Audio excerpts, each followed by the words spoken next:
I had sound on.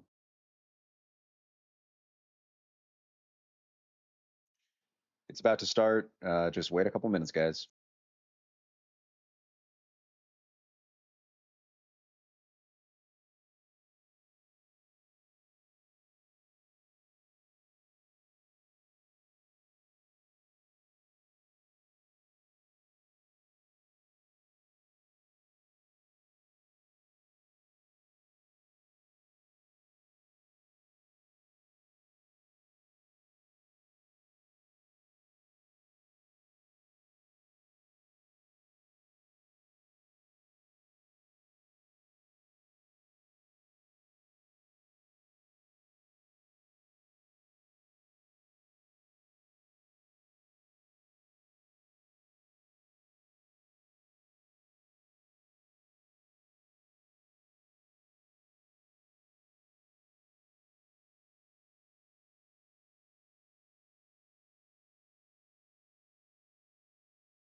Got some core classic PvP. I'm joined by this beautiful group of wonderful, lovely casters. Gentlemen, how we doing? Woo! I love casting. Woo! Come on, where are you? That's Crazy so shy. motherfuckers. I'm being held against my will to do this. They're so shy. I'm joined by this Oh yeah, I'm good. I'm good. I'm excited for to be taken back in time to 2013 Guild Wars 2 flipping PvP core builds with. I think you're not muted in the My will to do this. the thing. So shy. I'm here. Oh yeah, I'm good. I'm good. I'm excited for. I should be taken back in time to 2013 Guild Wars in the 2 core. PvP. It might just be me. Anyway, let's keep moving and I'll deal with it. Okay. Beautiful stuff. You might have gone to my channel and followed me, and you might still have me somewhere there. Sorry. That might Go be on. it. I'm going to go down the list and introduce my fellow casters, starting from the top, starting from the best. We got Black Jackson. Say hello. Hello. What is going on, folks? How are you? Let's keep moving and Beautiful. All right, we've got our admin and helper here, Holly. Feel free to introduce yourself, Holly. Thank you for helping out today. Sorry. Go on. I'm going to go down the list and introduce my Amazing. fellow casters, starting from the top. There you starting are. from the best. We got Black Jackson. Okay, next, Joppa. How you doing? I'm doing great, and it's a pleasure to be here. All right, we've got our what shirt do you have on today? Do you have a shirt for us? It's a bright pink shirt, so people know that I am wearing a shirt, so you can't miss it. Of course, he needs no introduction, Jebro. How you doing? Everyone? Yeah, I'm good. Thank you for having me here. I'm pretty hyped to do this. It's been a while, but What shirt do you have on? excited for all the core builds and all the fun today. Yeah, thanks for doing this. Awesome job. Thank you so much for joining us. You're probably the most qualified person in the world to cast core PvP. So I love the pressure, dude. Just be all of a sudden be like, what is? I don't know. Thanks. And now, moving that old guy aside, our true guest of honor, Johnson. How are you? Johnson? A little shy. He's shy. Oh no. Okay. Not good. Worried about what's gonna be said after you called Deborah the old guy. Definitely am. I was missing. Oh, there it is, Johnson. Hello. Thank you for having me. I'm so excited. Hello. Welcome. Thanks. I appreciate it. Let's have some fun. Beautiful. Last but not least, the post with the most. Hello, it's me once again coming to you with another War Pigs series tournament. I fixed the fucking echo on my chat and I'm happy to be here. Phenomenal. Post, could you segue us through into maybe a breakdown of our rules for today? Absolutely. The big hog. Let's get started. Coming to you downtown Southern California. We are having a core tournament today. This is a tournament where no elite specs will be used. This is the way ANET intended it. This will be a core tournament, so only core classes, although we are allowing Revenant players to get in on this with a core Revenant, but no expansion weapons, no expansion classes, and Rangers, no expansion pets. In addition, no relics. This is a fundamental tournament that's based on, do you know how to work with combo fields? Do you know how to work with your team, and do you got it? And let's figure that out together. Beautiful. Excellent. You practice that? No, I never do. Very good. Very excellent. Solid intro. So how this is going to work today is we are going to be running 3 games simultaneously. So we've got 3 arenas set up, and what we're going to do is we're going to have casters set up in each. I also want to set up a huge shout out to our Brazilian casters who are going to be casting in Portuguese for our South American folks. So if you prefer to watch the game in that language, that is available for you thanks to our great friends Manigold and Sea Monster Guy. So keep your eyes peeled for their streams and send them some love. And what did I miss here, folks? What else do we have? What's going on? Not too much. I think you covered it all beautifully. Not too much. I think you've hit on everything we need to hit today. We've got a beautiful tournament for you starting in about 6 minutes. For any of the teams that are getting ready, please check the brackets posted in the sign-up channel and make sure you are in the exact spot you need to be at the time. The times are tentative, so they may start a little earlier, but you won't be in trouble if you're a little late. Those times are the markers that you need to be in those matches, in those arenas. If you're having trouble finding the arenas, please search Classic Cup in the arena browser, and you should find out which arena you need to be in. Yeah, I've also got a bracket command. I'll just maybe pop that in my chat right here. So hopefully that works. Yeah, it works. Great. First try. Boom. We're so good at this, guys. Oh, yeah. Professionals, goddamn. Cool. Okay. Well, there's our intro of our wonderful staff today. Should we start breaking off into our arenas, folks? What do you think? You can do that. Yeah, I'm up for it. Let's go. Let's get this started. Lovely. All Yes, right. sir. Excellent. Fantastic.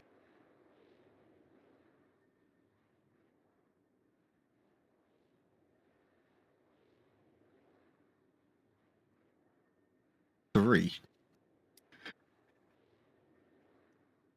Oh.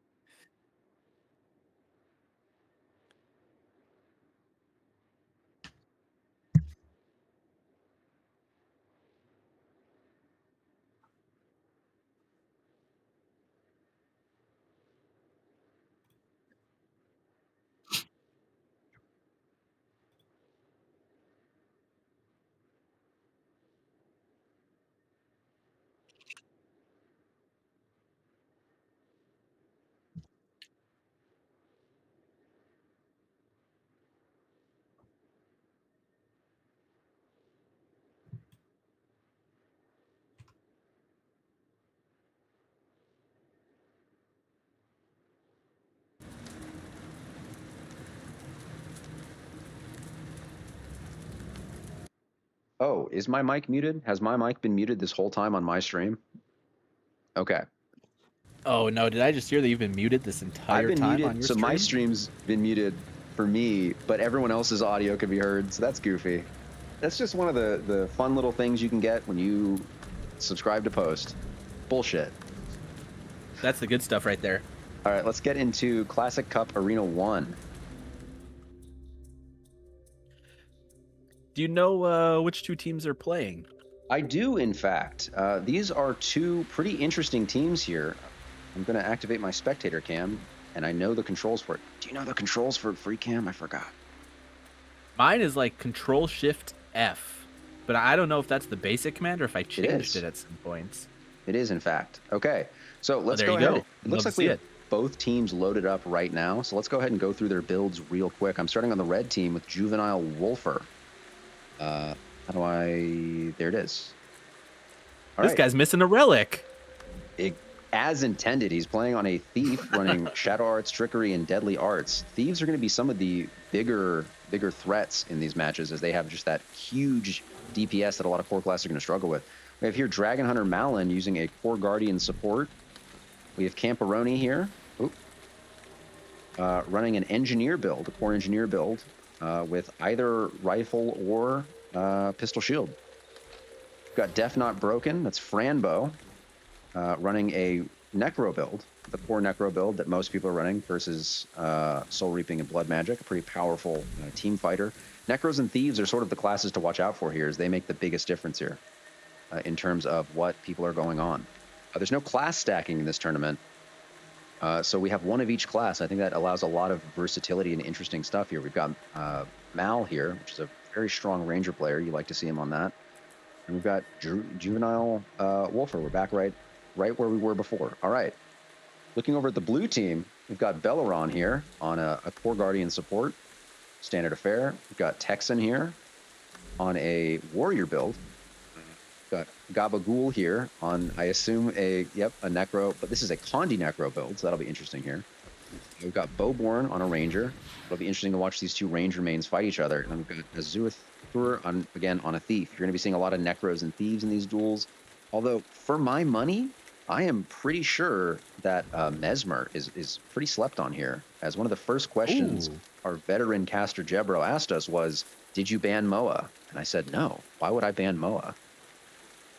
Oh, MOA will be a big turning point for the teams that are playing Mesmer, primarily because you're going to have less defensives, and I feel like damage is going to stick quite a lot more in these core games than it does in the current state of the game, where you have a lot more tools to deal with the incoming damage. So I think that's a good call out. Unfortunately, we don't have a Mesmer in this game, but I'm sure we will see in some future rounds. Did you notice any relics? I actually glanced through red team here. I didn't see any I relics. don't see any relics. No, I think we're all good. Blue team, yep, no relics on blue team. Yep, no relics on red. Yeah, I'll be very curious to see how this core warrior is actually going to be doing in the game.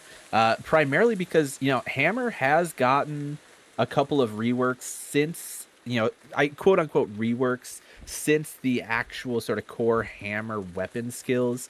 Primarily that you're getting so much more damage on your hammer too. And a lot of these core classes are going to have less access to stability. So I'll be very curious to see how this Rampage and Hammer Warrior is actually moving around the map in these team fights and seeing if they can get the CC and the picks needed to progress the map. It should be interesting. Honestly, here I'm astounded that they didn't bring Banner. I think like having revives in this little bit of a slower PvP environment is going to be the most interesting. Looks like we got the match starting. I'm going to go ahead and post that up in the Discord and let everyone know we are starting match 1, arena 1 starting. All right, let's see what everybody does on the opener here. You know, typically in the classic games that I remember, we had a lot of 1-3-1 openings where you'd have a 3-man stealth before they get into mid, very similar to what we see nowadays. Blue team is going to send their ranger to the home node, and they're going to opt to move 4 people into this mid node at the moment. Meanwhile, red team sending their NG to home, their ranger is going to push into far, so it's going to be a 4v3 in favor of blue team on this opening node. Let's see what happens. I'm excited to see this because the Thief, it looks a little caught out, but Thieves are so slippery they're able to do it. Blue team looks like they're trying to zerg a little bit here, and red team just got together at the last second there. We're going to have to see if blue team is able to, you know, capitalize on this huge advantage they have in numbers, whereas it looks like red team is putting a pretty successful challenge to the blue teams. No, they've completely stopped it. It's a Ranger v Ranger duel here. That I'm pretty interested. I'm going to check. I'm going to be spectating this for a second here. Yeah, it looks like this mid fight is currently going in favor of blue team. They have a lot of pressure. Red team is a little spread out. Blue team has their core guardian on the node. Now we're going to be progressing onto the node. It is a 4v4 on mid right now. We're going to keep an eye on these thieves to see when and where the thieves decide to go plus. But as of right now, this map state is heavily in favor of red because they did get their home node. However, blue team does go down, the warrior going down. Here's the Signet of Mercy coming out. Now that Signet of Mercy gonna be on cooldown. We'll see if red team can get another down and make it stick this time. This is a nail biter of a fight over here at the red far node. It looks like Acceptable now has taken out Bowborn and wins that duel there. Just an absolutely frame perfect clutch there. They were both one shot, and it looks like red team has taken this node here, and as well as the mid fight. While this was happening, blue team Thief did get a decap on the far node, is going to opt to full cap this. So right now, blue team only has 2 on the mid node. They need to play super safe to not start a stagger here. They need to make sure they disengage from this fight, regroup with their respawns, and we'll see where they push in. I imagine they're probably going to be pushing into their home node. Yep, they're sending their warrior and their ranger to home node. I imagine one will stay here while the rest go on to fight. The Thief is kind of picking at the back of the fight here. We'll see if the Thief is able to find any picks at the moment. We haven't seen any, but I do think blue team has an option here. Red team is collapsing right on that blue investigatory force right there. Looking at that they could get it. They do get it down on the core necro of blue. If they can get this hand res, this is going to be game changing. But it looks like that might have been not a something that the red team could capitalize on. And they do have the blue still going support for it on the run. They do get the ups. Another one goes down though. But the blue goes down. The blue guardian goes down there. That's going to be pretty devastating here if they can't get that guardian up. They do get him there. Oh, they get the hand. They get the red team takes him out. Blue team is like low HP across the board. This might be a team wipe here as the red team has sort of just gotten together. The red team does go down here, but it looks like they're going to be able to save that down.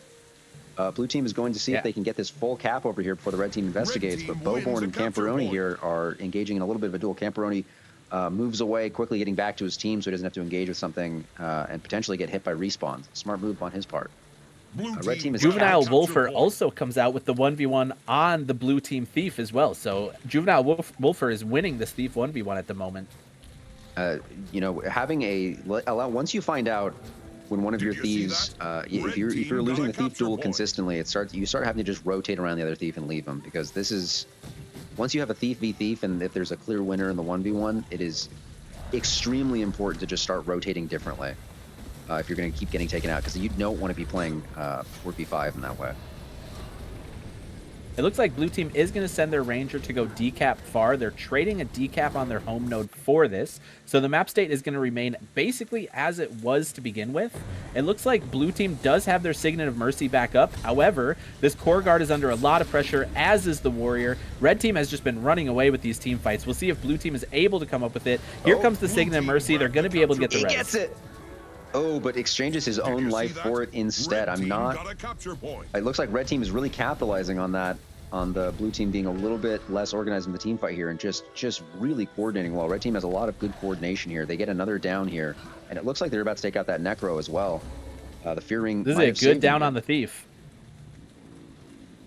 I believe that was, yep, the Signet of Mercy being used on the red team Thief. So red team is going to be without that Signet of Mercy for another 2 minutes. And this is the time that blue team needs to push for a kill. Unfortunately, Gabagool is going down right outside of the home 208 HP for such a long time. He played such a stealth game. That was the stealthiest I've ever seen a Necro play it. And he just accidentally ran right into that engineer that just popped him once. Blue team Thief did pick up a down on the Engie here and gets the stomp with the Shadow Step stomp as well. So this is a good opportunity for blue team to push onto the map, take advantage of this outnumbered situation, 4v5 on the map for the next 25-30 seconds. We'll see if they can get anything done. There is going to be a little bit of a disconnect between the Signet of Mercies. Blue team has about a 30 to 40 second opportunity where they will have Signet of Mercy and red team will not have the Signet to get the res. So I'll be curious to see if they're able to come up with any sort of picks, any sort of pressure on the map. Right now they are putting pressure on the mid node to try and decap this. Dragon Hunter Malin under a lot of pressure has to pop that RF. He's popped that RF. He's got all of his virtues already ready to go though. He wasn't able to use them effectively in that fight there. That's going to be rough for them, but blue team also has a down. It's going to come down to a downstate war, but it looks like Dragon Hunter Malin's going to end up reviving that other blue team person. Blue team is finally coming around to this team fight, and they're getting a little bit of a boost here. They're going to have to decap that node quickly. They're not too far behind. This could really turn around for blue team right here. Checking over here, it looks like Juvenile Wolfer is very low. Yep, there it is. Absolutely taken out right there. Looks like the Thief v Thief has just turned around in that exact moment. A nice opportunistic kill by Azith right there. Checking over blue team is going to get this mid cap. Yeah, a full mid cap. This blue team has a really strong map presence right now. Red team's a little bit staggered here with Juvenile Warfare on the outs. It's going to be a 4v4. Let's see if which Thief comes in clutch here. It looks like Camperoni actually might be trying to sneak a cap over at mid, but unfortunately he's just outnumbered 1v3, potentially 4 here. If he jumps down and they follow, but he re-engaged with his team. Smart movement. I like what blue team is doing here. They didn't get over aggressive and push the fight into far, which allowed their Thief to get a decap on far. They now have a 2 cap on the map. Red team does not have a node, and they're able to take this next team fight. This is going to be a 4v3 with a lot of damage coming out from red team. Red team just busting in, kicking the door down. Blue team is just on the back foot here, desperately trying to see if they can recover this with the support, trying to keep that Necro alive in this fight. But they do get it down with a nice sneaky little attack there by Azith right there as the Thief comes in trying to get that perfect stomp right there, and they do get it. Looks like blue team rallied very well there. And we are going to see this map progressing to 3 nodes now. We have a Ranger duel on blue team home. We have a Thief duel on red team home with a 3v3 on mid. I'm very curious to see what happens to the map. Campionary is going down here on the Engie. Gabagool is going to take him out with that final life blast. Oh, this Ranger duel is a nail biter again. These are 2 very skilled Ranger players. Just absolutely, these are Ranger mains. I know from other tournaments that are absolutely having just a grudge match here. Curious to see who's going to take this out. But blue team gets the plus with the warrior in Berserker state. Just goes through a full CC combo and takes out an acceptable name right away. That's going to give red a sort of a back foot for the rest of this. But blue is also on back foot here with their Necro down over the team fight. Looks like red is retaking the team fight and their home, so it's going to go back to the double node of red control. Blue This Thief is the kind of price you investigating. pay for putting a plus on the map. You know, you're going to be outnumbered elsewhere on the map. And unfortunately, the core Guardian went down on the mid node, which makes it difficult for them to progress the map. They did secure their home node, which is good. However, we're going to have a 5v5 on the map, and I'm very curious to see what happens here as a result. An instant decap by the Thief here, but Camperoni going to trust that. Oh, they get 2 in here trying to stop that Thief from getting that decap. They do need to keep Very that nice. lead. A well-played team fight They here. are going to get the decap. They do fully get the decap. Let's see if blue team can get this. They have it's a 4v2 at mid right now. We're going to see if blue can capitalize on this right now and get enough of a kill here while it's turning into a full team fight here, 4v4. Red team's a little scattered, a little low HP. Blue's coming in with a lot of commanding presence here. Def Not Broken looking a little low there. Can they get this hand res? Core Necro going down. That Warrior's They do get the res. Warrior goes down. Are they able to get this res here? This is going to be a very important res for the rest of this fight. That Oh, Warrior's no, going to be a Signet. lot of their team fight. Signet is Ooh. 2 seconds off cooldown. Oh, no. And Bellator goes down as well right after. That is going to be a pretty... That team fight went straight to the red team there. Yeah, this fight came down to literal seconds. Red team had their Signet up. They were able to get the revive. Blue team Signet was, I checked, literally 1.5 seconds to 2 seconds from coming off cooldown. They went down just in time. They were able to get the stomp just in time. And I do think Red is going to be in a very commanding position now, as they're going to be able to get the stagger kill on the core Necro. Red is getting a huge pick on the core Necro right there. I want to see if Gabagool can make it. He cannot. That is unfortunate there, as he gets picked and left to bleed. I assume that They Ranger are going pet to is give gonna up a be eating good decap today. on their home node, however. They're in a commanding presence right now where they do win. If they can keep this exact map state, I mean, they're happy to have this here. Bowborn's going to need to win this Campionary duel very quickly, which might work out. I'm not actually sure how Core NG does into this Core Ranger build. Blue team is going to be under a lot of pressure on their home node here. This is going to be a 4v2 on their node. I do think this is going to go in favor of red team, which is going to give them a second node. However, blue team Thief is able to decap, and they're able to win on the other side of the map. So they are going to get 2 decaps. They're going to get a full cap on mid, most likely, unless Juvenile Wolfer can get there in time. So they are in an okay position, assuming that they can fight over this home node, get an early decap. They still have an option in this game, for sure, 100%. Red is swarming in like ants here. Blue team is really going to need to stick this double node strategy here. We're going to see. They're giving up node, it looks like. Looks like they have. Yeah, they give up the decap. They might have to, but they're 100 points down, and they're going to need 2 nodes to win this game. Gabagool looking a little pressed here. Doesn't have enough mobility against this Thief who's just able to stand right on top of him. Does he get his heal off? No. Fortunately, he's not able to get that. Thief is too quick on it. Oborn over here just absolutely trying to get these NG picks here, but Camperoni's coming back for revenge after that dual pick here. It's a 1v3 against Bowborn. I do not think he's going to be able to survive this for very long. But then again, his Thief comes in. These guys are 2v4 right now, or 2v3 right now, and it is looking like Bowborn does get taken down, as an acceptable name goes to decap, the only node that Blue had. That was their lifeline, and they really needed to hold that. Blue team is now in a pretty dire fight for this mid node that Red is absolutely sinking their teeth into. Yeah, and they do get 2 downs as well. So I think this is going to spell the end of the game for blue team, unfortunately. But I really liked the way that they were moving around the map. I think they made some really good plays around their Thief. It kind of just fell apart when they made that plus to home, which I understand it's a good play. However, we do need to play safe on the mid node. Red team made a great call to push really hard into this middle node when they knew that they were going to be outnumbered, and they were able to flip that map back after the lost fight. So very well played from both teams. We saw some really good rotations both ways, and what a fun way to start off the Classic Cup, huh? Absolutely. A fantastic first game. Congratulations to both teams. You guys played very well. There was a huge comeback by Blue in the middle there, but Red just really sunk their teeth in and was able to keep that lead for the entire game, just keeping the blue team on the back foot. Thank you so much for joining me today, Mr. Johnson, and I will see you guys at the next, I'll see you, I guess, in what, 2 games, 3 games? Yeah, that sounds good. It was a lot of fun. All right. Gearing up for around. my next game. What round are we on? I will go ahead and start looking at the brackets and making sure. Why is my camera moving like that? Okay, there we go. Please be patient with me, stream, while I go ahead and check who I will be dealing with next. Looks like I will be having the winner of Arena 3 versus Team Salos in my arena, scheduled to go get started in about 5 minutes here. Let's see how the other matches are doing.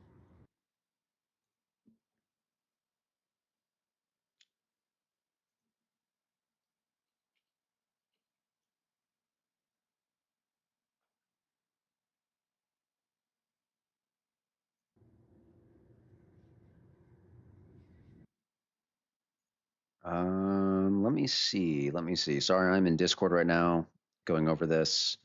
100% my fault for forgetting to assign a scribe today. Hello, Mr. Posty.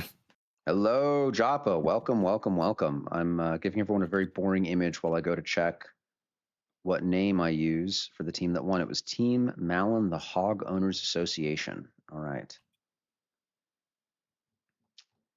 And the team that was taken out, took their first loss, was Team Koenig. All right. Be commenting that in the chat.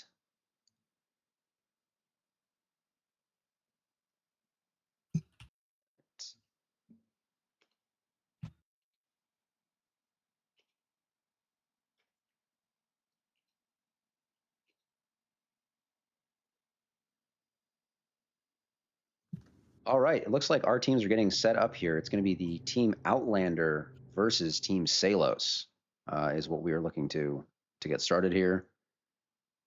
How was your last match, Joppa? Give us a quick rundown of what happened. Yeah, actually, I was watching the Outlander team, actually. So I'm watching them again for the second time. Oh. Outlander was able to win. Yeah. And one of the things that Jebro said that just gave me a huge hit of nostalgia was he was mentioning something about the MOA play with a DPS that follows up on the MOA, and then how everything is so coordinated back in the day. Because in today's day and age, you have the VOE specs where you run onto a node, you press whatever button you want, and they're all very good, right? Yeah. You don't really need to coordinate with your teammates to get kills because, you know, your build is kind of carrying you, right? And it brings me back to the day where I think PvP for me, I had to be in voice with whoever I was playing with, whatever tournament team I had, whatever duo I had, because it's like, oh, something as simple as like, oh, 2 meme core DPS guards, let's JI in at the same time and Greatsword 2 at the same time, because that's what it meant to be a PvPer, right? It's not like I'm just going to 1v5 on Pistol, Daredevil, Thief, and then do whatever the hell I want. It's like, no, we've got to coordinate. DPS got to be locked in, support has to be locked in. And dude, it just gave me a hit of just pure nostalgia. We saw a lot of that today too. It was just, if you go off and try to have like a duel, the duels are taking longer, they're slower. Making your rotations is such a big part of this. Like, it really highlights how important that is for the teams to go through, because like one small rotation can affect the entire rest of the game. Oh yeah, big time. And actually, we were talking about that because neither team in our last game ran Thief, which, really, if you've ever played, vanilla PvP, like Thief was a must. There's no one faster than this guy, right? This is the guy that's controlling the map, doing everything that he can. And we didn't see that in last game. The team fights were great, though. The team fights were great. The damage was definitely there. Both teams had a support, but I would like to see that Thief just go around and just backstabbing people for however much backstab does today in 2026. But I think that's going to be a crucial part of, whoever ends up taking these games. Absolutely. It's very interesting. I was just talking to Johnson about how I was expecting to see more Mesmers, because MOA is, again, what you just mentioned, so fucking powerful in core. And just the ability to sort of just one tap a team that gets in there is so strong. I'm sort of staring here in Arena 1 right now. Salos apparently didn't get the password memo, which is all right. As the Outlander team is sitting here just sort of kneeling in the water, very cinematically here. I've been kind of capturing them with the Michael Bay footage, just giving them this epic intro because they've been here. The bottom 2 lines of my chat are not covered. Yes, so everyone can see the password now. Unfortunately, that is. Let me see if I can fix that. Thank you for the heads up. Get a little bigger. Let me get this little chat, this little camo mine a little bigger, because the truth is, you only come to my stream if you want to look at me, right? I mean, I'm not that good of a caster. I wear the suit, I get the purple tie, I wear the Giovanni thing. You know, I put the money in, but do I put the time in to learn my craft? Who knows? I mean, looking the part, I argue, is 80% of the job. I'm going to be honest. It certainly can be. Yeah. All right, looks like Salo's team is coming in. I'm going to go ahead and check, run through these builds. I've been putting them on the stream real quick. Pretty interesting here. Let's go through Hotel Corner Chair right here. We've got a Hotel Corner Chair on a pretty classic. This is a similar Necro, although they're running Spite rather than Blood Magic. This is a little bit more of an offensive Necro. They're running Tyrant Amulet.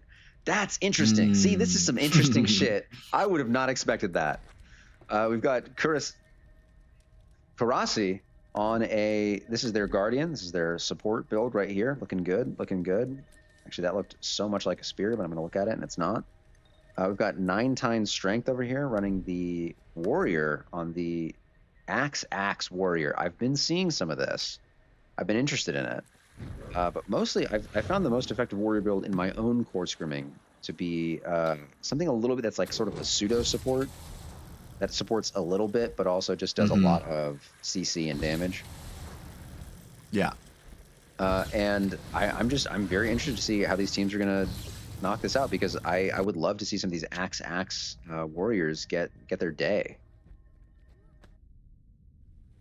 Yeah. I think the Axe is going to get a lot of value. I think Axe is the highest DPS. Like, if you land the whole Axe 5 where you're just spinning on somebody, it's the highest DPS that you can get on Warrior. And especially with that Avatar Amulet, that means he's taking some damage away in order to be more tanky, but then he's replacing that with the Axe. He's replacing that with a fucking blender, and I'm excited to see it. Blender, yes, sir. With one of the best skins in the game, by the way. In my personal opinion, I think those skins are so badass to spin. Yeah, those got to be the best skins in the game. Those are cool. They're very distracting to fight against, to be honest. Oh yeah, and sometimes they all of them look the same. Like, there's like the Axe version too. It's like, I mean, not the Axe version, the Focus, I think. And it's like, is this Focus? Is this Axe? What is this? Well, pay to win skin right there. All right, we are 2 minutes past the original start time, so we are still on schedule as long as we get started very quickly. I can't see the ready ups, I've just realized, so I might game start.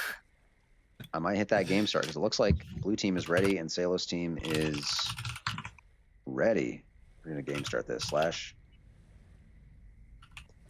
/game start. I'm going to spell it right this time.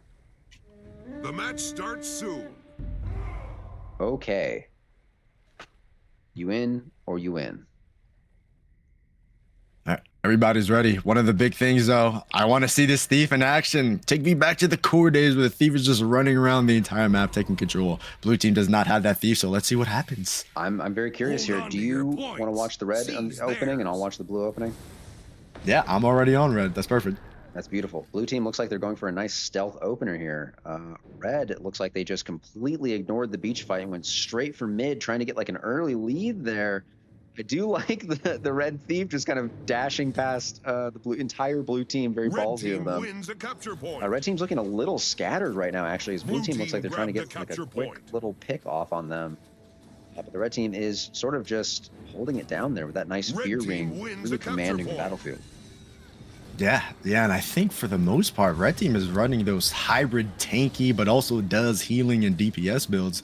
So they're going to be very tanky boys. I think they're really playing to that type of playstyle where they can send 2 people right in the face of 4 blue members and maybe not die right away. And it looks like we have an all-out brawl, 4v4, right in the mid. No, the blue guardian gets deleted immediately. The blue support goes down right away. Frederick is right back up because blue team brought some reses. Interesting. Red team's Guardian is now down themselves. They're going to get a quick pick here. It's going down. It's going down. Blue team just came in and hit them with a hammer right in the face. Red team is pressed. They have 3 deaths right now. They're completely scattered. Yeah, okay. Well, I take back everything I said where I said everything core is just so slow. I don't even know what just happened in the last fight. Somebody went down, there was a spirit, and then another person went down. I think there was like a banner or something. And then the fight just turned around just like that. That's so crazy. But red team are regrouping now, seeing where they want to go. Looks like 2 of the red team members are committing to their home node, and the rest of the 3 are kind of scattered amongst far and mid. So let's see what happens there. I'm curious to see here. It looks like blue is sneaking around trying to come in on this far node, get a couple little quick shots here with the engineer, as the red team is just trying to stop this NG. They've successfully put him in a baby cage here where you can't really escape without getting feared 1,000 times. So it's well-placed fear ring. You don't see that too often. And it looks like blue team is still getting these picks on the red team. I mean, again, I'm not taking any sides here, but we all know Salos and his team. His team is very good. It looks like maybe they're struggling a little bit with maybe where they want to rotate to. Guys are getting picked off faster than maybe what they expected with their tanky hybrid builds. But it looks like blue team is a very commanding lead. However, the game is still very, very close. Red team doing an excellent job, even through the deaths, rotating to those nodes with that thief, making sure they get decaps, full caps, etc. And the game's still in anyone's hands. You can really, I think you put it out good here. Red team's rotations have been very strong in this match so far, and even though they've been on the back foot, they've been losing every team fight, they are still catching up and really forcing blue team to scatter a little bit, as blue team is a little bit more of a Zerg comp where they can kind of stay together and they all support each other, and they're doing a fantastic job in these team fights. But the red team is just, you know, their whole thing is mobility and being on every single node of the map. And you love to see 2 different strategies kind of clash together like this and be such an even fight. Like even now, red team's the only one with a node, but they're getting pressed on every fight. I'm interested to see what's happening over at this the red team home node here. It looks like blue didn't fully get that cap there and is still chasing people off, but red team is doing such a good job of retreating, and then instantly turning and burning to keep the pressure on blue. Grabbed a capture point. Yeah, and I really think what you said with the retreating and then coming back into the fight very quickly, that's a very core part of the core tournament, right? You don't have those powerful hybrid abilities that do Aegis, do block, do damage, do heals all in one button.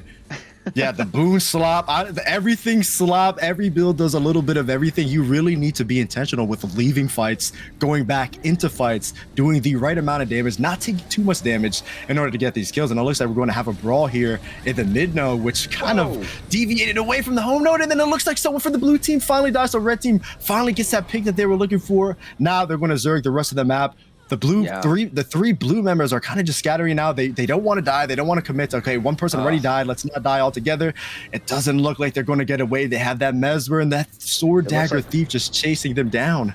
This is an interesting thing about, like, there's a discipline level of when you are fucked and your team just is scattered. Where do you run to?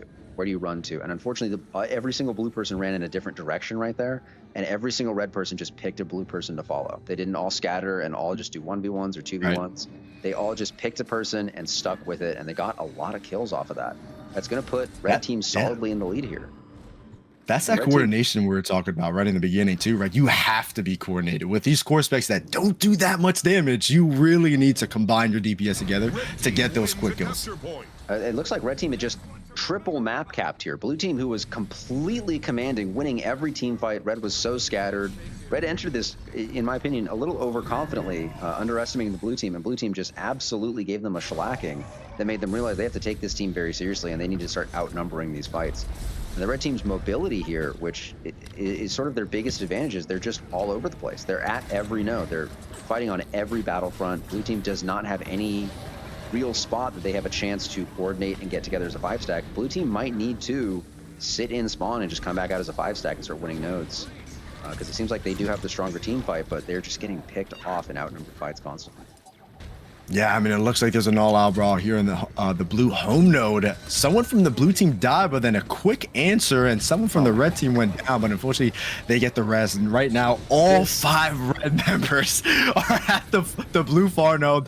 They're going to look to Zerg and kill the rest of the blue members, and then keep the 2 cap that they have on the rest of the map. It looks like one blue member was able to sneak past, get the red home node, but I don't think that's going to be enough breathing room. I really think that blue team, with their team fight composition, really need to make make that decision. Okay, guys, let's bite the bullet for maybe 30 seconds, regroup together, then maybe zerg the map. I need to shout out this engineer I've been watching here. He's just been sitting there just destroying. Like, his team has lost the fight. He's been chased by a million different of the red team.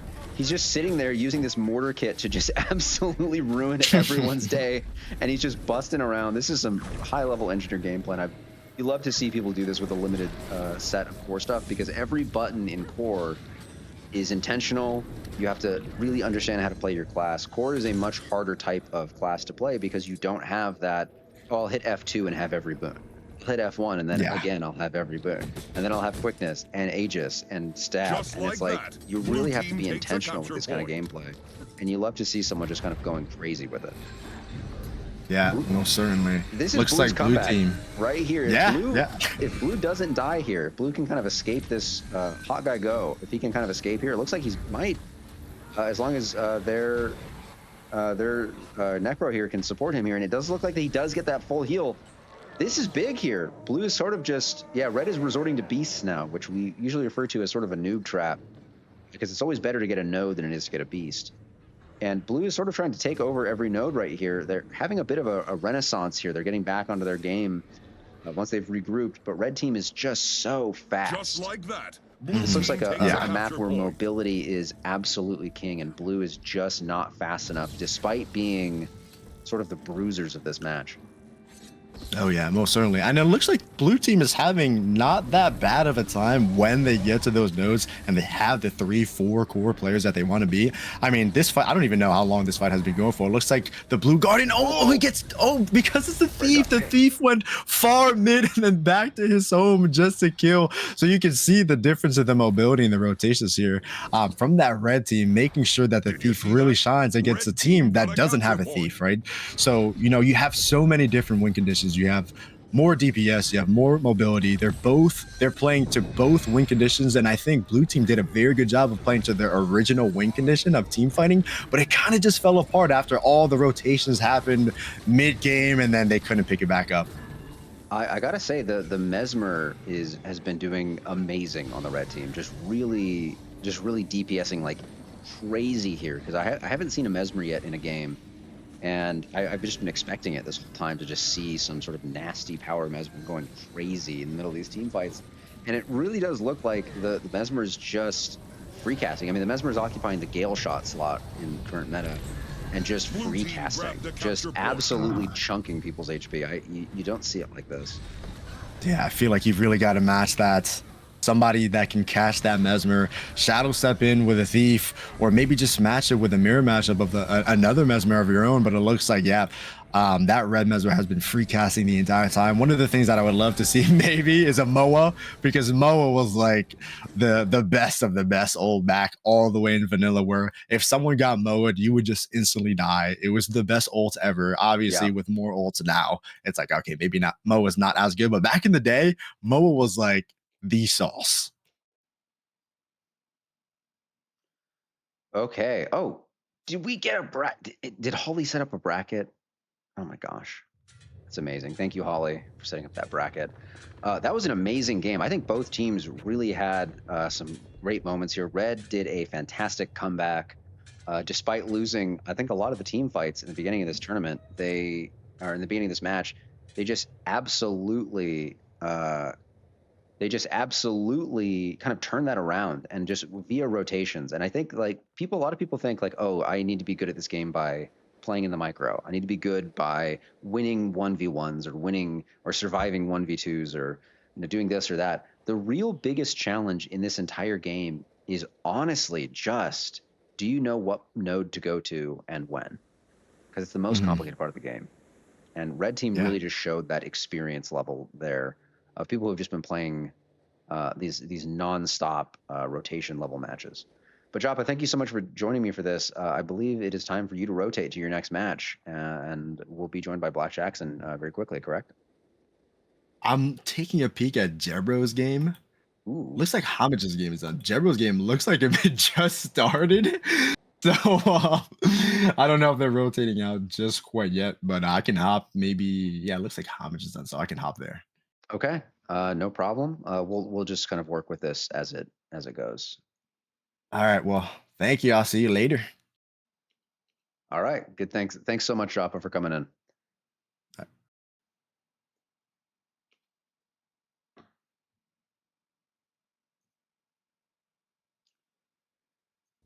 Okay. Well, stream. We're going to kind of check on where the brackets are going. I'm going to be looking at some of my Discord a little bit while we take a quick look at who is going. It looks like Helio and Team Malin will be joining me in the, let's see, Malin, the HOA. So HOA versus Team USA. This is going to be a pretty intense match that I'm looking forward to. Who has mentioned me in a chat?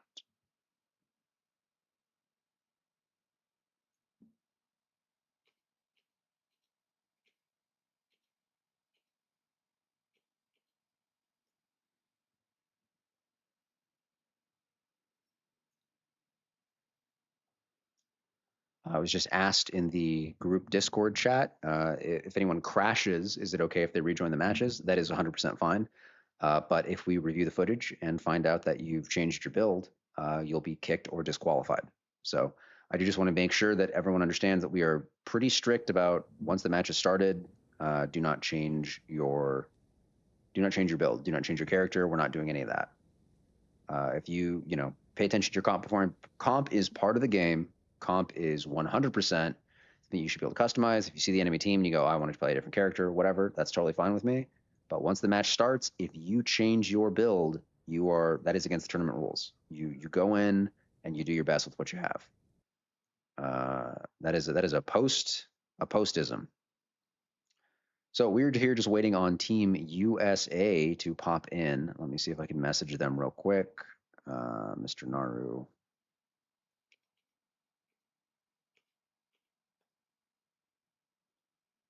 And it was scheduled to start about 1 minute ago, so it looks like we are about on time. Hopefully they will show up soon. Should be curling, blah, blah, blah, blah, blah.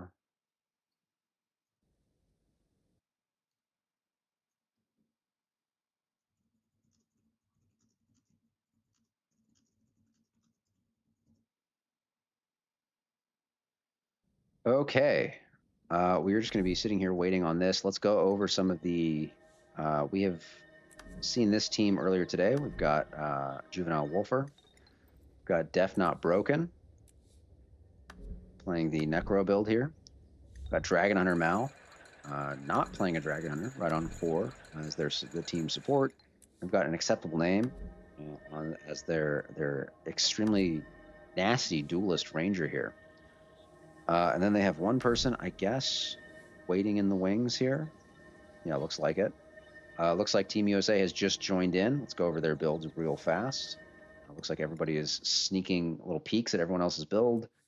Can't say that's against the rules. So Naru on Overlord, probably one of the best Necros in the game, is running an interesting little trait line here. I'm curious. Yeah, he just wants that quicker CD on the heal skill there. Usually people combo that with spite trait line. Interesting to see someone who just goes, I just want the quicker heal. We have an engineer here, Photon Leap.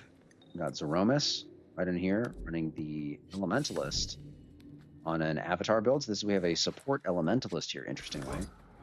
And then we have a warrior here running some interesting trait lines. Oh, not again though. Interestingly, not running Rampage or the banner, running the Signet of Rage. Oh, DPS. That must be a DPS Axe Warrior. That's pretty interesting. What's going on in here? What's up, Mr. Johnson? I was expecting Mr. Jackson.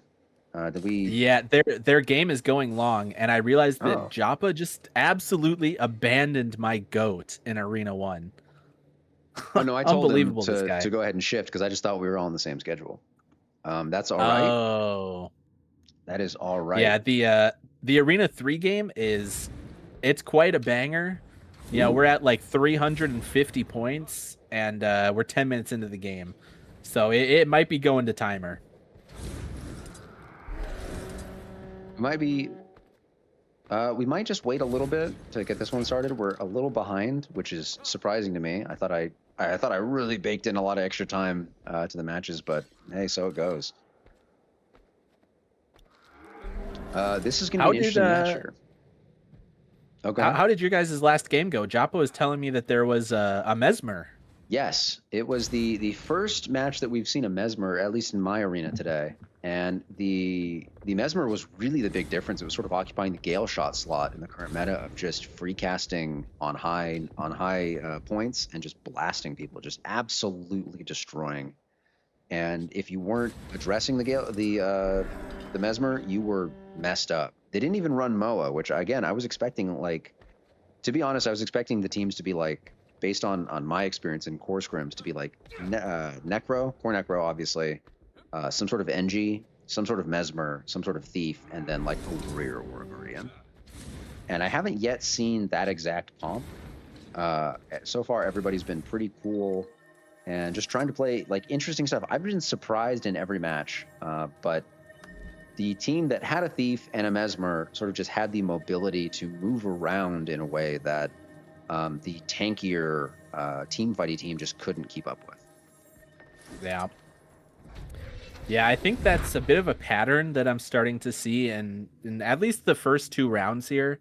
It seems like the teams that have the mobility have really been able to make a bigger impact on the map, whereas the team fight comps have been struggling a little bit to actually sort of progress the map, just because the team fights are taking pretty long for the fights to actually end or for any reasonable outcome to take place.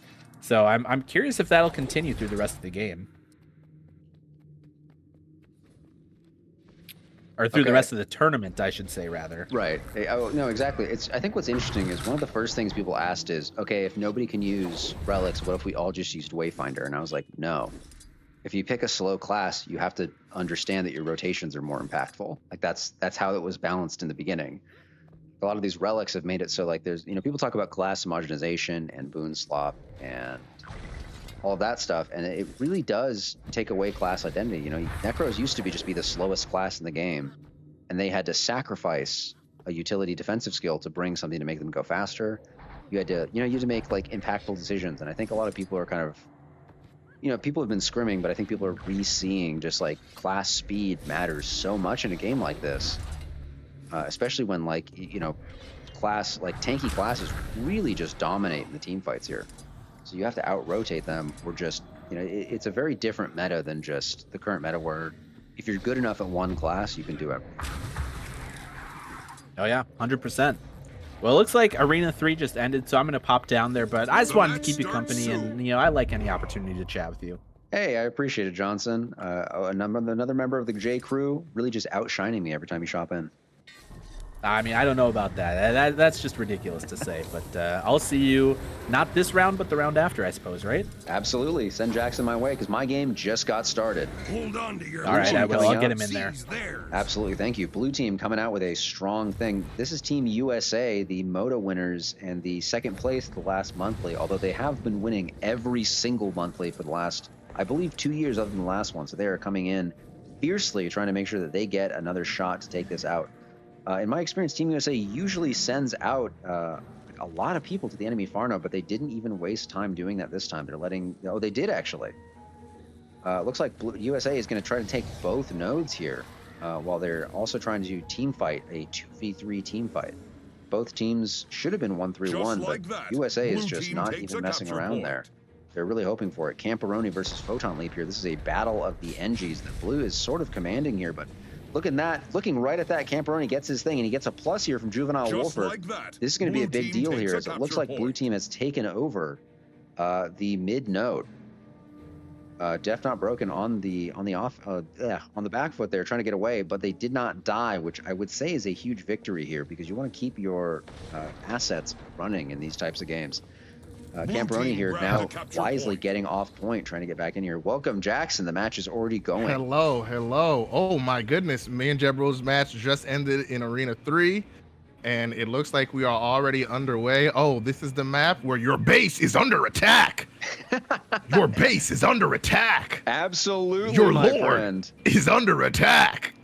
It's looking like Team USA here has a pretty commanding lead. They own every single node, and they are really pressing the Hog Owners Association on to get even a single point here. This is a pretty brutal presence here. If you want to go through all of the builds real quick and just take a look at what everyone's running, I am so interested here in your take on this, because this is they're having a rough time here as blue team is able to 1v2 on nodes while also just 3v4ing the mid node. All right. So from what I can see here, let's take a look at Campionary. A quick punish on Dragon Hunter Mal there, just like getting yanked around there as the CC chains keep on rolling. Def Not Broken over here, making a pretty valiant escape here using that worm to just really get a lot of mobility out of that. Camperoni goes down here. It's going to be pretty tough here as an acceptable name comes in to sort of buff this, but Juvenile Wolfer has to move away.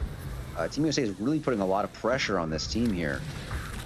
To even strike a single node here, they are really just punishing this team. They've divided and conquered in a way that few other teams have the coordination to do. So would you say that Team USA has been sending them to Stagger City?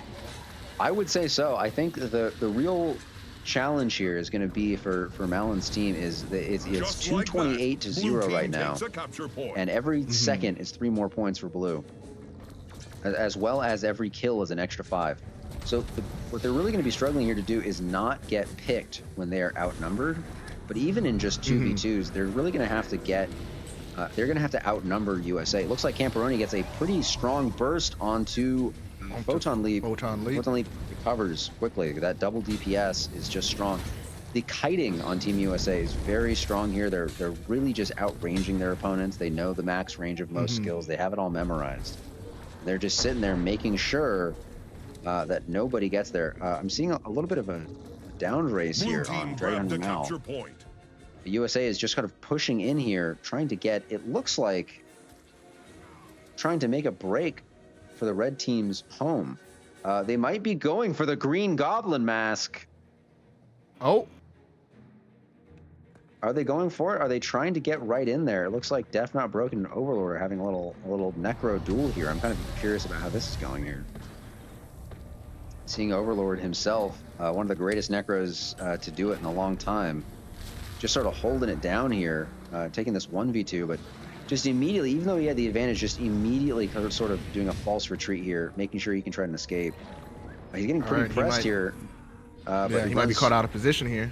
Caught out of position, but he runs straight to his team, and it looks like his team is going to be able to try to keep him up there. Stands right in his own thing, but he gets really Condi bombed, but his team is kiting for him, his team is peeling for him, and he does get his heal off, and he's right back in the fight, getting a huge DPS burst.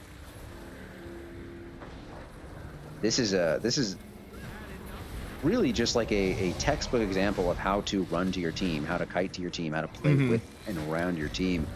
USA is really sort of showing us how it is done here.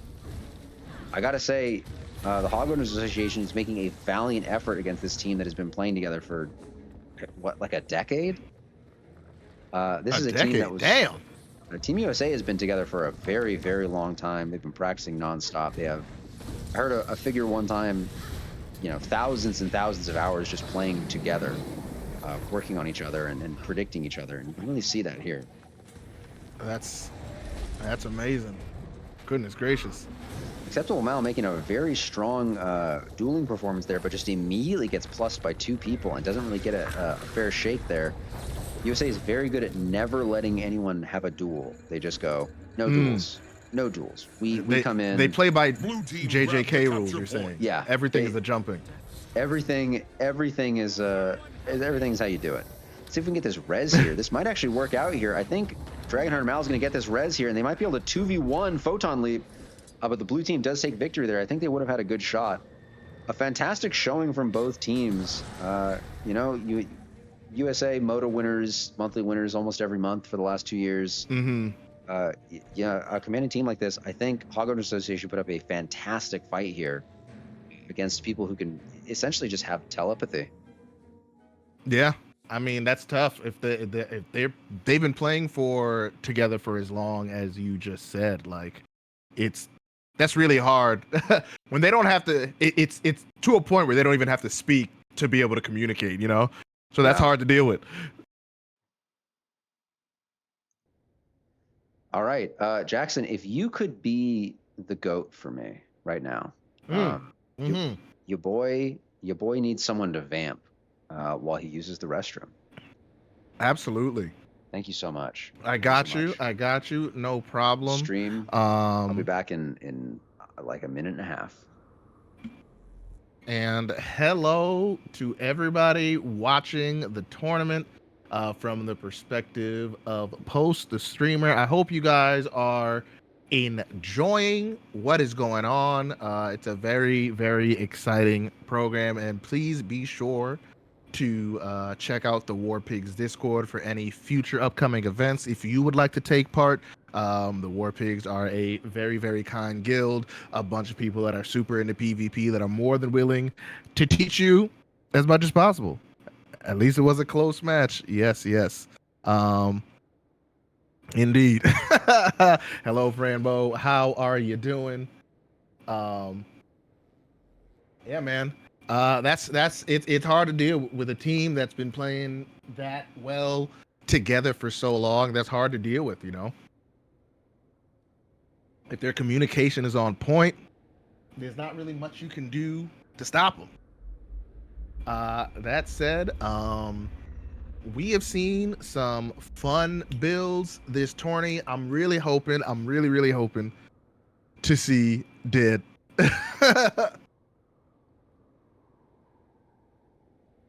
I'm really hoping to see some condition warriors pop out. You know what I'm saying? Because that's something I used to play back in the day when I played some PvP for a hot second, way back when in the base game, back in core. And please be sure to check out all of the streamers that are here. That includes Homage, Jebro Unity, Jay Johnson, Joppa Paired, Post the Streamer, and myself, Black Jackson. If you are enjoying the content, please give everybody a follow. If you can, even give them a sub. Why not? Fuck it. What do we got to lose?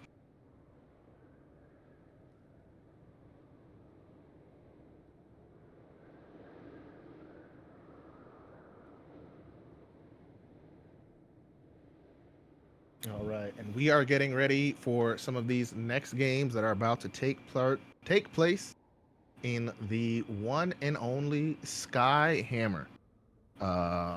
With this map, like every other map, it is a 3-node map with the Sky Hammer, which will deal damage and neutralize any point owned by the opposing team. So there could be a lot of turnarounds that happen on this map. We're currently waiting for the one and only Post the Streamer to get back from his little potty break. Welcome back, brother. How are you? I pottied. I readjusted my suit to look good again. In case hell yeah, you didn't miss. I hope someone who's kind of busted looking in LA looks like. You're so handsome. Don't you ever do that to yourself? You understand? Look, man, I like to be realistic, and I'm very vain. I would call myself an LA7. I think I'm a very. All right. It looks like your room is starting to fill up. Looking good. Looking beautiful. All right. I'm starting to see a lot of the folks popping in. Who do we have in this game? I believe this is my next game. I just did USA. And now I am doing the final round of the. No. Wait a second. No, yeah, this is round 4, correct? Yes. I'm not insane. Okay. We're in round 4. Round 4. No. I am doing the very final bracket of the sub bracket 1. This is the person who lost round 4.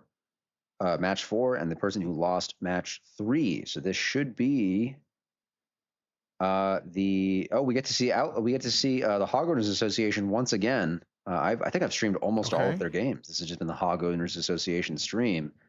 And I will also be Shouts out. versing. Oh, I also get to see Outlander. Well, that's very interesting. I get to see Outlander and Hog Owners Association. This is I get to see the grudge match between these two teams that have been fighting again and again to just really prove like some really interesting builds work in the Core Cup. I love this tournament so far. How have you been feeling? Yeah, man, I'm having a lot of fun. I've been having a lot of fun. This has been a blast. I'm always glad when you guys reach out to me to start casting for some of this stuff, man, because I get to just hang out with the guys, have a good time, watch some PvP. It's a blast. I love it. I love this game. I love when we get some exciting games. It really gets your blood pumping. Like these core games. It gets the people going. It takes them back to a time where things were simpler. Things were simpler. We were smashing each other's heads in with rocks for victory. Yeah, you guys got F1 gives you 6 boons. Well, I used to have a stick that gave me no boons.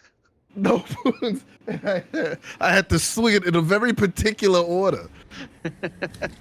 I used to have to hit 3 skills to get 2 boons and an aura. Come on now. Talk about it. All right.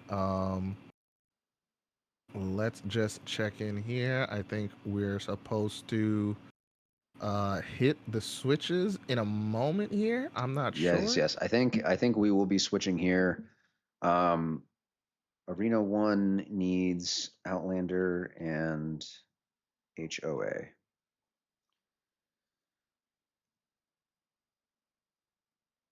Okay, good.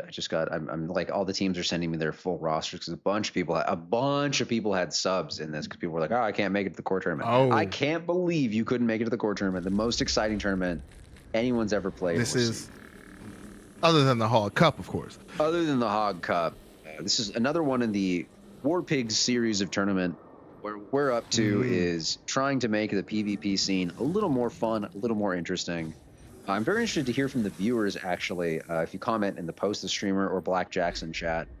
We're very interested to hear, are you guys interested in more core tournaments, or are you interested in... I'm not saying we'll never do a core tournament again, because this has been a blast. I'm definitely going to do this again. Would you also be interested in seeing like a HOT tournament where like everyone has to play Heart of Thorns classes? And a Path of Fire tournament where everyone has to play Path of Fire classes? That would be fun. I think that might be really fun. Like maybe that would be very fun. We could have some pretty interesting tournaments where like you just get to kind of show off. Maybe you're particularly good at a specific class. I think that'd be kind of fun. No, that's sick. I listen, man. I think you should just do it. I absolutely think you should do it. I think that might be fun. I think people would be pretty psyched to go, yes, I get to show off that I'm very good at this build. Like, I'm sure there's some people who are like, I'm a Scourge main. I've never met anybody who says that, but I'm sure there's somebody who's like, I'm a Scourge main and like Scourge sucks right now. But if there was an EOD tournament, Scourge would be pretty good. Come on now. We can have it. You know what, Post? Don't let your dreams be dreams. That's Just do it. Just do it. All right. I also need to use the bathroom real quick. It's my turn. All right. Go for it, brother. I leave everybody in your capable hands. Okay, thank you very much. I'm gonna check in with Holly and see what's going on here with the scribery. Hello, Holly. Welcome to the stream. Are you there? Hold on one second. Oh, okay. It looks like somebody didn't show up. Who didn't show up? Well, they said that only Mortis is there in Arena 3. Okay. But Mortis should have been fighting Xin this whole time. Oh.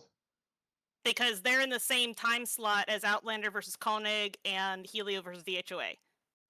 Okay, let me reach out. And Vern can't do Arena 3 until they're done. Interesting. All right, let me reach out. and say. But the person that I messaged is Kahara, because that's the spokesperson that posted their thing. I don't know. When I type in the other ones, they don't all come up. Oh, I messed up. Let me reach. Sorry, Nomad is reaching out. Yeah, Nomad was reaching out too, and I've just been trying to figure out, like, because he's not. Sorry, Nomad is supposed to be in my arena right now. It's Yes. Nomad versus the HOA. I misspoke on stream. I haven't messaged everybody. I hadn't messaged everybody yet because you had mentioned that you wanted to wait till the other stuff had finished before. Right. So I was waiting until all of the matches were done. Like, no, for that I get it. Segment. And then, by the way, you're live on stream right now, and I just want to say to the stream, now you guys know how stressful it is running tournaments behind the scenes. Like, I've voluntold Holly to do this because I just realized that like there were 3 people who I thought were going to be available today, and like none of them are available. And now Holly's doing all of their work. So please, huge shout out to Holly, aka Stream Strider, for just being the GOAT and running the back end for us. That's so huge. We really couldn't do that without you guys. I am going to be checking here to make sure that we get in touch with Zin. It looks like I need to message them. If they don't show up, we're going to just give that team a bye and apologize. That sucks. But I'm just very surprised they didn't reach out to anyone. So let me see if I can get in touch with Zin's team here. Did they message anybody else? Maybe somebody's watching the stream and can I hope so. I hope someone can message Zin. This is Zin, Ops, Hannibal, Inc., and Traumadex. Well, I might have Inc. Hold on. Profile. How do I message you? Message you. What arena are they in? That should be Arena 3. Zin should be against Mortas in Arena 3. Interesting. Okay, so we are a little behind on this. Yes. Oh, that is unfortunate. Usually I run this shit like a clock. Well, it's not. That's the thing is, that went out. How late? How late are they? 15 minutes, 16 minutes. That's I hate to say this. I hate to say this, but that's just a loss. You can't be 15 minutes late. Okay, we're gonna award the win to the team that showed up. That other team is gonna go into losers bracket, and they might just be a bye for other people, unfortunately. Let me see who exactly is this team. I'm looking at the bracket. Well, Zin was already in the losers bracket. So Zin lost against VRN and is just not showing up currently. It looks like it. Okay, then they're out. They're out of the tournament. And I hate to do that to a team, like unless they're like there right now. Like I'm not gonna like stall the entire tournament for them. All right. So let's count, and unless they show up in the next, I'm not joking, 3 minutes, they're cut. They've been knocked out. If they were already in the losers bracket, they're gone. So we'll award. I have the message prepared for the next set. Once that is finished, I just decided I figured I wasn't going to message everybody and tell them which arenas to go to until they were all clear. Okay, let's go ahead and just get this next set going. All right. Again, we'll give them the 3 minutes to show up, and I want people to play. I don't want people to just drop out. But being that late is that really sucks for everybody else who's just trying to like hang out and watch. Sorry to everybody who's had to wait. Sorry to the stream who's had to wait, but that's how it goes. Well, people can start at least moving into the arenas. Yeah, let's do that. So I put the message out there. Everybody should know where they're going. Nomad Malin Arena 1. Okay, yeah, let's get this going because we are pretty behind schedule right now. We're about 10 minutes behind, and that is going to we were starting pretty early too. Everything was finishing pretty quick. Everything was finishing quick, and here we are. All right. I'm going back to casting Arena 1 because I've left Jackson on. Holly, friend of the stream, friend of the guild. If you guys ever run into Holly, aka Stream Strider, in any matches, if she's on Druid, don't even fucking try her. Is my only recommendation. Thank you so much, Holly. Enjoying Jackson. Some of the PvP. Yes, hello. Hi, how are you? I was just disqualifying a team for being 15 minutes late. Insane. Oh. Insane. Got DQ, it. So that's baby. what the delay was. Yes. That was the got it. delay. So here we go. Understood. On Fortnite. All right. So I also think maybe one of the matches took longer than one of the others because it looks like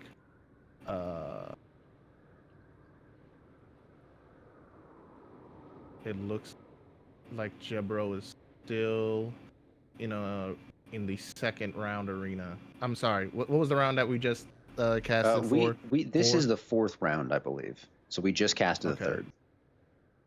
So we should be in the, if we're going by the color code of the beautiful graphic I made in the middle of the night, we should be on the lime green is where we're at right now. Okay.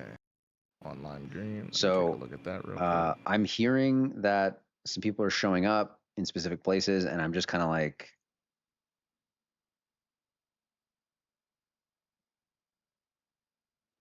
I'm just sitting here like, I put a suit on. Come on. I put a suit on. I woke up early and I put a suit on. How are you going to show up to my tournament 20 minutes late? I put a suit on. Heard you. You know how much money I'm paying to air condition my fucking entire house right now so I can wear this suit inside in the middle of summer? It is warm as hell. I'm gonna tell you right now. You asked me to put the suit on. I wasn't wearing the suit before. I'm coming in. I had my things out. You know what I'm saying? How you gonna be late? You know what I'm saying? You're gonna be late. At me? That's crazy. So I guess we're waiting for the amount of nightmares I had about this tournament not going well. Do you know how much sleep I lost thinking about all the things that could go wrong in this damn tournament? This is one of them. Do you guys think ANET pays me? They don't. I'm not even an ANET partner. I can't spectate regular tournaments. I'm 100% dependent on ANET partners to spectate regular tournaments. So I have to throw my own. I mean, and you're doing a great job. Ooh. I'm gonna tell you right now. A round of applause for you. Come on, folks. Give it up for him. Hold up. Let me get your round of applause going. Give it up for him, folks, because this is clearly not easy work. You can see how difficult it is to try to wrangle this many people. We've been sitting. I'm going to start this. We have a game right here. Do we? Okay. So am I casting this one with you? I guess so, man. If someone else pops in, y'all can switch out, I guess. I think what's supposed to happen is Johnson is supposed to jump in here with you for this match, but the main issue is I think with the late finish, and I think there was a delay in one of the matches. You can kick him over here if you want and jump in with Jebro. Have you had a chance with Jebro yet? Yes, I was just with Jebro. That's why I'm here. Oh, fantastic. Okay. All right, then what I'm going to do here is I'm going to look at the blue team, and I'd like you to look at the red team. Let's go ahead and take a look at their builds real quick. They're opening really nicely into the in this team fight. They're being very patient, and that's something you like to see in a team fight like this because this is the knockout match. One of these teams is getting removed from this tournament right here. Blue team grab the capture point. We're going to have to see what's going on here. Blue team's looking like they're taking a lot of damage in this original team fight here. Red team looks like they have a pretty commanding presence here, going straight after the Guardian, who's just sort of running for his life right now, where the red team just gangs up on him. This is looking like 4 big guys. Does he escape? No, he goes down, but red team also looks like they have a close down here. Dragon Hunter Mal is looking a little pressed, but it looks like the blue team is just going to have to take that loss right there on that character. But Dragon Hunter Mal is getting really pressed by the blue thief. Ooh, he gets a nice RF in there. A nice RF is going to just save that entire team fight. Yes, and the red team is going to take this mid fight right here. That is very exciting. Ooh, Creeper comes in on Dragon Hunter Mal, gets a quick little assassination there. Ooh. That is big. That is big. Are they going to be able to get that res? I think they should be able to. If they all just kind of coalesce around this, they might be able to do it. And he is back up. And right now, point C is still open. Looks like the blue team is going to cap that. And it looks like the blue team will start this game with a lead in the map state. Blue team's going on sides. Red team has the lead in the map state currently in terms of just winning every fight. Winning every fight, yeah. They're just being able to.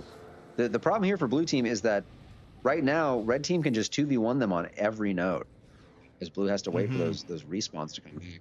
This is going to come down to, this is an interesting map because both teams are running thieves, so you're going to be seeing a lot of high mobility here. But this is a map where you really do need a couple bunkers. This is sort of an anti-Capricorn in the sense that if you have one node for the entire game, you're okay, but you can't win with only one node this game. Capricorn, you can win with one node, but look at that. The red team just absolutely assassinates Bazap right there, catching that Necro out in the open like that. That's brutal. Necro is one of the strongest team fighters in core right now. And losing your Necro is a huge disadvantage. When red team just coalesces like that, look at them coming in here, swarming around blue team, getting a couple picks extra again. As they're just 4v3. It looks like the Skyhammer is coming up in a moment here as well. Ooh, and Skyhammer's probably just going to get picked by red here. I'm looking over here at this duel between Kuma and an Acceptable Name. An Acceptable Name has proven himself multiple times to be a very competent dueler, and right here, he's just leaving. He's just out of there. He goes, hey, I'd rather get Skyhammer and let this guy fight my pet. Where you'd rather have the fight. Absolutely. Very smart. You know, when you're losing, you leave. And that is what you see from highly skilled players. Let's go and take a look from the Skyhammer POV. Looks like Stick with Everything's getting picked over here by Acceptable Mal and Camperoni. Those are two people you do not want to run into in a dark alley. They are going to beat the shit out of you. They gonna take your money, dog. They gonna say, run them pockets. Oh, look at this go. Blue team got reinforced here, and the Acceptable and Mal and Camperoni it didn't matter. Kind of crazy with it. Just did not matter. It looks like the Skyhammer's gonna go to the red team. The rest of the red team shows up. This is kind of an over-rotation on red team. This is not good for red team because blue team, what they could have done is scattered to the other nodes. And what's interesting about this Skyhammer map that I love, I genuinely love this about the Skyhammer map. If you go to a node and you cap it so it's one tick away and then walk off of it, Skyhammer doesn't reset that. So if you look over here at this node I'm at, that C node right here, it's blasting it, right? But it's only went down after a red person stood on it. So what a lot of good teams do on this map is they tick it up. They go, we lost Skyhammer. They send people to each side node, and they tick it all the way up to when it's one tick away, and they just wait for Skyhammer to go off twice, and then they just go in there and cap it in 1 second. That is a smart play. It looks like Dragon Hunter Malin is down in this fight. He's down, but so is Stick with Everything. This is going to come down once again. Camperoni. Camperoni's down, though, as Dragon Hunter Malin gets full killed. They're going to have to see what they can do here. Morty is down as well. This is, again, a 2v2.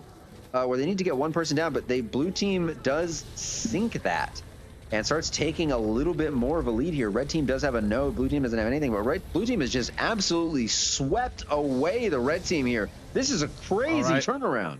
Oh, Maury Kyrus is back up. It looks like Death Not Broken's death is what got him back up, gave him the rally. He's getting jumped by two of these red team. Oh, it doesn't look like he's gonna be able to get away from this. Oh, this is happening too. To Acceptable Mal was winning his duel over here and then just suddenly gets jumped by two blues. If he can keep two blues here, this might be a valuable use of his time here. Oh, he's barely surviving. Can he get out of range? Yes, he does. He does escape. He does escape. This is big. Blue team does take that node, but they are stuck dealing with an Acceptable Name. Bazap over here has just recovered over here in the inside. I thought he got rezzed. My graphic seems to have glitched. Installed. Creeper over here just poopsie. Immediately decapping the red's node. Red still has a lead here, but blue team has absolutely just started taking both sides. Red has had to coalesce to make sure they won that team fight. Let's see if red goes back to that 2v1 mentality. As Creeper starts just building up the stealth over here, trying to not have a duel with Mal here. Let's see if he decides to take this duel. Cannon operational. He does not. He escapes very wisely as Mal was about to get plussed. Let's see here. Skyhammer's about to come up again. It looks like there's a big fight going. Yep. It looks like there's a big fight going down for the Skyhammer right now, actually. Oh, I got to get right in there. Campionary is in there in a 3v2. Oh. I'm sorry, 3v1. And that is a Skyhammer going to blue team, I think. Yeah, that is 100% a blue team Skyhammer. Oh no, the whole red team just showed up. This is wow. If the blue team left right now, this was a huge misplay. Let's go. Let's see this. This is the biggest team fight of the whole game. This is really going to determine the next 50 points of this game, which is a big thing. Juvenile Wolfer goes down here. The Thief got picked right on there where all the teams started doing AoEs. But Death Not Broken's in Lich form here. He could kind of go crazy if he gets a thing here. He could absolutely take out Creeper if he's paying attention. But no, blue team gets rezzed here, and the red is now scrambling to try and red is starting to fall apart here. Yep. Yeah, this is a 5-man blue team situation here. They need to get the fuck out of here. As red looks like they're going to decap the A node right here. Yep. A smart play by acceptable name. Acceptable nah. Yeah, he said. As it looks like. He saw that and he said, you know what? This ain't worth it. Yeah, look at this. He gets a couple ticks on that. He waits for both Skyhammers. He runs in. Oh, but he could have gotten a little more. So the Skyhammer is 100% dodgeable. If you know the timing on it, if you've practiced it, you can sit on the node and just dodge it both times. But the timing is really weird and esoteric and not worth learning for everybody.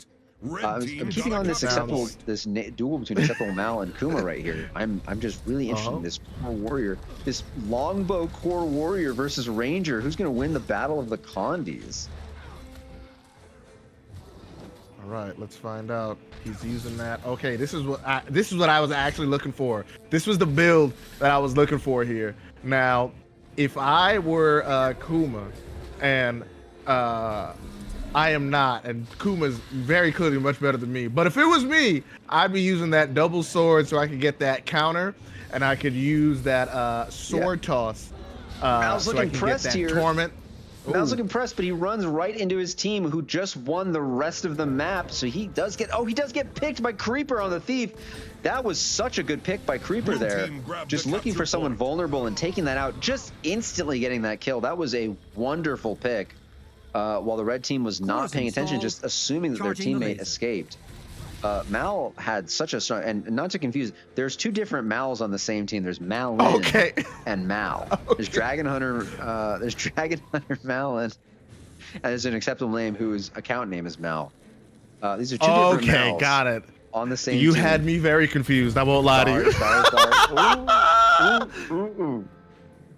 Here we go. Looks like blue team is trying to hold on to this node here. They're 100 points down, but this is still anyone's game. If the blue team really gets together and win this team fight, this is going to be an insane comeback. Like you can never overestimate especially on Skyhammer.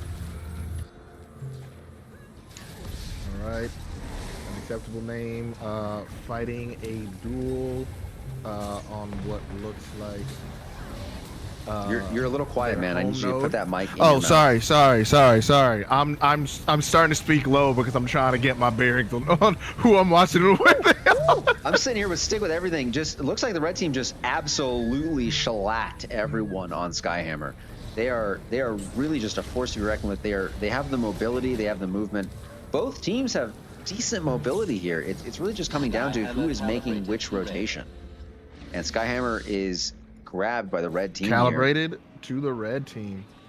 Acceptable name goes down.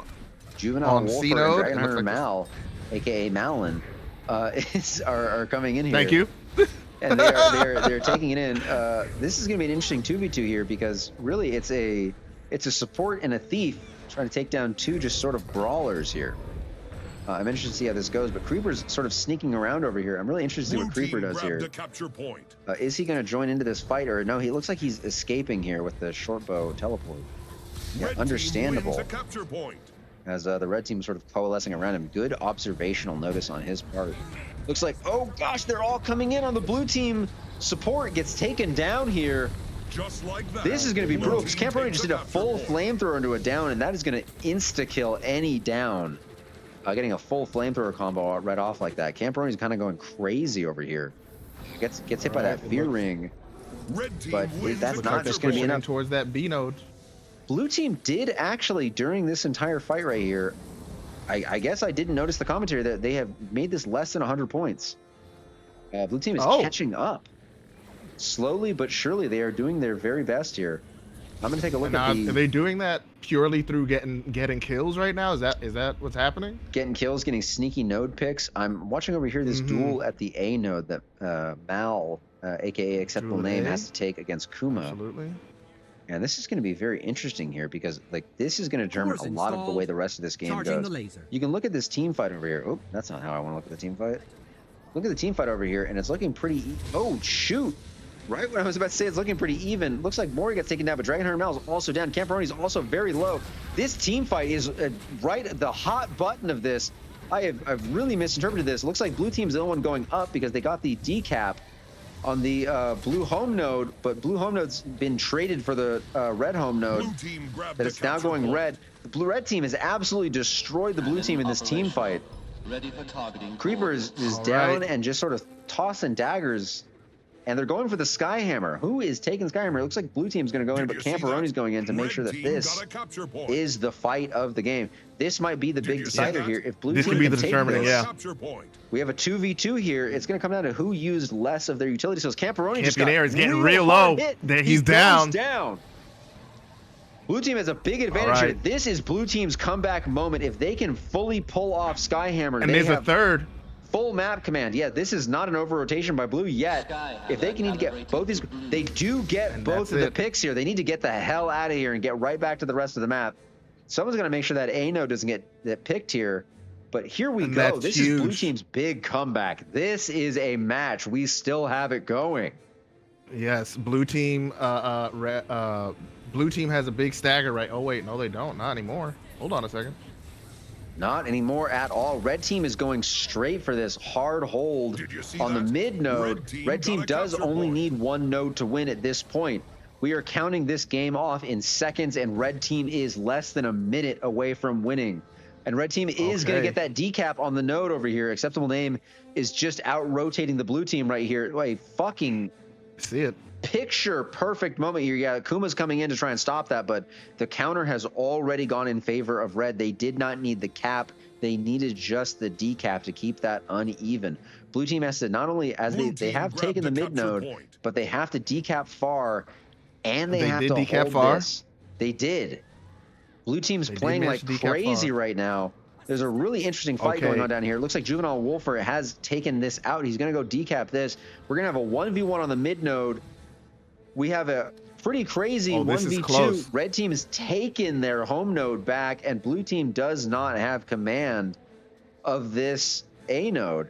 Although they are 2v1ing it, are they going to get acceptable amount out of the way? This is brutal here. They're going to need to keep every node newt, or they're going to get outdone. One node wins for red team. This is big. Red team's 30 seconds away from victory. Creeper. Because Creeper is their thief. He has to be the one to like get across that map as quickly as possible in order to stop the timer. Absolutely. Red team right here. Blue team has 2 points. They do not have enough shit. Red team is 21 seconds away from victory. Blue team has to play Creeper's running towards and also decap far. All right. Kuma and Creeper are attacking the home node for red. And the rest of their team has to hold that mid node. It doesn't look like they're going to be able to if they're going to stick with every time. He's down. Red team is running down the clock here. They've got 3 on the node. Blue team does not have any amount of AoE damage that's going to be able to stop this here. It's looking like this is going to be a red victory, and red team wins on the buzzer. I didn't even notice the timing. Whoa, oh my God. That was incredible. That was an incredible game, you guys. That was neck and neck. You guys did a fantastic job on that game. Absolutely. Well done, everybody that played. Those are the type of games you like to see in these tournaments. Shit, it just changed teams. I really need to know who was blue and who was red, because red just won that. All right, it was Mal's team. Team Malin, the Hog Owners Association wins. I'm going to go ahead and hit this here. HOA has defeated... Was that Nomad's team? No, it was Outlander's team. Is that correct? I think so. I'm not sure. Let me double check. What team is Creeper on? Because Creeper was on blue team.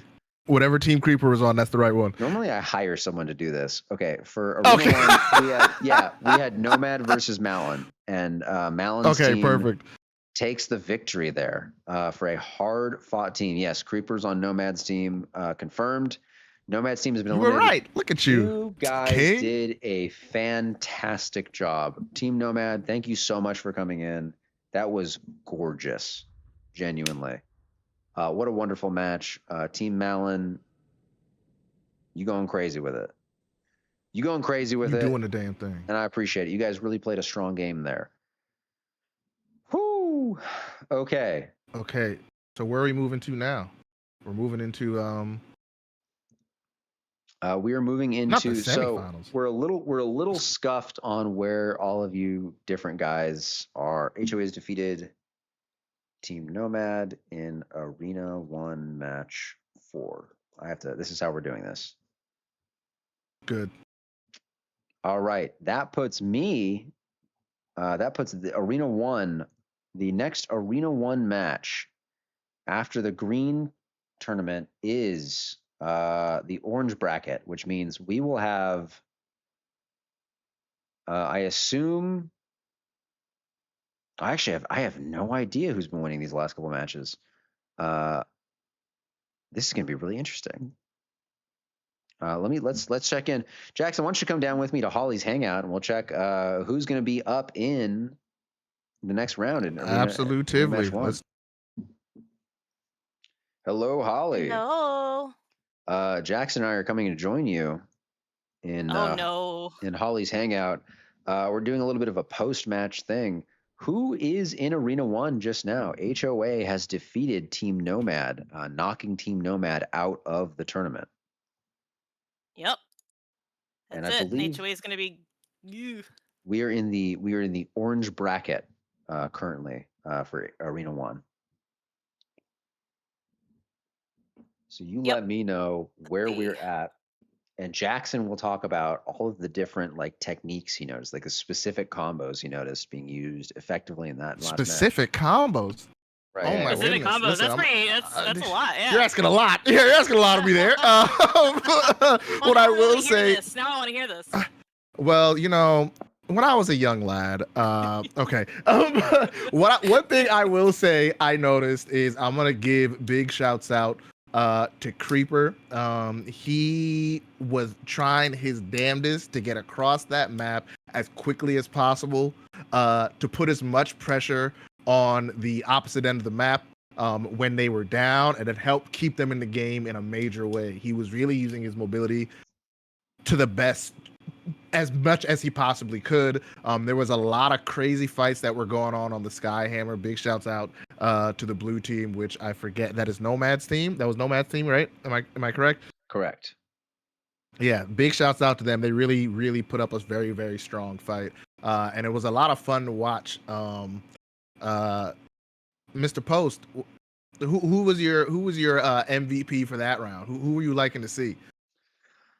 I have to say that from my perspective and the people I was watching, I would have to give the MVP of the last Arena 1 match to Mal, an acceptable name. Yeah. He was really just okay. Thank you. His rotations. His rotations absolutely, really just made that game. Cinched the win for them, yeah. Like where I was just like, what Red Team needs to do now is, and Mal was already doing it. Already on it. Yep. Oh my God. And I was like, Blue Team really needs to hold this, and Mal's already taking it. Holy shit. Those are fantastic rotations by Mr. Mal. I have to give him some MVP credit. I also have to say, just shout out to Malin for running that team. It's always hard to run a team and look for just to corral a bunch of cats to go for a walk together. That's what it feels like to organize teams. And I really, I always give a shout out to the team captains. So it looks like we are at. I just posted the updated bracket. Is the updated bracket Veil, aka Final Denial versus Helio? Well, if they win. Oh, it's not over yet. It's VRN versus Helio right finished. Now. So Helio versus Vern is still going. Okay. Okay. And so they're the only ones we are waiting on right now. They are very even at 350 to 360. The VRN versus. This is very interesting because I believe VRN versus Helio's team is sort of a grudge match from yesterday. Probably. I would agree with that. To be honest, I might want to go check that match out. You might want to check it out. It's looking really good. I think I might leave Arena 1 right now for a little while. Check it out. And now Helio and them are pulling ahead, so. Okay. Yeah. This is in Arena 3. Yes. Yep. Arena 3. Is that what we're doing? And we gotta wait for them to finish before we can move forward, so. Yeah, we have to. We can't not go in there, so. I mean, you're right. You're right. Got 100 points left. You gotta go. Oh yeah, we got to get in there. All right, we'll go check it out. Holly, we'll pop back up into the Arena 1 chat so we don't start talking over you and distracting you. But thank you so much for again. Thanks for the update. Thank you enough. Yes, like Holly is the. Thanks for organizing. Yes, the true ruler of this tournament is the person running the numbers, and I can't thank you enough. No problem. Go catch it before it ends. We are going in right now. All right, let's see where we're at here. I'm going to go to the straight cam here. All right. Ooh, it looks like Team USA is just pulling ahead by about 100 just points like here. That, blue team takes a capture point. Looking like red team just caps mid, but they're gonna have to take a duel against Naru on his nasty Necro. This is really interesting because Naru's Necro is again just one of the most brutal Necros to fight against. He has every single CD memorized. He knows every CD that your build has, and he has it memorized. And he's just gonna sit there and wait for the second. You're like, look at this. Look at him just dismantle this other build. Like, this guy, Nishquavo, is like playing amazing. Like, look at that. Look at that beautiful, perfect timing there. But he's smart play, still on the back foot. He's still on the back foot. He's stalling for time for one of his teammates to come. And like he needs to hold this node because USA is literally 10, 12 seconds away from winning right now. And Naru does get the kill, just blasting with Essence Blast. Just those consistent burning procs are so powerful. All right. It looks like the red team's home node is going back, so I don't know if there's a way. Takes a capture point. Red team is absolutely pressed here with 3 seconds on the clock. They do hit it. That must have been an amazing match. I would recommend checking out Jebro's stream for that one. That is pretty crazy. And then look at them saying some GGs, some good stuff. We love the sportsmanship. All right. You know, sometimes you see a big score gap and you think, oh, that team lost really bad. And it's like, not really. A lot of the time, that is always the thing where it's just like, yeah, don't let the score fool you. Truly anything could happen. All right. This is going to be Team USA versus Team Vale in Arena 1. All right. Fantastic. And then it is time to rotate boys. Moment? Yeah, it is a boy rotation moment. All right, this is one of my favorite maps because if you know me in this map, you know I love to bring the bell. Sponsored by Taco Bell. If you look around the Capricorn map, you can see the beautiful lion, his beautiful face, his beautiful bell, and the way he wants that shit. Live Moss, eat lettuce at Taco Bell if you want to sit on. Sit around. Are you constipated? Right. Eat lettuce at Taco Bell. All right, brother. I'm gonna drop down now. All right, I'll catch you soon, my friend. All right, later, dude. All right, this stream, we are gonna need Vale and Team USA. This channel. Okay.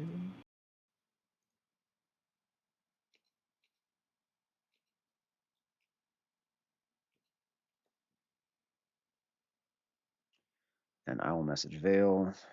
Arena 1. Hello. Hello. Good to see you again, my friend. We sort of missed each other in the kerfuffle.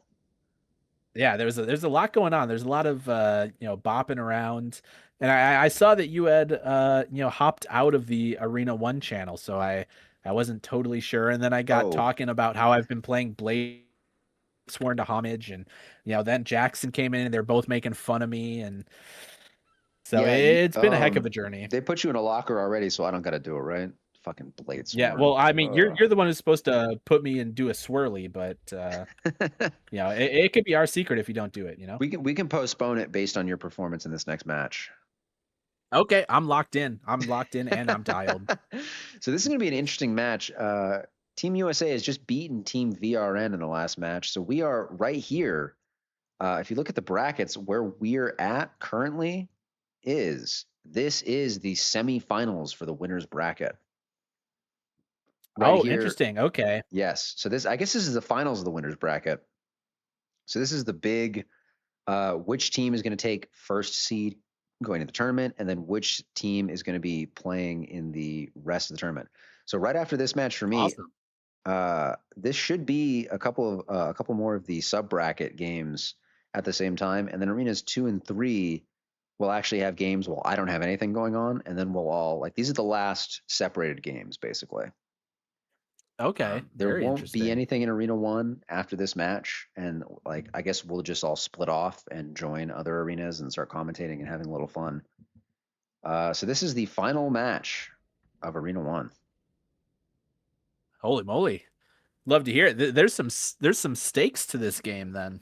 Absolutely. This is Vale, which I believe is an EU team, coming against Team USA. Oh, I just watched this team on Skyhammer, and Aeon is playing a decap hammer guard build that got absolute turbo value last game. I mean, other team had no way to deal with it the entire game. It looked immortal. I'm curious to see how USA approaches it, because this team is playing very heavy to 3 nodes. They have a bunker core NG that's sitting on one node.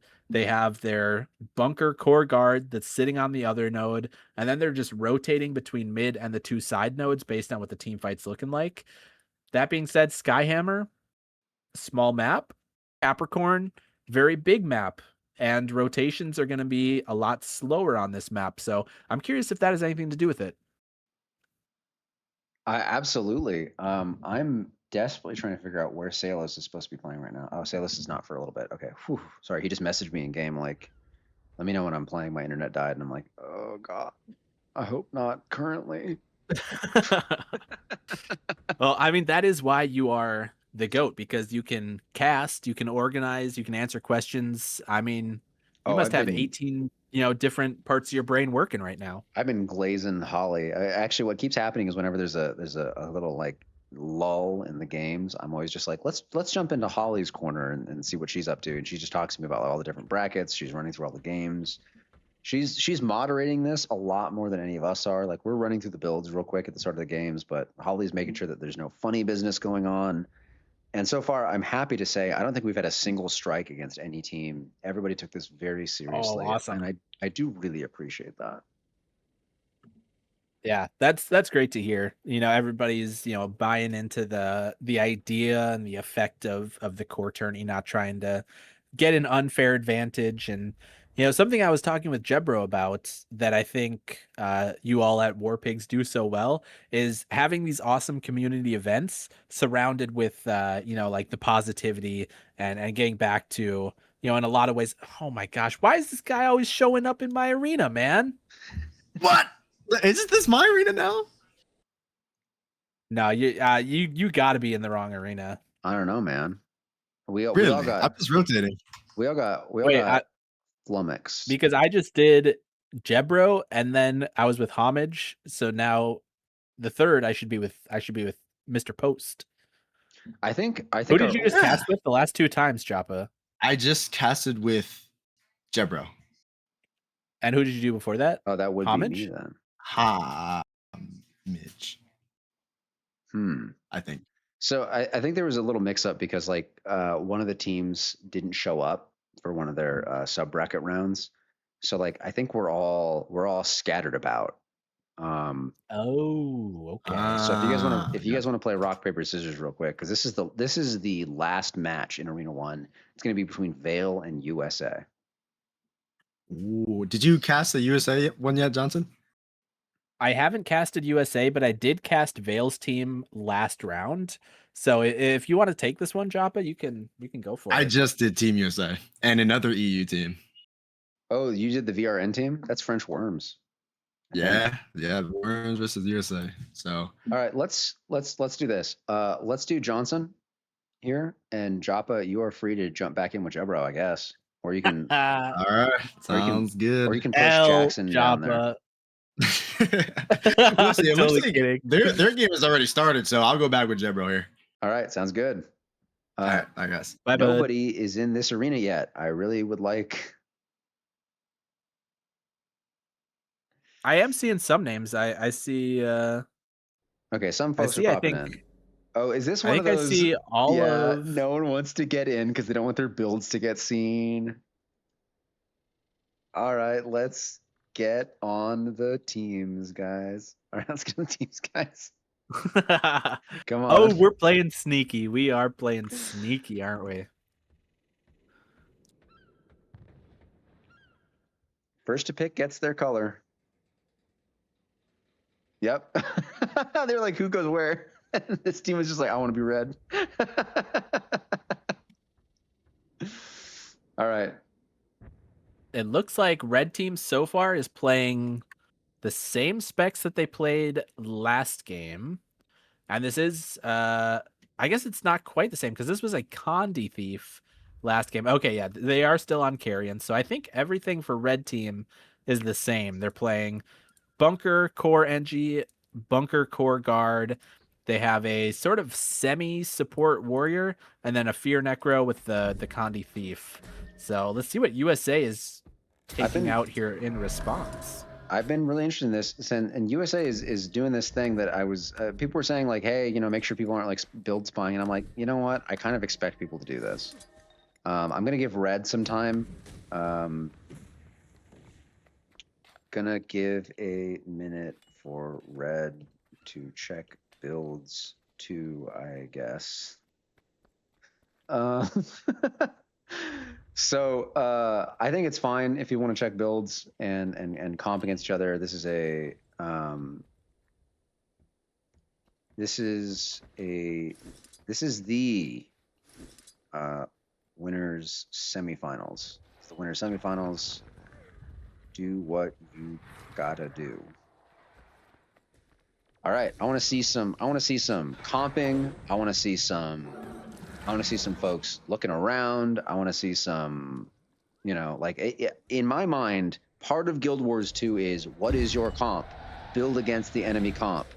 Do what you gotta go.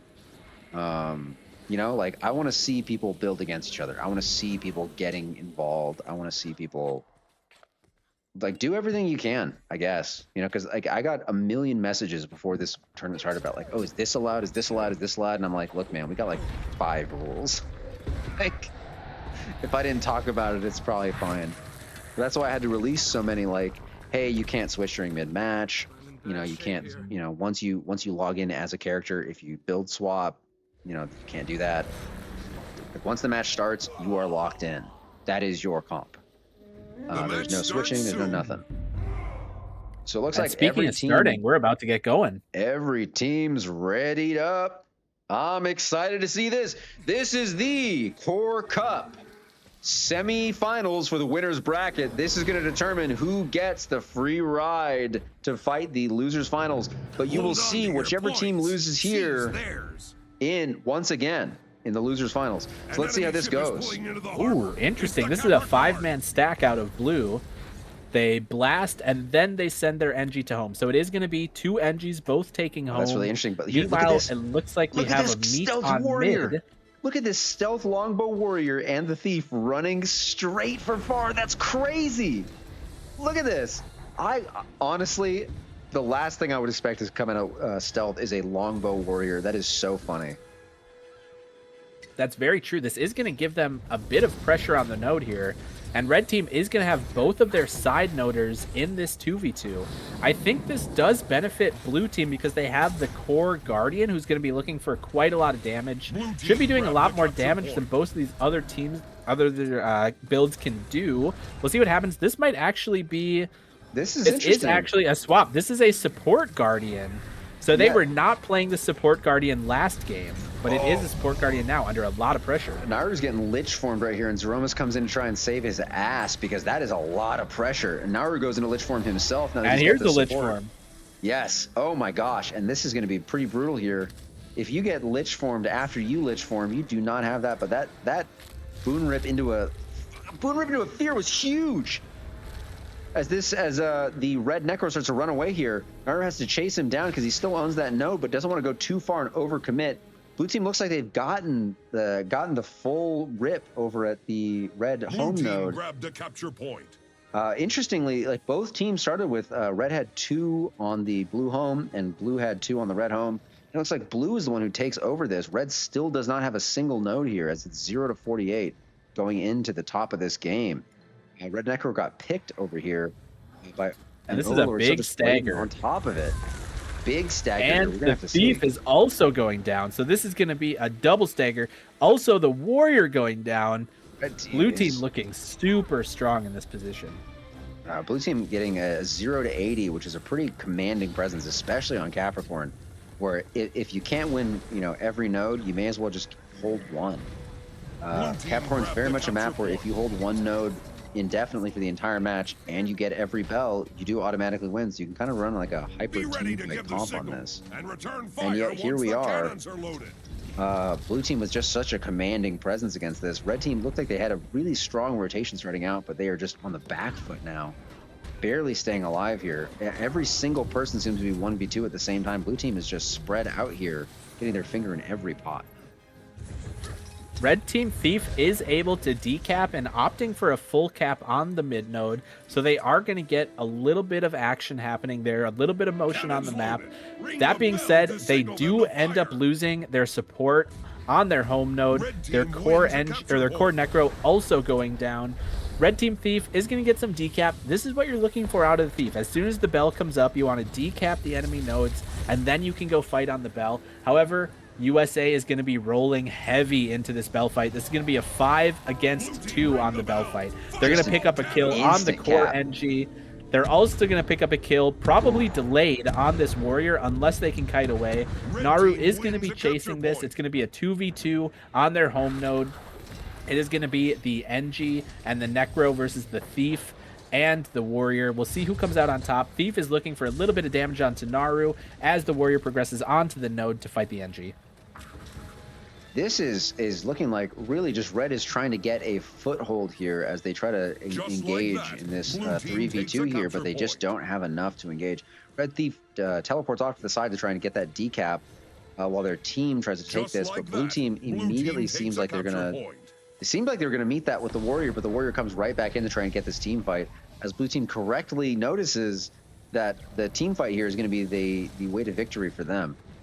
All they need to do is hold 2 nodes, and Red team is really struggling to push into this. Blue team is just fortifying each other back to back. It's like they're linking shields together and just like syncing up their boons and their F1 skills right now.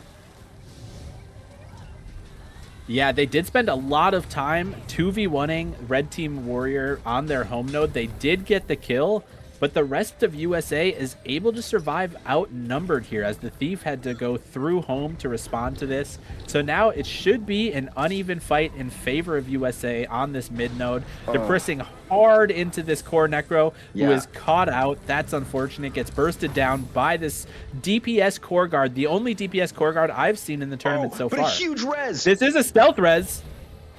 A huge stealth res does he get? He does get it. Oh, they get it. He does get it, and he gets his full heal there. He's not running the spite in the same way that Naru is, so or the curse in the same way that Naru is, so he's not gonna be able to get that quick respawn there. But he's going straight after kill me here. The Warrior's a little bit pressed here. He has used his heal already. Do they get enough here, or does the Connie's get cleared? But the core necro goes down again. As Red team comes in, going for another hand res. Trying to cleave. They do not get committing this. Again. Oh no. Not yet. Not yet. They have 2 downs here. Red team is just struggling here to escape this. They are correctly knowing when to leave this fight as the Red Warrior tries to go ahead and take that home node. But he's just stuck fighting the NG build. I feel like people have PTSD from fighting NGs these days. All of these bomb kits just really commanding nodes. Red's 2v1ing on the home node, but USA's Aromas is coming straight in. Also, the blue team is just about to 3v2 them. They thought they had an outnumbered fight, but this is Team USA's specialty, is absolutely baiting you into think you have that outnumbered fight when you really don't. USA is absolutely commanding this fight. It's a 3-node game, and it looks like you're going to be able to take the bell as well. Lucky Stab running in, trying to see if they can do anything there, but just has to escape as fast as they can. Yeah, this is a commanding lead and a commanding map state for USA. They've been able to maintain this stagger, picking up kills. It looks like these side node builds that did so well in Skyhammer, getting the extra plus by the Thief, have just been unable to do that in this state of the game. This is really looking like a complete blue team shutout here. They have done such a good job of isolating the red team. This is the sort of USA's entire thing, is they just divide and conquer every team they fight. Red team is again filled with skilled players who know how to play their classes, know how to play their games, and they know their 1v1s.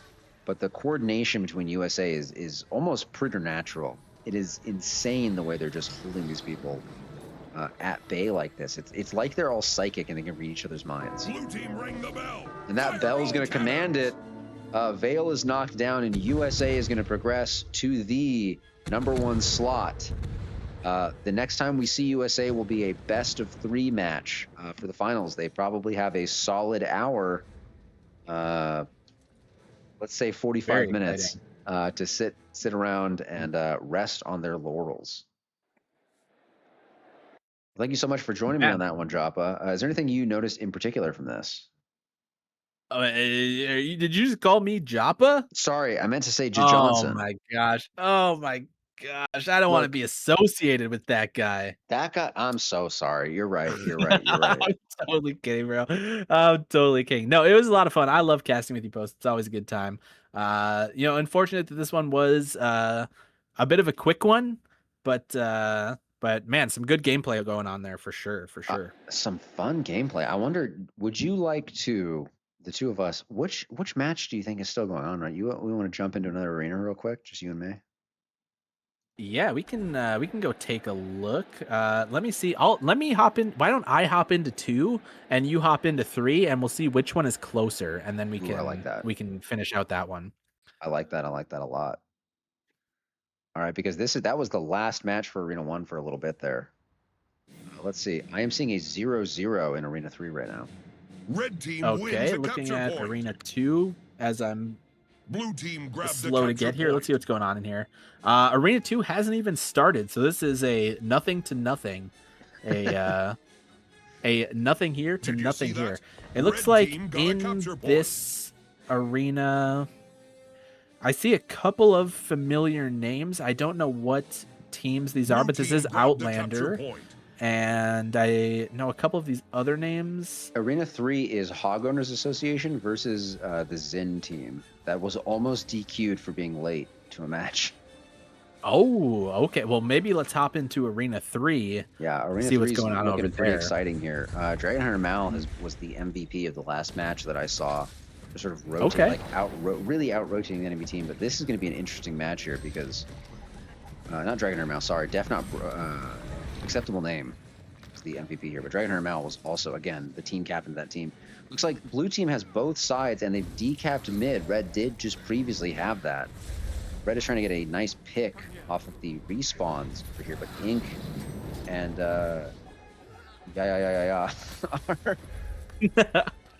fucking really holding on out here. This is a very interesting NG Thief comp against, I believe, Ranger and Thief comp. So blue has every single node right here. We also have a Power Revenant. This is the first Power Rev that I've seen in the tournament. I've seen a couple other Revs, but they've been playing Malix. They've either been playing Malix Shiro or Malix Jalis. This is actually a Shiro Jalis Power Revenant build, so very interesting. This is the first actual match I've seen with a Revenant. I was doing some core scrims the other day. I was filling in for some of these teams that were scrimming. And there was one particular person who was just sort of spamming an unblockable Shiro elite over and over again on Revenant. And I was like, hey, core Revenant's a lot stronger than I thought. What the fuck is going on? And it is interesting to see them not run to run Shiro here, but not just be spamming that. It turns out in team fights, like, nothing really keeps up with spamming the Shiro elite as fast as you can. Yeah, it is a very big, it's a very impactful ability that wasn't, I guess, technically around when the rest of these core classes were in the game. So it does have maybe a little bit of power creep in that sense, that it technically came out in Art of Thorns, but people hate. Yeah, it's been Rev. very interesting to see how Rev have been interacting with the other core classes. Malix gets a lot of value just by getting a ton of pulls. Absolutely. But there's also core guard in the game that has a lot of cleanse, you know, so there are answers to it, and it's been a pretty interesting matchup to see. I think that's the most interesting part about it, just because like it's not like overpowered, and people really talk a lot of yay about Core Rev being like a terrible class, but honestly, from what I've seen, is Core Rev is very powerful in these team fights. Just again, I played against a match yesterday where someone just literally hit the Shiro Elite off rip. Just every time he could, he hit it in a team fight, and it really commanded the team fight because isn't really a chill to the bone equivalent in Core, and chill to the bone is so strong. It's so strong. Yeah, it's very true. I mean, something else that, you know, Core Rev gets that not a lot of other classes get, you get unblockable for playing Shiro. You know, you get like it's 2 or 3 unblockable stacks whenever you use your port. Right. So that's something that not a lot of classes had access to, especially when it comes to Core. Unblockable Jade wins, my beloved. That's so fucked. It looks like this game is going heavily in favor of blue team, though. They've been winning the bell. They've been able to maintain a stagger on the red team. You know, this is something that we see quite a lot is, you know, after you get a down or two, you sort of keep running out of spawn, continuing to, you know, try and get on the map, when sometimes you need to take a second, regroup, push into a node together. But blue team has been playing and responding very well to any attempt that red team has been able to make to try and get back on the map. Absolutely. I mean, the blue team here has just been really taking advantage of a lot of the red stagger here. Red has not really been able to get back together after this.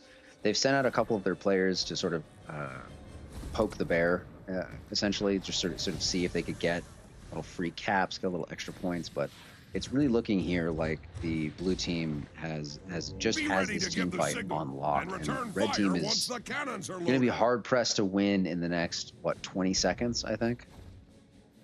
If they don't have any deaths, it'll take about 20 seconds. Yeah, you know, I think they've got a pretty good lock on the game, especially with 2 downs. Right. Blue team grabbed the capture. They're just down. Blue team is a little bit sort of just out rotating the red team at this point. Just they have the speed, they have the damage, and red team has sort of just been on the back foot ever since that first initial push. That is sort of what you like to see in these core matches. These teams that just really push that aggressive initiative and then don't let it get away. Well played to both teams. This is a very interesting comp. Again, the first Core Rev we've seen in the tournament, and it really had a huge impact on the game. Would love to shout out both teams there. Dragon Under Mal's team had a lot of amazing, very clippable moments where they just shut down people by doing interesting rotations and surprising folks. And in this one, it just looked like the blue team happened to read them in a way that they weren't able to correspond with immediately. But experience-wise, I love to see all these teams coming in here and just gaining this knowledge and learning a little bit more about how to fight these crazy experience rotations. Yeah, absolutely. And it's what a fun environment to do it in as well. You know, it's sometimes the current meta can get a little bit stale, you know, so getting a new sort of meta, a new approach, a new viewpoint on the game through the use of core classes, especially, you know, having it be core classes, mobility is so much more limited, rotations can stand out so much more. It's kind of a cool learning experience, and you know, I've enjoyed watching it for sure. Oh, it's absolutely huge. Absolutely huge. Johnson, thank you so much for joining me here. I'm not really sure what the next rotation is for all of us. Because that was I was I need to report who won. I need to report who won. Arena won. Zin defeats the HOA, which would never happen in real life because the strongest organization in every community is the HOA. Oh, big true. Yep, very big true. All right, looks like we can start combining. Yeah, we're gonna start combining and I think we should probably join up. Why don't you know what? I'm gonna go ahead and join Jebro. I haven't ever cast with this man before. All right, sounds great. I'll hop in with Homage and Jackson then, so we're 3-3. Yeah, that sounds great. All right. Love you, Post. A lot of fun. Love you too, bud. Catch you soon. Peace. Yes, it's nuts. It's really, really cool. Hello. You're bringing back everybody. Solo Jebro. You're bringing them all back. I mean, the tournament is also, prize pool. Shit, we haven't talked about it once. It's that's gems true. and stuff. It's a big secret. Hey, Jebro and Jackson, joining you guys for your last match. There's no more matches in Arena 1. Team USA has cinched the victory. They will be taking in the team, the lead slot via Arena 1. The next couple matches will just be in Arenas 2 and 3. And then you, Homage, and I will rejoin to do like a big fancy thing. And then Jackson, Joppa, and Johnson will also join together to do another J Crew exclusive stream. A fancy thing. Is it dancing or like sandwiches or anything? It could be. I can dance. Are sandwiches fancy in Britain? It depends what they are. I mean, it's bread. It's like slices of bread. So it's not a sandwich. It's like a Subway sandwich. It's more of like it could be cucumber sandwiches, which I was about to say. Is it like a cute? Like what do British people do? Like a cucumber? They're like cute. Yeah, I don't like it, but like pepperoni, cucumber and mayonnaise, and some black pepper. I'm really sure what you guys would do. Conquered the world for spices, and you refuse to use them. Is all I can say. Yeah, well, I mean, England's food is mostly from other countries because that's kind of what we did. Can I say my first degree, my first college degree was in British literature. Oh wow, Jesus! Wow. That was an accident. I'm not sorry joking. about that. It was an accident. It's good, but it's hard to read. But I learned a lot about like Victorian recipes, and I hear Victorian recipes are like the good shit. Like that's where they were like obsessed with spices, and then like spices got so cheap that poor people could use them. So they were like, well, actually, what we do is we just get really nice chicken and we don't spice it because we can taste the natural flavors, and poor people can't taste the natural flavors. And they were like, what if we didn't use any spices? We just had good chicken. Wow, a lot of English food comes from post World War II or World War II kind of depression periods where everything is flour and eggs and potatoes. That's it, and gravy. That's it. Sausages maybe. Oh, we've got teams. You've got teams. Am I supposed to be in here? Yes. Just okay. Yeah, if you want to.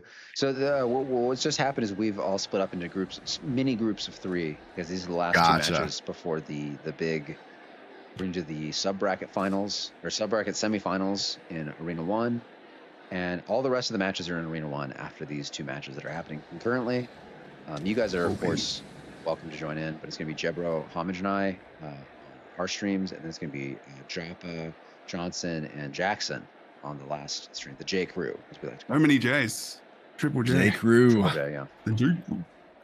We were joking about calling ourselves Jahomage and Japost, just so we could fit in with you guys, but it just felt so fake. You know? Is a title one of the prizes?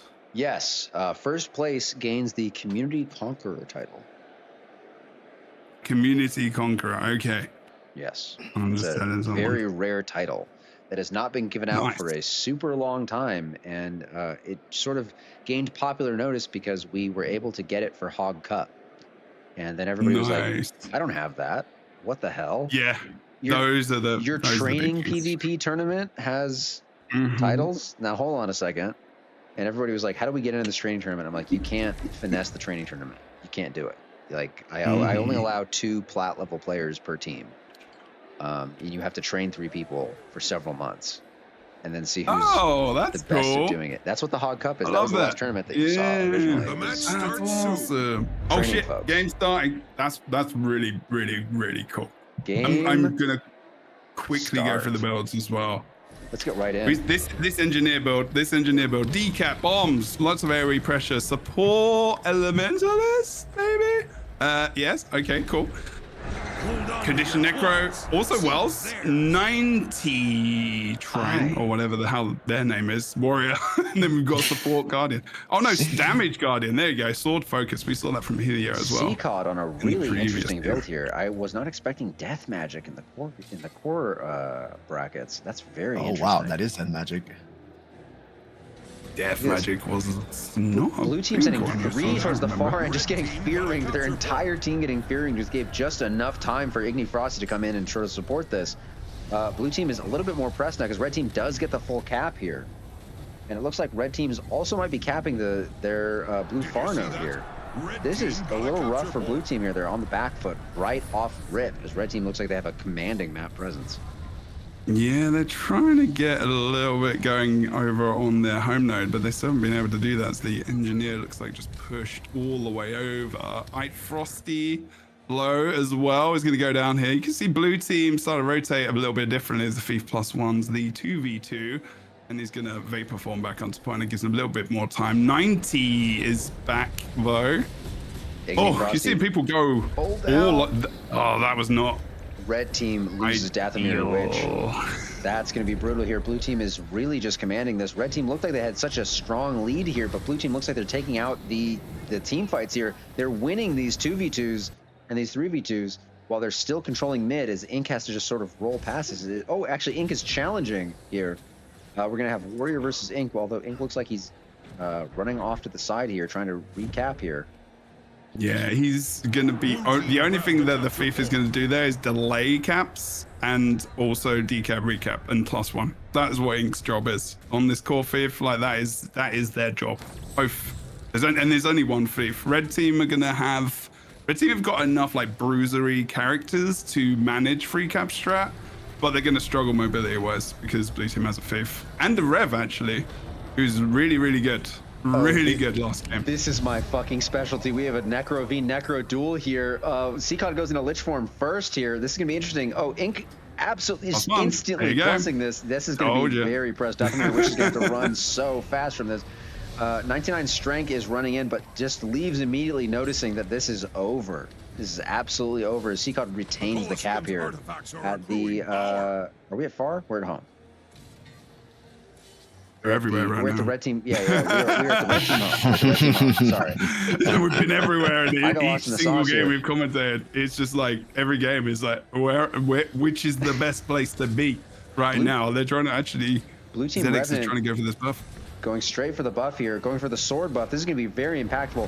You don't see too many revs in this tournament, which is surprising because the rev is so powerful here with the Malik's pull and the Shiro just unblockable chill to the bone here. Tromedex going for that sword pull. The sword pull here is so fast that most people just don't even notice. It takes about 3 seconds to get that buff. You cannot even stop looking at someone on that node. No. Control is really solid. Blue team still can't get into this map, even though they were starting to get those kills. They can't capitalize on this right now. Seacod's trying to kill red team Warrior mid, but then they've got the Necro there as well. Right here, the Rev gets a giant Shiro stun. He stuns both players, but the red team was ready for it. Just absolutely, they cannot get a foothold here. Just like cooldown's low. Eye is really low, only has lightning flash left. Can use that to get back up. But if you can get on Ike Frosty, right here. Why aren't they pressuring them? The ref should have been on the Ellie. The Ellie's just distance healing. Like there's no pressure on them. Like this is a big mistake. Oh, nice push. Dark TV's back up, guys. Immediately back in the fight again. This is gonna stall forever. They don't have really many cooldowns. They have armor though. That was a mistake to not go on to the elementalist and finish them. I know they didn't want to get the buff, but he does get it. He sneaks it in the middle of the fight, and that stalemate is gone. As I said, oh my god, you get 3 seconds if you're not looking at the person who's on that node, and you lose that sword node. The entire blue team has a 20% damage buff now. This is going to be a huge buffer for the rest of them in this fight. We're gonna have to see floor panel right here is in a dire strait. He just got stunned, and he's getting a big collapse on him right now. If Jajaja gets this big the full flamethrower combo, this is rough. He does cleanse it, but this is gonna be He's still got a lot of utility left. He's also got supply crate and med pack and shield, so they're fine. Elixir gun. This is the problem with this build. This is a 20% damage buff in a 2v2 with a 20% damage buff on that sword node. That is going to be huge. The sword buff is a 20% team-wide damage buff. He's still full HP and he's fine. Oh my god, he really is fine. Yeah, that's the problem with that build. That build is really strong. 1v1s on side nodes, like DK capability. They're just sitting there healing. Unless someone +1s, they're going to win that 5 versus anyone, unless it's another engineer. That is crazy. And then that's skill. And unless the Necro comes in as well. Both Necros are in a duel again, and Ink comes in and just takes out Dathomir Witch right here. Do they get the full kill on this? Dathomir Witch trying to get that full cap off with the Fear Ring. But here we go. They get full shroud. They have full. They're just sitting there. This is going to be a much longer 1v2 than the blue team was hoping for. Jappa, how are you feeling about this game right now? Who are you looking at? I mean, everything right now is nearly stalemating. I think out of all the games I watched today, these fights have been lasting the absolute longest. So every node is going to be so important, because if you give up a node, do you know how hard it is to decap that node once it's yours?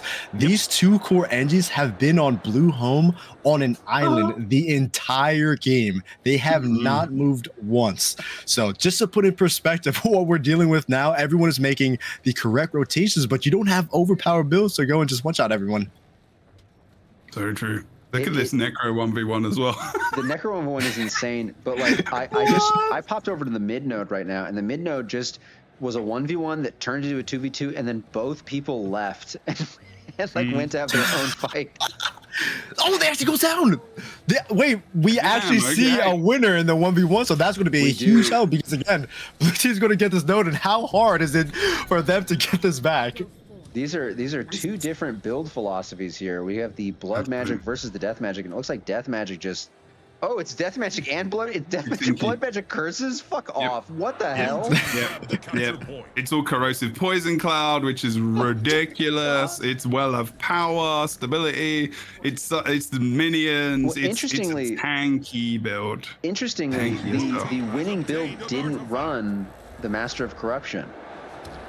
That's the most interesting part of that, because Master of Corruption would just boost him so much, giving that 16-second CD on the heal, giving a 20-second CD on CPC.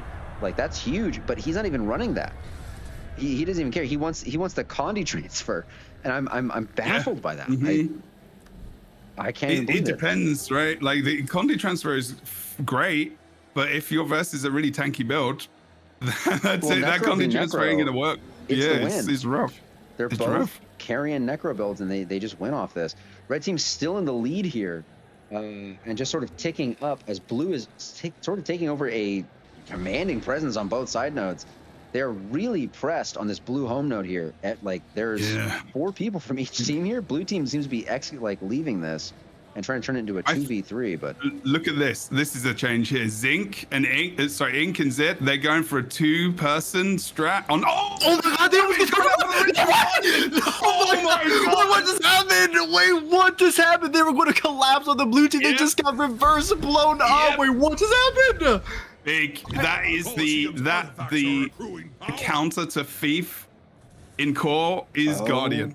Guardian is porting on them, damage, knockback, stun, whatever. Like, that is the counter to it. And they got brutal. The pull on Greatsword 5, and they just destroyed them. That was a really good strategy from Ink and also the Rev, but answered immediately. It was like setting a trap. They were just like there, ready. But blue team are coming back. It's still very even. This game is going to go to timer. This is going to be a timer game. Absolutely going to timer. They only have 5 minutes left, and neither team is above 200 points. This is the closest match we've seen all season. I'm just watching this this NGV fight where they're just dropping mines on the ground and hoping the other person runs into him. This is the funniest duel I've ever seen. But it looks like that early push from the blue team is going to give that huge advantage. Floor panel just absolutely stays alive, gets that heal off, and is going to stay in this fight. This is turning into a brutal 2v2. Teams are even right now. Yeah, the red team. Yeah, the red team Guardian just got another good pull off mid, and we did see a res coming out. We saw Tramedex also doing a great job supporting, but blue team are 2 members on mid. They got 3v2'd for a second, but they're Seacot's out now. As low. Red Team trying to get their side node. Ooh. Looks like Seacot's making a real concerted push to try and take that mid node. This is going to come down to who on the side node does get it, and it looks like Zhao gets Ike Frosty. Red team on the back foot because blue team took that side node. No rotate mid. They're losing members. Seacot, Tremodix with the res. He gets it. He's got the left. We've got the cooldowns coming back up for the Necro Lich form from D on the red team. Oh, from the Daph. red team is getting collapsed on. This is now a 3v3. Yeah, there's the rotation. Here comes Ink. Here comes Ink. Is he going to get Deathmere Witch? Deathmere Witch is very vulnerable right now. Oh, the sustain.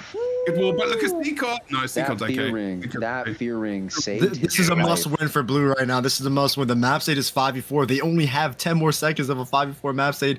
Looks like Ink goes for the decap, but that mid node, if that lost for blue team, that would have been disaster. Oh my gosh. They have a free blue node right here. No one is pressing the blue home right now, as red home has been a hotbed of non-stop action lately. Blue team's outnumbering. Right now, this benefits blue team. This benefits blue team. This setup benefits them. Because the thief is able to now be a thief. They've got that home node. They can stretch to the 3 caps. Red team aren't pushing the second.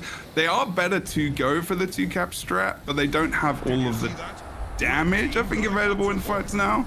Although ZX needs to get off the point. They've captured it. It is full captured. Error on the map now. There you go. This mid Here fight, comes Tremodix. This mid fight is the moment right here. Buffs are up, but no team's really looking at the buffs right now. This is too much of a second by second fight. Seacot just gets out of the Necro Lich form, goes into Shroud and tries to get a huge burst off on floor panel. Floor panel's very low here. This might be the difference in this 2v2. Ike Frosty coming in, but he's gonna have time. Floor panel goes down. Sorry. We don't have a res, do we, from them? Damn, forgot. No. And there's no red user from red on that one. Oh, but Bibbity's coming in. Hold on. Seacot might have left too early trying to hold this node. Did you say Bibbity? Did I say Bibbity? It is Bibbity. Is it Bibbity? I don't know. I want it to be. It's big. It's bigger than me. Bibbity.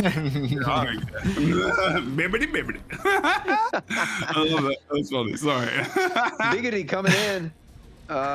Yep, the mid node is still just the most contentious node. I may have made a missed call here because I think Seacot was right to go home and match that there. He's okay. Look at Frosty. Frosty is so low, no cooldowns, nothing left. Look at the support from the red team. Look at the wall. Oh my god! Gosh. Wow, that communication from red team. That was so good. They do get the capture point at mid though. Red team has to get off, and blue team just take that, increasing the lead, accelerating that. Damage buff, look at, we've got over on the side now as well. We've got Ink trying to go for it. Look at Big, good from Big as well. The Guardians are following the Thieves in these games. It's really good to see. Really good to see. They're the only ones who feel like they're able to catch them because no one else is running anything that mobile. Red teams. Oh, Seacot over on this side node fight though. I'm sure I like this. The engineer's going to be able to decap them considerably. Needs a +1 there. Red team going for the defense buff. Ink just gets a free decap at the red home. Just a completely free decap for blue team there. Yeah, the red team actually opted to get the defensive buff instead. Interesting. I mean, it might help Seacot stay alive, but he's going to get absolutely trucked by that. Seacot shouldn't be in this fight. Yeah, Seacot shouldn't have been here. There's ZX though, maybe can put some pressure on. Does get the CC. I'm not sure about this. For hand res? Yeah, he's gonna get it. There's not enough. Yeah, Ink's there as well. I don't believe it. Ink followed up as well. Blue team are really replying well to these down states. They're coming in hard. Like Tremodix is a beast. I mean, I know they're a char, but but like, you know, I mean, they've been they do get the down on floor panel. Yeah, this 3v2 is completely changed this up. The Blues has just run away with this all of a sudden. This was the most even game we've seen today. And Blue has just really flipped the script on them. But hold on, what's going on over at the mid node here? Looks like Red is outnumbering Blue. Are they going to get this decap? Did Blue make a Frosty bargain here? I don't think they've got time. 30 seconds left on the clock. That's it. It's game. Oh. Not enough. They need to get a free cap, I think, math-wise. I think they need to get that. There's not enough time. You need a 2 cap. Red needs a 2 cap and a decap on and they need like double forest beast as well.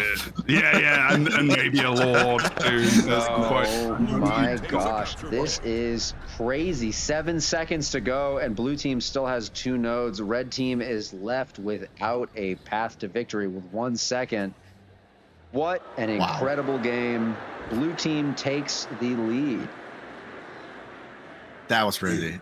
Dude, there was a point in time when the score was exactly the same. Like literally, it was like the whole game, mostly. It was I feel like the difference was like you have a completely even game, and then 1v1 wins, and it's like you gain like that little bit of breath, a 20-30 point lead, and that literally decided the entire game.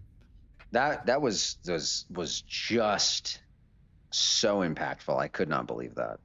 All right, I think that is the now where are we in the bracket? I don't know. Let's probably Arena 1. You know what we can do? Arena 1. Let's all go join Holly's hangout and check where we're at next. Hello, Holly. Hello. Hello. We're all here now. We just had a very powerful game where I believe it was Zin's team that won against. What were the 2 teams that were fighting just now? I know for sure, right? Zin versus Salos. Yeah. Zin versus Salos. Yes, I believe Zin's team. That was the CCOD team. I believe they took the Vic over Salos there. Yes, they did. Yeah, indeed, and that was a pretty very powerful good fight, thing. though. Oh my God, that was the closest game of the whole tournament. That was incredible. I said it earlier, Jebro. You didn't know this. I said this, and I went. I think I gave Jebro all the really hype matches. The other game was the closest game that you didn't see. Really? Yeah, it was the Team USA versus the one VRN? French ones person or whatever. Yeah. That was really close. It's so fucked because when I did the brackets and I did all the stuff and I was like, I think I gave everything to Jebro. I think I gave all the really close games to Jebro. I've had some storm games, but there were the 2 really close ones. That one and one previously. It was. I'm excited. One, couple. Honestly, I've had a couple stomp games, and just watching the way people respond to stomps in this tournament has been really wonderful. Just seeing how different teams respond to, oh, we're fucked. How are we going to regroup? How are we going to start salvaging points? What are we going to do here? And it's really just been wonderful. I'm curious here, Holly. What is the next match? Are we done with every brackets but the red bracket after this? Yeah, we literally have. So this next one we have Vern versus Zin, and then whoever wins that will go up against Final Denial.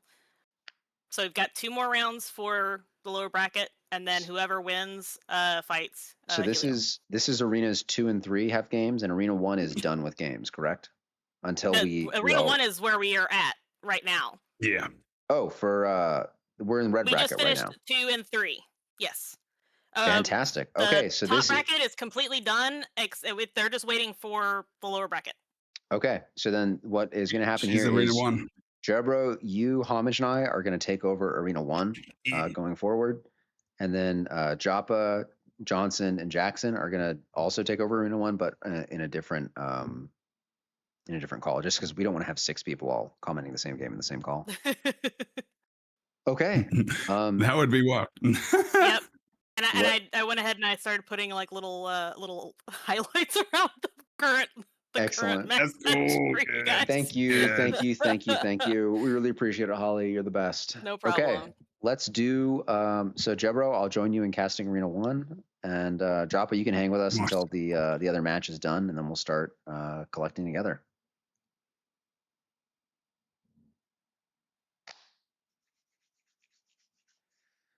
Well, stream. How are we doing? This is going to be very exciting. Based on the brackets, we're going to be having the finals or the semifinals of the sub bracket. That is the people who have 1 loss going up against each other. And then we will finally have I believe it will be Vale's team versus whoever wins the sub bracket. Then we'll be going straight right in. Jebro, welcome to Arena 1 for the first time. It is the first time I'm in Arena 1. What's it like over there? It's raining. Oh, it could be. It's raining. It could be. Raining in Kylo. I'm not even in Arena 1, but we're back on Kylo, and that was the hope.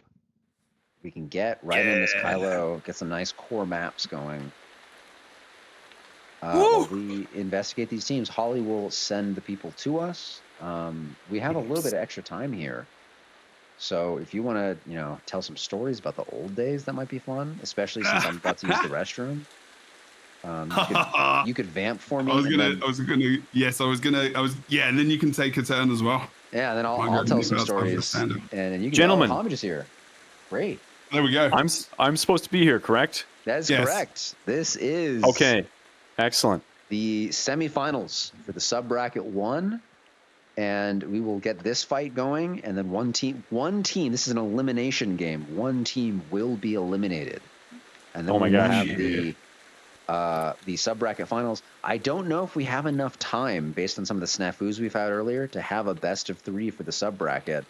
I'm about to use the restroom and let Jebro tell some war stories, and then I'll come back in and tell some more stories, and then Homage can take a break, and then Homage will tell some more stories, and we'll just do it like that, right? Grandpa Jebro has some stories for us. That's true. Oh, story time, everyone! I heard his age starts with a 4, so he's like 1 foot in the grave, right? It is 4. It is 4. We're almost at 5 in the second one as well. Hey, all right, I'll be right back. That's, I think, the average age for a Guild Wars 2 player at this point, though. Like, you're fine, man. You're fine. Oh, yeah, I'm not bothered about my age. I'm good. I'm good with age. Old is more of a state of mind, especially in the work that I do. Like, I can meet a very old young person and a very young-minded, kind of a more energy old person. It really, really just depends. It's just the body stuff that, But anyway. It's true. It's true. Oh, it's been a crazy tournament, dude. Oh, God. Oh, wow. It seems like you've gotten all the heater games. Jesus Christ. I'm eating a penguin. I'm sorry, everyone. It's an English chocolate bar. I got one. So good. Yeah. We've had some real bangers. Like this is going to be a good game as well. We saw them play earlier. Who are we expecting here in this arena? Vern and Zin. Okay, excellent. As far as I know. That's what I'm assuming right now. They played earlier in the second round, and Vern won that game. So we're going to see whether or not Zin can come back and change things up. I think the few strategies changed as we saw the teams kind of go through the lower bracket, which is cool. They're adjusting things. Teams are adjusting things. They're going to have to. But this blue team just had this game is going to be really good. I don't remember if we had support versus support in this last game. I don't know if Tramelex played support in that last game they faced. I can't remember. It wasn't that long ago. It was very, very. But there's been so many games and builds. But we are seeing a majority of the similar builds coming out. We're seeing a lot of engineers decapping. On side notes, we're seeing a lot of support guardians, support Ellie's. Not a lot of support Ellie's, couple here. This pistol NG build is just dominant on the side notes, right? Mm-hmm. It's a decap beast. It wasn't played that much in core, but like it had a lot of problems with condition removal, which is why they've got Elixir C, because they don't get as much condition removal in core builds. So they've got Elixir C, they've got light fields, they've got blasts, they've got ways of pumping out healing, they've got CC and bomb kit. They don't have to rely on a big cooldown bomb anymore. There's so much. There's med packs, there's been shield, there's vulnerability, blindness. There's another blindness coming out for smoke vent. They've got flamethrower to do also blind to also CC. So it's going to be a build which is going to have to be +1 Don to win a fight, and otherwise you're going to be just neutral point the whole game. It's boring for them, I would imagine. But if boring wins the game, it doesn't matter. But it's, either way, there's always that kind of bunkery side noder, but this has got decap capability as well. So unless you've got something which can hold against it, you're not going to 1v1 that because there's just no point. There's no point. Right. You want to keep that engineer. If they're on their own rotating to get solo points, plus one elsewhere, win those fights, and just that's how you avoid that NG. That's how you do that. But they've both got one, so you know. They've literally both got one. That's interesting. Difference of heal though. Flowers actually going for the elixir heal. Yeah. Our long-awaited reunion has come to pass. Hello, welcome back, Post. I'm back. Does anyone else need to take a little break, or are we? I'm great. Depends. We've got we've got both teams in here, so I'm like, we might want to get this going. Let's do it. Let's go. Maybe I can have a break afterwards. Semifinals. Semifinals for the sub bracket 1. Pretty exciting here. This is an elimination match once again between two teams vying to prove that they have the fundamentals of this game down to pat. This is going to determine who is eligible for third place. Good stuff. Is this one game, or is it best of 3? One game. One game. One game. We're a little behind schedule due to some snafus, and I have a personal thing where I don't let tournaments go longer than 4 hours. That's cool. They know. But it is one game. This is one game. Okay, they're good. They know. This is a big deal. Not sure what that means. All right, we got the French Worms on red team versus the NA team on blue. We got Vern is the red. Vern, aka French Worms, is red team. You betcha. Cool. Good stuff. And we've got the Team Zin on blue. Seize theirs. You already go through all the builds? Team Zin. Oh no! Look at Necro close blue. Interesting. And they're going to send Engineer far. Yeah, there you go. You're going to get the burst damage mid. If they know that the Necro is home, then they're going to burst him. Feed +1. Yeah, Engineer. here it comes. Oh, they're going to do it. Here they come. But Necro's in no man's land right now. Marks. Ooh, Seacott is one of the stronger duelists the blue team has, but this is going to be really hard for him just to escape this. He's going to have to burn his entire Shredder. Tromadex comes in to support him and facilitate an escape. Looks like they're actually going to go in and try and take this 2v2 as Lily XO just escapes. Yeah, that's why Tromadex was run. Tromadex not even using an ability, running straight away. That's a good rotation from both teams. Nice work. Is Seacott running the minions? Yeah, Did you see that? Was in the last game. Yeah, bone minions. Yeah, in the last game we had that. We had that build with Death Magic as the difference between the Necros. Is Bobby running that build again? No, Bobby's not running Death Magic. They're running Blood. So it's, oh no, not Blood, sorry. The difference is... Spite, I think, right? Yes, that one, yeah. That's the tanky stuff. But look at Lich Form here for red. Doesn't really do... He finds the red though. There's the red. He can get red here. He gets the red with the Lich Form, okay.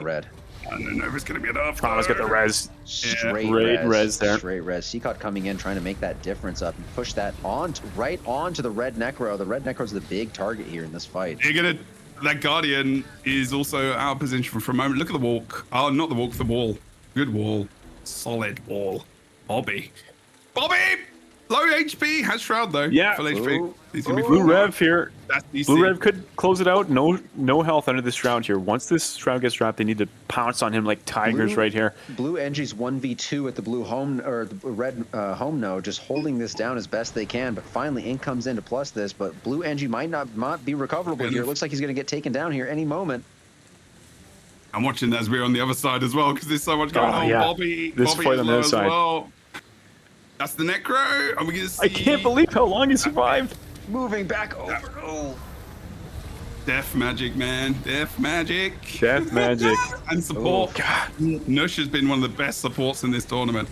Condition removal as well. Bang. They're doing fine. They're okay. The Rev probably will be the first to die in this fight and go down unless they can get that Necro down. But they're not able to apply pressure on them at all. Here they go in. Here they go with that another kit here. Flower Battlefield just blasting up this point, trying to hold it off the blue team's relentless assault here. There's the Rev.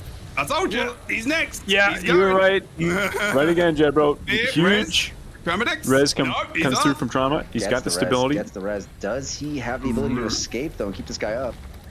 He's used the Signet, though. That's the thing. Yes. He's used the Signet. That's a big...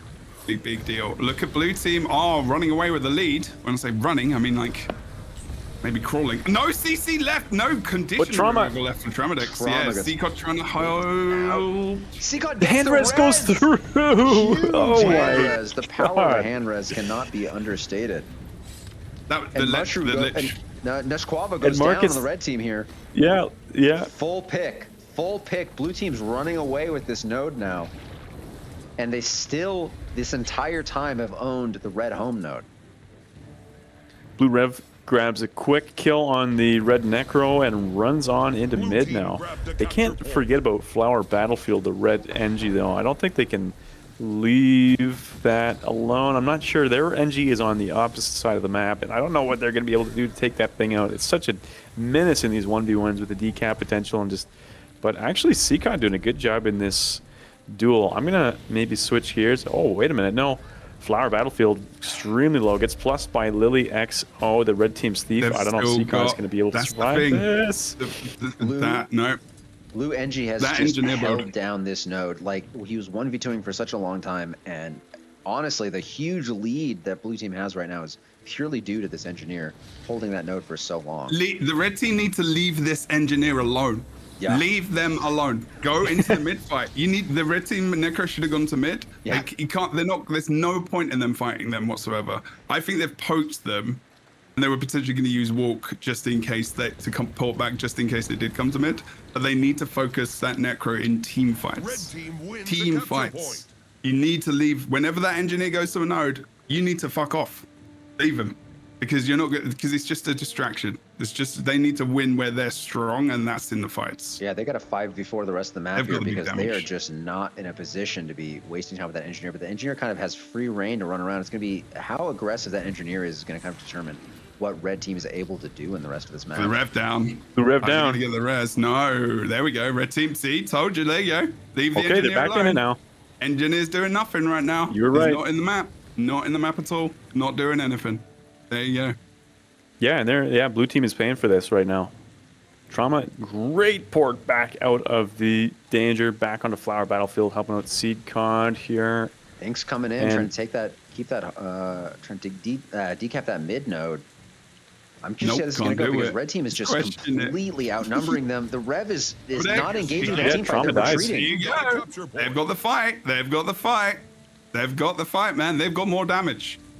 They've got more damage in these fights right now. Even though the red team, the blue team has a Revenant, they don't have a. The thing is, Seacod's build is great, but it's tanky. It's not very damage focused. So you've got Ink, who's the thief, who's damage. Then you've got the Rev. That's it. That is true. It. That is the damage. And the thief can't get in the fights because there's so much AoE damage coming out from the Necro. So they have to be getting the decaps potentially. Like, it's just too hard for them to fight. So they need to team fight. They're doing it. They're coming back. 2 caps to 1. They're back in the game. Solid.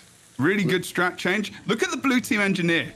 He has not touched an ability for about 2 or 3 minutes. And yet he's going oscillating between 2 points. The same for the red warrior as well. Genuinely had so much value on this battlefield. It kind of might be the move for him to just start pressing in. He is doing it right now. He's pressing into mid, just kind of showing off those chops of this. I'm the bunker in this match. With the thief plus one, this is the moment. Go. Jaja, he should be in there right now. There you go. Yeah, he's too worried about the home cap, and they're not, which means they're not communicating with the enemy team members are, because otherwise the engineer could have gone in there. So that's the communication that's might be lacking a little bit for the blue team here. Yeah, red team is climbing back up the ladder with just this. Oh, but blue team does get a decap there with Seacod sort of just standing on that node, taking CC after CC just to the face. Wow, this is close. It's a classic Necro player move. As a Necro player, just eating that shit to the face. I feel like blue team could also like get the trebuchet in here just so they got more damage. Oh my god, don't he got down right now. Trauma is no blip available. They're going for the hand res. They get it with the road from the Rev. That was beautiful. Oh my god. But are they going to survive this though? The double edge. Yeah, This is classic Guild Wars 2. This is huge. This is huge. Bobby Bolivia. He's low as well. Needs to drop it. Counter damage. Blue Does team Seacon get that? Lich Does form as Seacon get well. that Shroud 4 off? Because Shroud 4 is going to just determine dead. which Lich wins. Bobby's dead, but Bobby's down. Bobby's down. He still Split has coming up. Shroud 4. He's holding on. He activates it now. That's a huge burst. That might be a team fight win right there. I don't know. It's anybody's game. Interrupted and knocked Tramadex down. does not have enough left. Do they have a shout? They have a CC. Yes. No. Star 4. 5. Sorry. Good wall. Oh my gosh. That was Bobby's a good wall. so Look at low Ink. right here. Bobby's so low. They're done. They're done. They're done. Seacon, there's too much come back motion. in. What? There's too They're trying much to hold him motion. there. Bobby gets taken They're out. trying to hold him. Sorry, Seacon goes out. Bobby gets up. They will stick in this fight for a while because they're still outnumbering them. They No, they're not. simply have They're to. equal. They simply have to stay in this fight. They cannot let this node go. They have a 50-point lead. They're They do not want to lose it. Tramadex. Ink goes Yes. There's the lead gone. Bye. Ooh. That is brutal. Engineer Red doesn't team, want to push mid now. No. Don't do that. Red team really stuck together there and absolutely just outplayed the blue team in that exact moment. They had every node. They had every buff. It was beautiful. It's staggered now. The Rev is dead. Yeah. Like the Rev's staying there, but he couldn't really leave. He couldn't really leave. There's not much he could have done. Maybe go towards spawn. Tremadex. No, the Tremadex couldn't get the rest. He got interrupted on Signet. Beautiful CC by Red. Yeah, he absolutely did. Oh gosh, they are 2v4 right now. Traumadex is about to get picked here. This is going to be pretty brutal for the blue team here. If they're unable to do this, Red team is really capitalizing on this. Oh, but blue team respawning. Misrotation by blue. Two more blue players coming, but Traumadex is already on the ground. I think they're going to push that too much. Oh no, why didn't they go?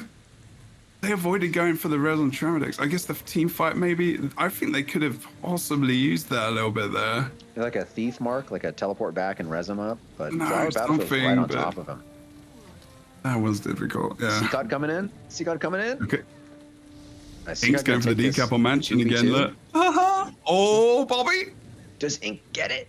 No, doesn't get it. Needs to bail. No. Run. No, look at the walk. He's stuck. He's stuck. Dagger Storm. Oh no. Oh, he avoided the supply crate. That was beautiful. Damn, what? Well that was done, a dodge. Ink. That was a dodge and a half. Yeah, that was nice. I wonder if it was also blind. Like, it was quite good. That was a good job. Damn. He also got out from the net turret as well. The net turret popped out. So. Engie and Rev going for it. Blue team is no longer in the lead. Red team has just held this 2-node for so long. It gets instantly picked. Red team back in this That's game. it. Red team's back up. Oh, Red The team's French are poised to take it. a very commanding position. Blue team has just been scattered for too long. They have not been able to get This any of these team engineer, fights. though, dude. You need to get this engineer in the game. Like, they're not doing anything. I'm not sure. I'm not sure. I mean, about they that. are. I Like, think they are that if the doing engineer something. was in team fights, they wouldn't have any side nodes. I think this is the only guy who That's can hold a right. side node. That's potentially right. That's potentially right. I'm wondering if Anges has a sword. And they have axe, but they do have warhorns. So they might be a bit quicker getting over to the. I think what the engineer is worried about, if they go mid, the more is just going to go to women. Yeah, he's so fast. and He'll they'll just get overtake instant decap. them. Seagod's about to cap the far node. This might be what blue team needs right here. If they can hold both nodes, and they already know the Engie can 1v2 for a long time out here. Maybe it is. This is the move for far That's with it now. Ink moving No between the mid two cap. nodes. But look at the end. Red team engineers going for the 1v1. So that 1v1 is probably going to be one of the most important parts of this game right now. This is the game-determining 1v1 Other than the right thief now. dying, the Ink with the res Tramadex gets it. Downstate of the opposite Ink team needs thief. to get right the hell out of there. Wow. Ink is going right raise back again. in, and this is not the move. He does. They Does both- he escape? I can't believe He's it. got the Bobby stealth. Bolivia. He's totally okay. fine. He's Oh, okay. yeah. He's okay. It was the. But look at Lily. Red team Lily fill. as well. Red team Tramadex. fill. Yeah. See, that's the exact Red move I was Necro worried down. about. Seacod just pulled off a Shroud 4 into Lich form that honestly could have Two destroyed kills. Stevie in 1 second. They could get 2 kills here. Down. Blue team just The French recapped worms it. are on the ropes. Ooh, Oh, what a side comeback. This is insane. This is insane. It looked really much. Red team looked like they had a full cap here. The blue NG finally goes down, losing that 1v2, but he held it for so long that his team is now. His team is. It's going to be okay. 7 seconds from winning. I think the engineer has enough CC to get him off. This is 2 seconds. Oh no, it's still down. Tramadex as well. Still Bubble res down. Good. Seacot's they need to get everyone over to Mansion now, over to the windmill now. Like the warrior mid, I don't know why the red team warrior is mid. There's no reason to be mid right now. He must be worried about a decap, but there's nothing else he can do. This is the end of the game. Yep. As blue team just had it. They basically put the red team warrior in the spot of the blue team engineer. All right. That was an incredible match. Back and forth. But Zin's team does take over for VRN as the champions heading into the sub-bracket 1 final. This will be, I believe, Team Vale versus Team Zin for the final win here in this bracket. If either of you boys need to take a minute, we're about to do Forest. Have we got time? So I mean, they just played a game. Has the other team had a break as well? I don't have wave respawns activated. Oh, what the hell?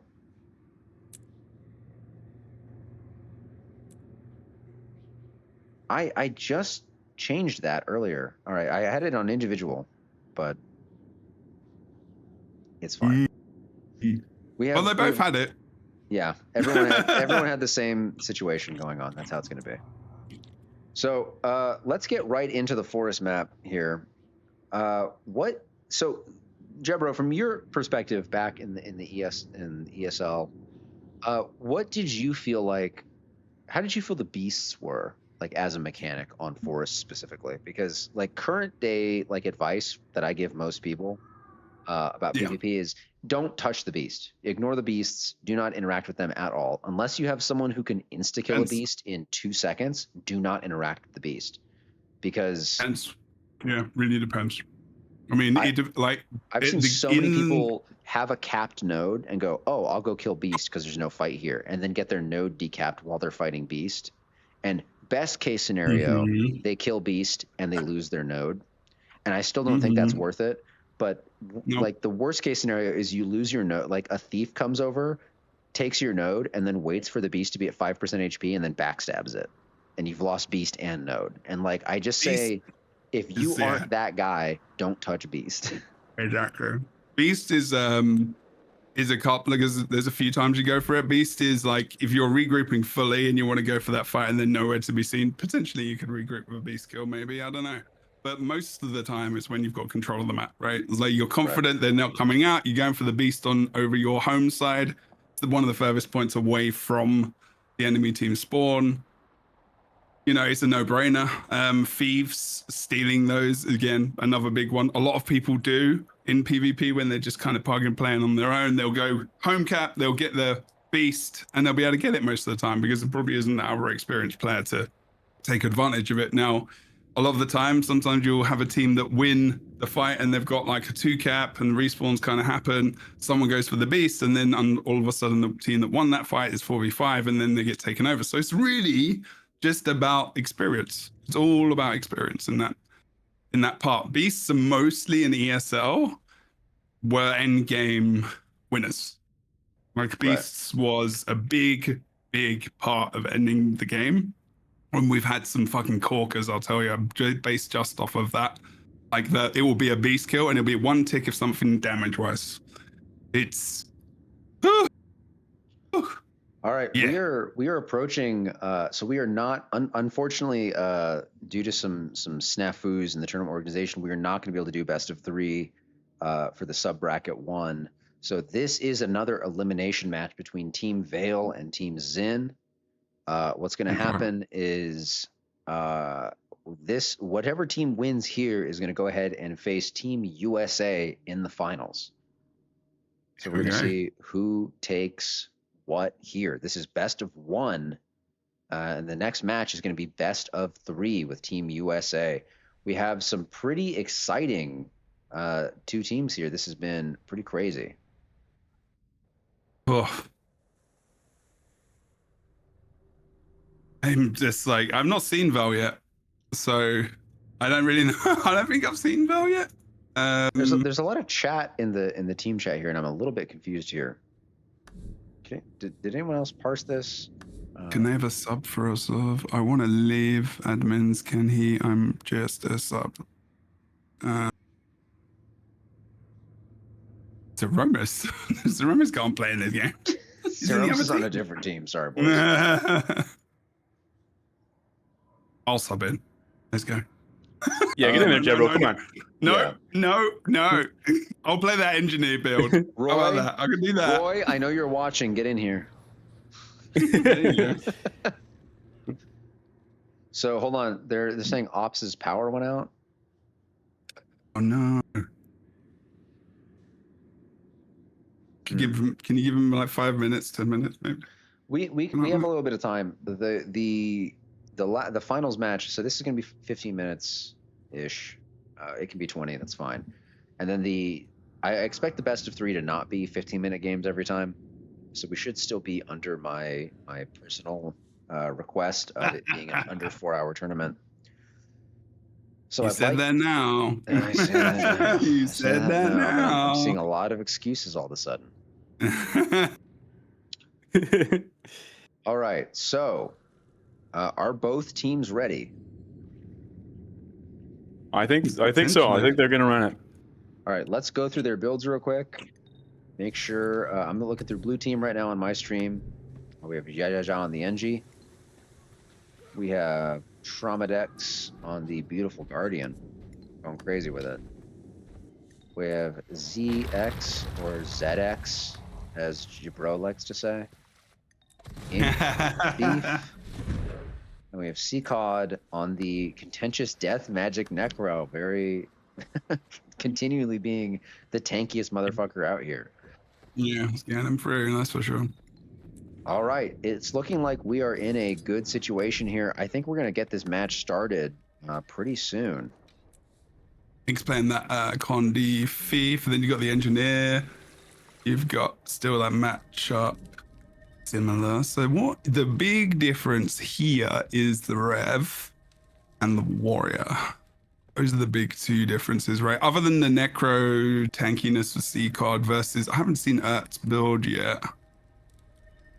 Let's have a look. No, they're not going for, they're going for Soul Reaping over Death Magic. So the Necros are going to be a big part of this game, as they always are. Whether or not they're able to take them down, take them out. Thief as well, on both sides. I've not seen Lucky Stab yet, so I'm not sure about Here we them. are. Game starting in about 3 seconds. Red team making a stealth opener coming in. Blue team also making a stealth opener, unsurprisingly. Cross, no damage. They're both all crossing. Yeah. Blue team going for home. Wow. And look at this burst. This is what teams used to do in the old school core days. Good lord. Hunting down this engineer. The other taunt. Do they really want to do this? In seeing the difference here. The difference for me here is one team's running a Rev. Yep. And one team's running a Warrior. They're sort of, I assume, occupying similar slots here. Blue team does get a early cap on the red home node. So we'll see how that's going, but it's looking like a 2v2 here that red actually might have been very patient and starts winning in this team fight. Blue team's looking a little pressed even though they own the node.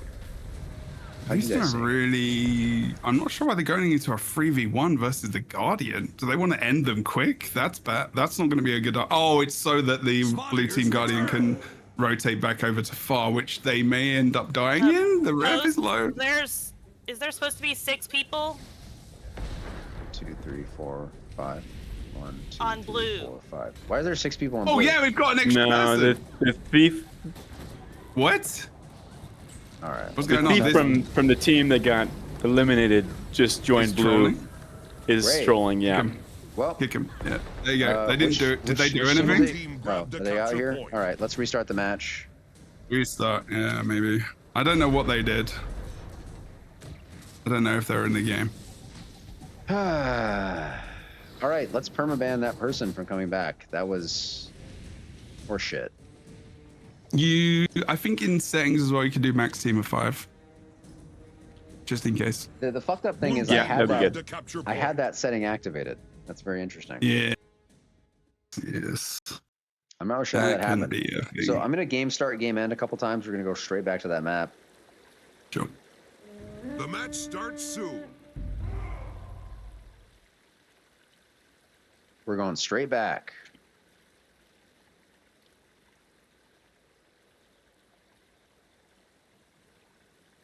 Okay, can we get a confirmation on who that was?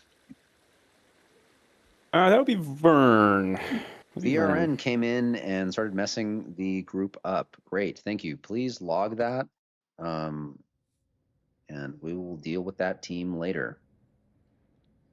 I have to say this, folks. I really don't appreciate trolling in the tournaments. I understand being upset if you get eliminated. I do not understand messing with the tournament. And I do have to say that it is not an individual penalty. It is a team penalty if you come in and mess this up. So we will deal with that team as it comes. So let's go ahead and do a game start, game end. We're going to go straight back to the same map. The match starts soon. All they've done is waste everyone's time. So thank you for that, VRN. Someone's saying that people are saying there's something about the team changes or something, or like different team, but we see mostly the same players playing on the same team the whole time. People are complaining about changing teams before the tournament, but every team that changed players, to my knowledge, asked me ahead of time and said, hey, I can't find people. I have to replace people. It's fine. The match starts soon. Yeah, it seems fine to me. I don't see any problem there with that. I don't have any issues with it either.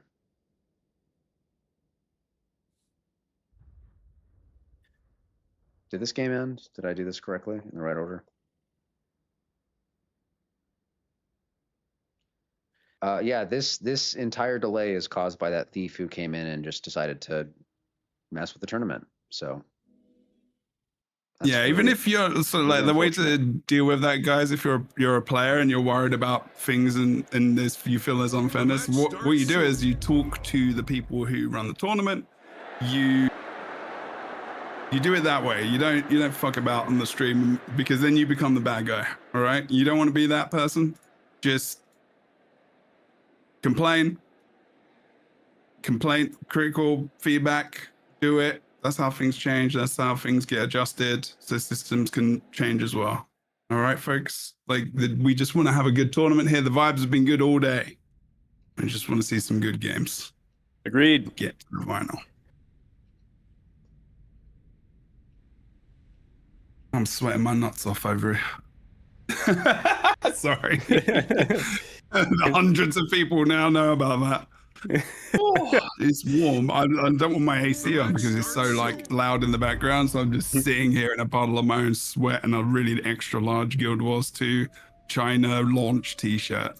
It's good times. What is everyone? Sorry, everybody. We are almost back to the map we were supposed to be on. I do want to say I take it very seriously when people try and troll and fuck up tournaments like that. And I hate to say this, but unfortunately that entire team will be having a penalty due to their members' unfortunate behavior. Good reminder. All right, and we were not on this map either. Oh, next one. The match starts soon. It's all good. There's a lot of maps to get around. I mean, that's a cool thing. I mean, have we had enough maps? Yes. I guess So added over could each team captain reach out to Holly on Discord or me, and I'm going to be changing the password for this arena. For our casters, I'll post the new password in the chat, but this is sort of just where we're at. Okay. All right, new password. Oh, I got in the way.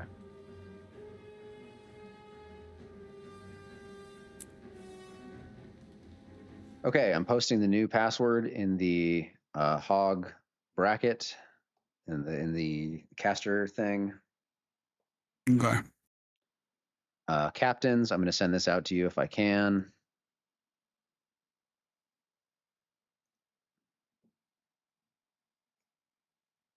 think it would just be new people that can't join. I don't think we get kicked, right? Correct. Well, I have to make sure that the casters have it, and then I need to make sure that the Portuguese casters have it. So this is going to take a second. Cool. All good. And then I have to find both teams. This was Zin and Vale. And Vale. Okay. I've messaged your team captains the password.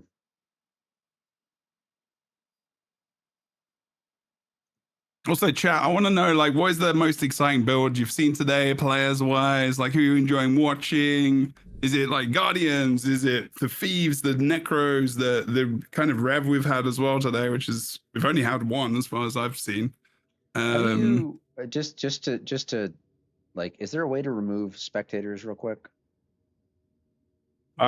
Sorry for all the spectators, but I'm whoever is the owner of the arena needs to do it. Yeah, you can just right-click on them and then hit kick. Can I do that to spectators? Oh, I can. Okay. Yep.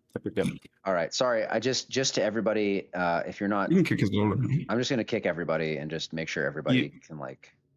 Sorry if you get kicked and you're not supposed to be kicked. Sorry, I'm just kicking everybody right now. It's all good. We've got all the peoples on the team, so that's right. The match starts soon. Lily is Lily isn't. Oh, okay. We're good. So Lily isn't is a player, or unless there's casting it. Are we good? No, it doesn't really matter, does it? I guess as long as they don't join. It looks like everyone's here. Okay. Are these the teams? I need some confirmation that. These are the teams. These are the players. This is correct. This is good. We are starting the Let's game. Get started. Restarting. There we go. Nice little restart for everyone. Woohoo! Not enough time for a smoke break, but it's all good. Depends really, I guess. Revenant going back over towards home to +1. Oh, Thief as well, blue team. Blue team is sending the Necro over to Far Sea card versus Prestige. Prestige! Wow, they've got the support Guardian on their home node. Okay. Necro mid for it, as well as blue team trying to get that. My node as well. This is an interesting choice of rotations for the teams.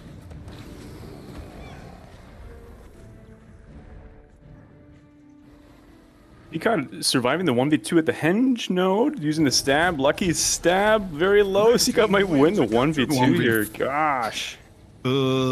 Lucky stab is low as well. Yeah. Damn. Was that Ink? Yeah, Ink's on it. Ink is on it. Leaving to bleed.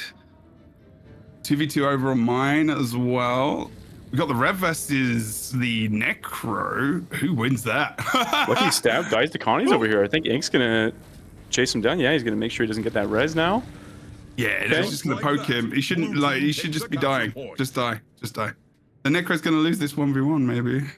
Although the Rev is actually very close to being down as well. Not Lich form, sorry, Shroud. Look at the jump puzzle movement from Erid. Whoa! The Rev's gonna die! Okay, yeah. Gets hit with a fear. 1v1. This is the boss. This is the time you go for the boss. Chieftain taken as well because they won the fight. They won the 2. They got the +1 from Ink. Red team didn't match up there, and then you get the boss. That's one of the times you go for the boss. This is going to be interesting for blue team because they have such a commanding map presence here. As well as this double NG fight happening on the red Farna or the red home node, just now being plus by the red thief. But it's looking like blue team just has such a commanding presence on both sides of the map here that red is going to be pressed to just get here quickly enough. This is coming down to the speed of individual classes at this point. And Rev is going for the 1v1 again as well. I don't know why. Lucky Stab's going to go down. Olo res does have the heal. Stealth. Ink is one of my players of this tournament, honestly. Like they've, wow, this Thief is epic. Loving it. This is also in the weekly cup. Look, Lucky's gonna go down again. Blue team have the mine node as well, and Boom Boom needs to leave because this is just gonna be who decaps first, and we may see what happened in the last game happen again, where the engineers get locked out. I am obsessed with the CCOD duel here. I've just never seen anyone use these summoned stupid little babies that explode instantly this effectively. I've truly never seen someone do this. This is crazy. He's just absolutely dominating. I think we saw them in the weekly cup last week. That was weird. Like we saw them in the weekly cup. It's one of those builds. It's nuts. It's so interesting that you didn't notice I was there. I wasn't there, but okay. No, I know you weren't there. That's why I said. I was like, that's why I said we saw it in the weekly cup. I know. It's okay. But but I don't know if that's like meta. I don't know if that's meta. Doing his own thing over here, kind of going crazy, just really holding these 1v2s, waiting for Tromedex to come in and just kind of re-up him. Tromedex could probably leave right now and would be fine. But the thing is right now in this fight, like they're not like Prestige is here as well. This is Blue. Blue are winning this, so they need to rotate out. Boom Boom is rotating. Actually, this is perfect. Takes the mid node Prestige is running Sanctuary. What? Yeah, it's like a decap build, man. Wins a capture point. Hammer as well. CC. Yeah. Are they running? So they're not running support. Oh dear. This is something that I called very early in the game. I don't think you need a support in core tournaments. I think if you have enough reses, you are good to go. Yeah, I don't know. Every single team that's lost who doesn't have a support I've watched so far has lost. A nice pick on the red Necro. Just a drive-by. A fucking drive-by by the blue red. That was brutal. They've really got it. As long as they're using their rev and their thief well, they're gonna be a real hard team to beat in the final. C-Cod is watching to make sure he doesn't self-res. Like that is some good communication between these two teams. Job. He's got it. He's got it. Back over towards Henge as well. Got the 1v1 still there as well. Lucky Stab versus the Rev. Rev is doing really well. Holy moly, Jesus. Lucky Stab is having a fair few issues in this game. Not because of their gameplay, but just because of the blue team's pressure on them. Ink as well. Tramedex has been really ridiculous. Looks like red team is sitting there with that giant bomb kit ready to go on the fucking mid node as the thief kind of runs through and sees what they can do. I'm interested to see how the red team starts interacting with the beast to try and catch up here, because it's a nice catch-up mechanic if you can do it. The blue team sort of seems a little bit more poised to take advantage of that as they just hold that red home node indefinitely. Red is stuck in this 2v3. Yeah, right there. Like Tramedex was really low, and then the engineer came in, got the pull on the I believe the kit switch, but then did a push with the flamethrower. If they can get Tramedex out of these fights, they can win. Kick the red thief, please. Thanks. Sorry. More of this. Yes. Are you kidding me? Oh no, it's fine. It's fine. He's gone. Okay, good stuff. Was that the same person? I didn't catch the account name. It's all good. It doesn't matter. Let's focus on the game. All good. Tramedex now. I wouldn't notice him again. We'll chuck him out. Tramedex is also one of the really key players of this tournament in terms of support. Has played support as far as I remember for a long time. Boom Boom dead on the other side. Ink is pivotal in these games. Well, each single player of blue team, they've been unique individually. Not just in their teamwork. They're performing peak right now. This is really solid work from them. Good job. This 2v2 on mine is like, red team have not won this yet, so I'm not sure why they're still here. The interesting part about this node is like they just cannot take their own home node. Blue team has a full command of this map as the red is just sort of stuck out here. Red team are regrouping. This is good. For the first time over on that mine, it is, but they've got a free cap. It's too late. It might be too late. This is gonna have to be. I mean, there's another one post probably about to join. Yep, blue team. That's interesting because I just changed the fucking password. It's they're about to join again. Got him. Nope, you got it. Yeah, they got kicked. Great. I do just want to be very clear. Okay. If this is going to be a consistent problem, to be honest, people trolling like this, I'm gonna. They just joined again. I know what to do after this game when it's done. I mean, blue team have won. This is fine. This is fine. I hit that immediately. I'm not even watching the game. Don't watch my stream anymore. We'll follow what's going on in the game. 470 free cap blue team. It looks like they've pretty much won this. There's no way they're coming back into it. Big banner there as well. Good job. But I think this blue team of Zen have been pretty solid today. And they have also changed up their strategy. I don't believe they're a running support in their first game. I think they actually lost. Red team wins. Did they lose to Vern earlier in the tournament? I think they did. Yeah, they did. Blue team takes a win despite a lot of interference from random trolls. That's so unfortunate. Very true. Okay, so I know, to be honest here, if I can't trust people to come in here with the passwords, I'm a little nervous about how I'm going to do these awards. I'll be honest, where I'm leaning right now is that the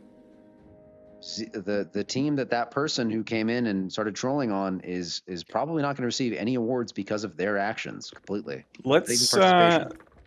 Everyone has to leave. Everyone has to leave the arena, even the casters, for the settings to fully reset. Well, because the arena needs to reset. I'm going to close the arena. Everyone has to bail for the new password. Yeah. So everyone leave. I'm going to shut the arena down. We're going to come back in. This is really unfortunate because, you know, I understand being upset at losing a game. I really don't understand trying to ruin it for everybody else. And unfortunately, like the team is going to pay the price of that person coming in and ruining it for them. Let's go arena 2. Let's go arena 2, please. I've got it set up with the new password. Yeah. Cool, do that. Yeah. Okay, we'll just go straight to arena 2. All the rest of the matches, Holly, I'm so sorry you're gonna have to wrangle these people. Please tell them all to go to arena 2. Same new password that I sent to the captains.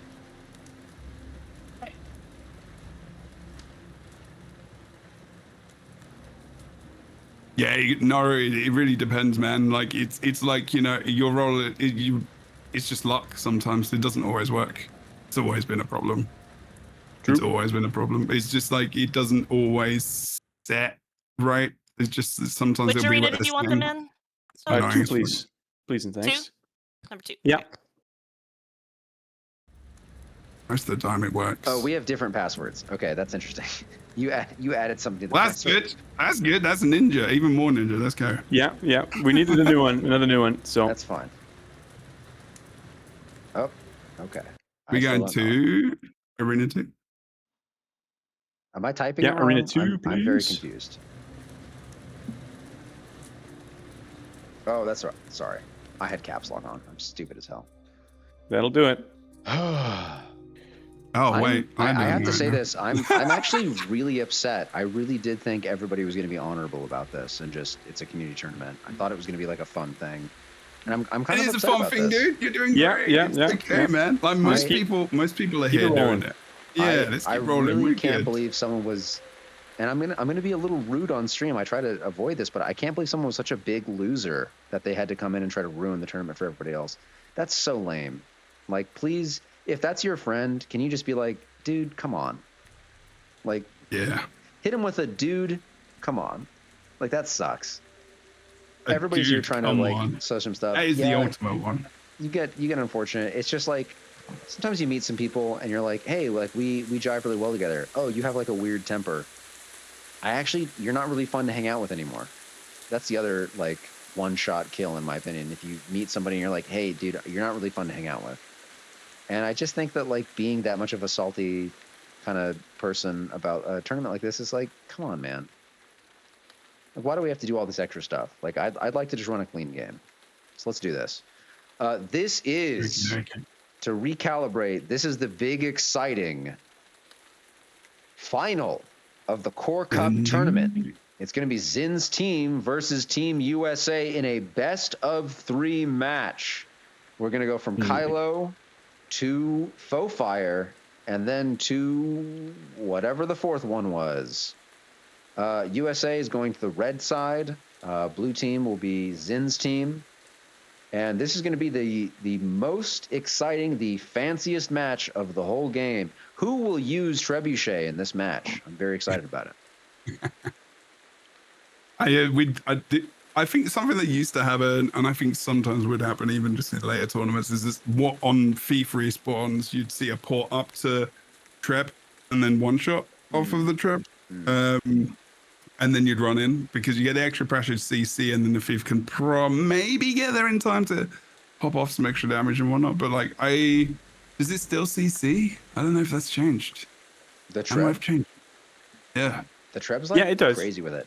So I do have to say, this may be causing some confusion. The password that I sent to everybody is different than the password that Homage set.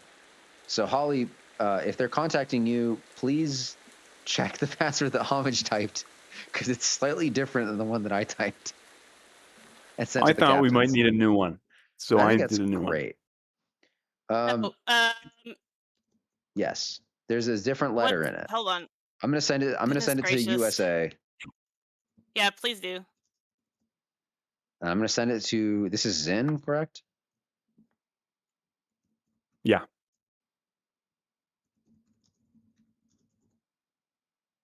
Okay, I need to send this to Sea Monster and the Portuguese caster. And you sent it to Helio? I sent it to Naruto, who's on that team. I've sent it to Sea Monster.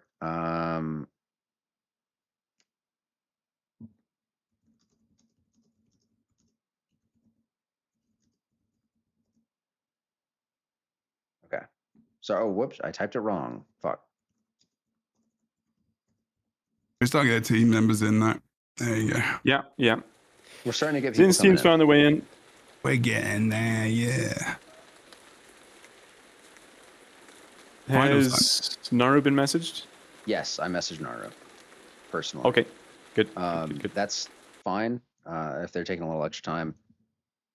Yeah, he says they're in. Okay. Cool. Are they in? Arena 2? That's probably Arena 2, folks, not 1, sorry. Yeah, we switched arenas, guys. This one's got a extra security on the door. Yeah. I'm sorry to say this, but like I'm just having a lot of trouble with the country of Europe right now, and they're kind of trolling this tournament. And like, that in terms of that, all of Europe is just trolling this tournament, and I just have to say, like, I never thought I'd say, NA is running a cleaner game. I really never thought I'd ever say that in my whole life. Okay. Well, don't forget that this is a couple of people. Just a couple of people. Let's be careful. That's true. Just a couple of people. We don't want to do that. And also, Europe is not a country. It is a region and a continent, but it's okay. You get it, everyone. We've been tired. We're doing the things. Okay, like that. The thing is, when folks get upset about this and we talk about it, it's because there is effort and time which is put into the work to get you into a tournament so you can have competitive games and then actually have a scene.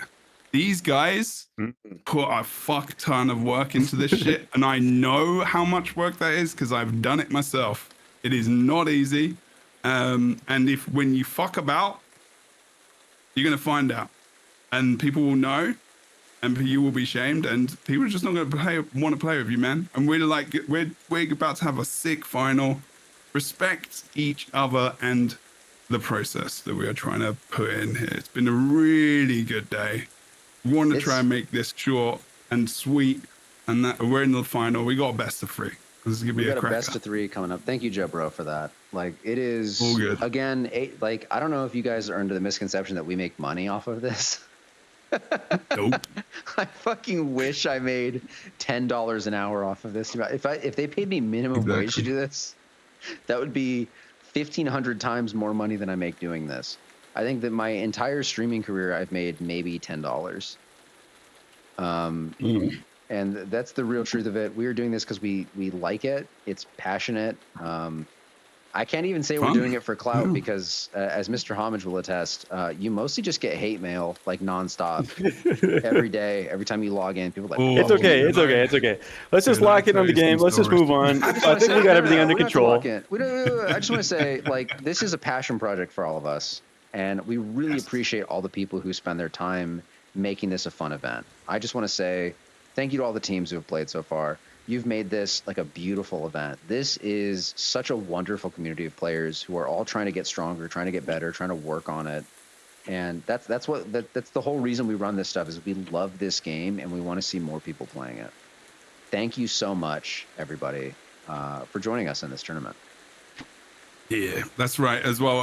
There is something good in the chat. Is good feedback in future. When you get upper bracket, there's normally an advantage in terms of map picks and whatnot. That might be something worth thinking about in future, whether or not that's a feedback that everyone wants to put in. Community as well. Yeah, that's a good one. There has to be an advantage to being in the upper bracket. That's a good point. I didn't assume any upper bracket advantage. I just sort of assumed best of 3 was the upper bracket advantage. Oh yeah, no, it's just like normally it's something like if there's not map picking in it anywhere, there's no. Yeah, so we used to do map pick bonus or whatever. I'm going to say this right now. Or they get a game in hand. They normally would have a game in hand. Sorry, that's normally what we do. But that was in the best of 5. That was in the best of 5, though. I'm going to do this right now. I think this is really fair. If you guys go 1-1, upper bracket team gets to pick the final map. That's a good one. That's a good advantage. That's fair. Wait, especially last minute. What do you mean you're swapping ink for MERP? Hold on, what's going on there? Is it?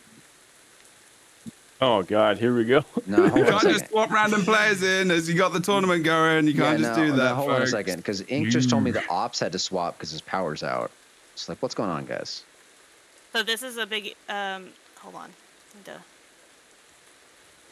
Oh, it's a joke. It's no, they're messing around. Okay.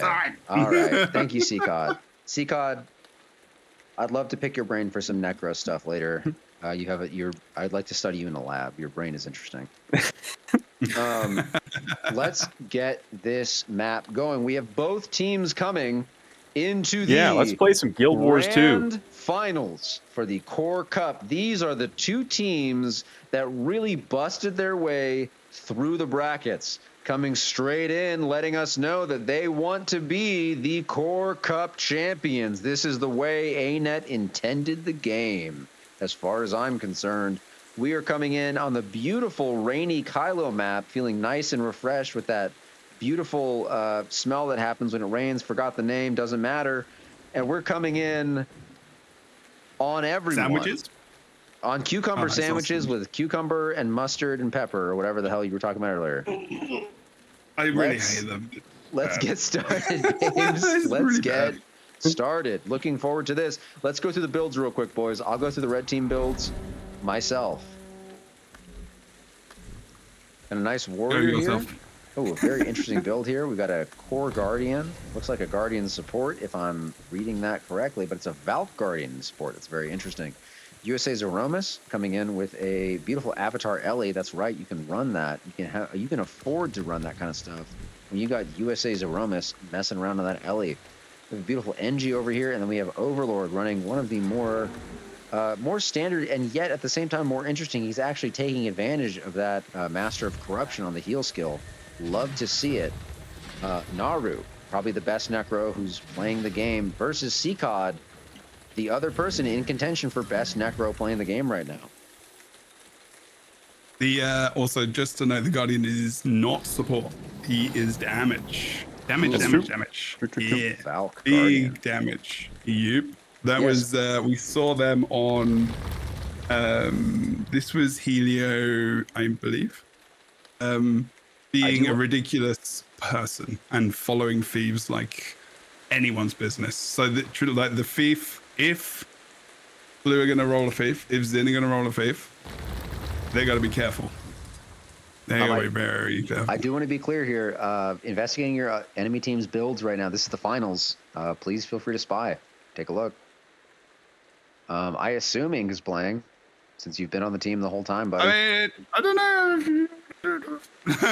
Just get on the teams, everyone. Stop spying. Get on the teams. Let's go. I want to play the game. People have got lives to lead. I need to go for a shit. Let's go. I don't really. I'm just saying. Sorry. Someone might need to the people wondering, we don't have randoms in here.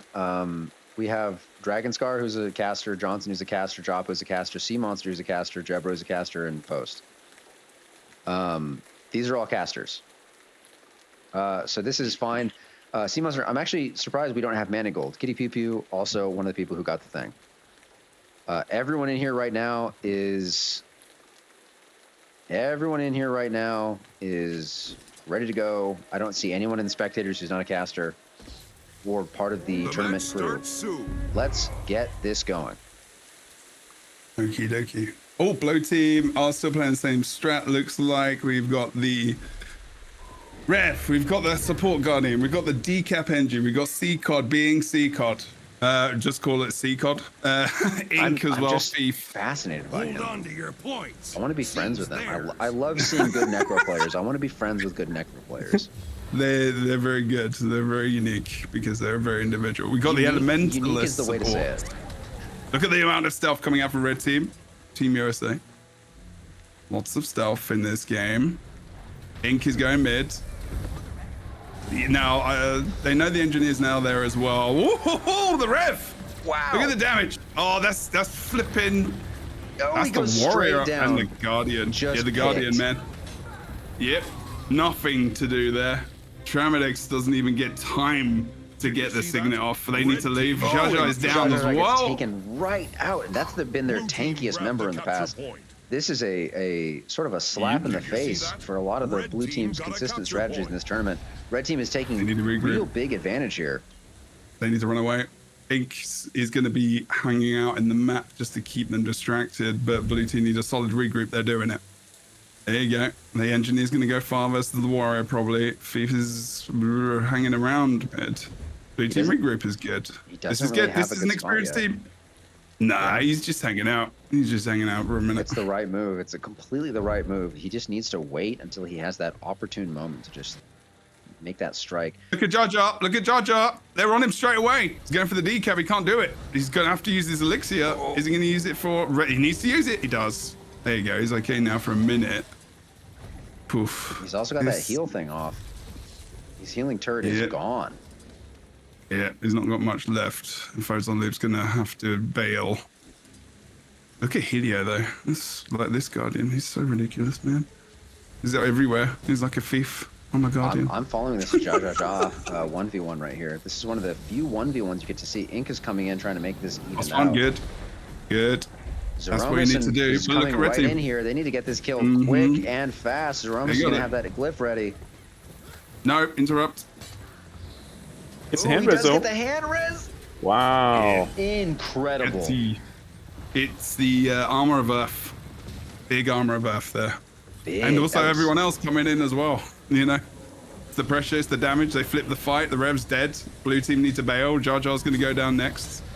Unless they can get out, which is going to be very difficult when they don't have the elixir. And then they have to use the throw as well. They've got nothing left other than a shield. Tramadex is the only one keeping them up now as they need to run away. Look at the CC from the Guardian as well. Nothing left. They're going to take out Tramadex and Jar Jar. Skills coming up. Unable to support Tramadex with that. I was expecting him to do something, dropping that heal turret right on top of the enemy team, but he wasn't able to do that. It looks like Team Red is just dividing and conquering has been their entire MO for the rest of the tournament. Coming straight through. Homage, how are you feeling about this game? What's going on? How do you think Blue Team can come back into this right now? What are you thinking? I feel like they need to not have the Rev fight the Necro in a 1v1, but we'll see what happens. I don't know if Mark's going to be able to survive this. Naru and Helio chase him down. Okay, he does escape to support Tramadex. What's the angle for them here? I feel like maybe if they could catch Helio with no cooldowns. Because, I mean, when he's got cooldowns, that is a scary, scary build here. Helio is their prime target. They need to pressure Helio the most. Yeah. I think. I agree. Yeah. Absolutely. Helio's been popping off this game. Smite Condition has just been doing a lot of work out in this team fights. Jar Jar loses far windmill on their point as well. That was... Jar Jar should have been out of there a long time ago. A long time ago. Look at Helio again back as well on focus damage. C-Cod is the target. Looks the damage coming out to the engineer, but still, I think it's the wrong target. I think they need to be going for the Guardian here. Free cap. They're going to get free kill on Tramadex, who just got caught out by Team USA's. Very brutal thing. Team USA has a 3 cap here. This is going to be a hard position on this, specifically on this map for the blue team to recover from. Then look at Helio. He's going full confidence now. Like when you've got other people behind you, look at the damage out onto the Rev from the greatsword. Just insane. It's wild how many times they get in that CC off. Wild. Good job from Tremodex in keeping the survive ability up for the team. But they're not able to push much of this right now. Really good support from Zeromus as well. I don't feel like I'm talking about Zeromus, right? Is enough in terms of their resing capability. Overlord as well, but just applying in pressure all game, kill me, just being an absolutely survival beast over on the windmill as they are 2v1ing now. Look at and this. Now red team coming back in. They beat blue team to the node that blue team was all just sending their entire team to. They were ready to go. Like, this is, it feels like they just can psychically read what blue team's trying to do, and they're just doing it ahead of time. And that's the experience right there. The experience and just the skill, and also, you know, Sword Guardian on this map, DPS wise or tank wise, is really, really good because of the amount of mobility they've got. Photon Leap is down though. Maybe a bit of a late period of time to come back into this fight. Kill Me is going low over on that point. Team USA are struggling here a little bit, but they're still just 2v.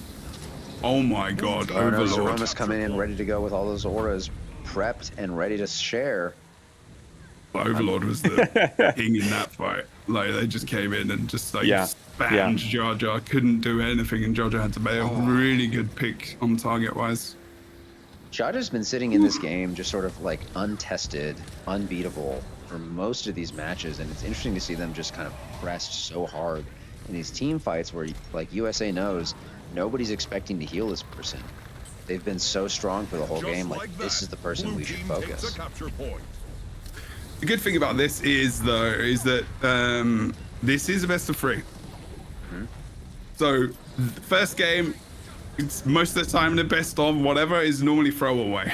All right, like, that's the learning game, but they've got to learn and they've got to fix this up by the time they hit their second game, unless they can come back, because they've got 2 cam now, but Tremodex is dead.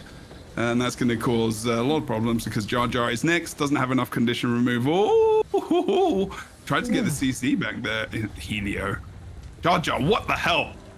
Nice work. Beautiful kiting there by Jar Jar, absolutely.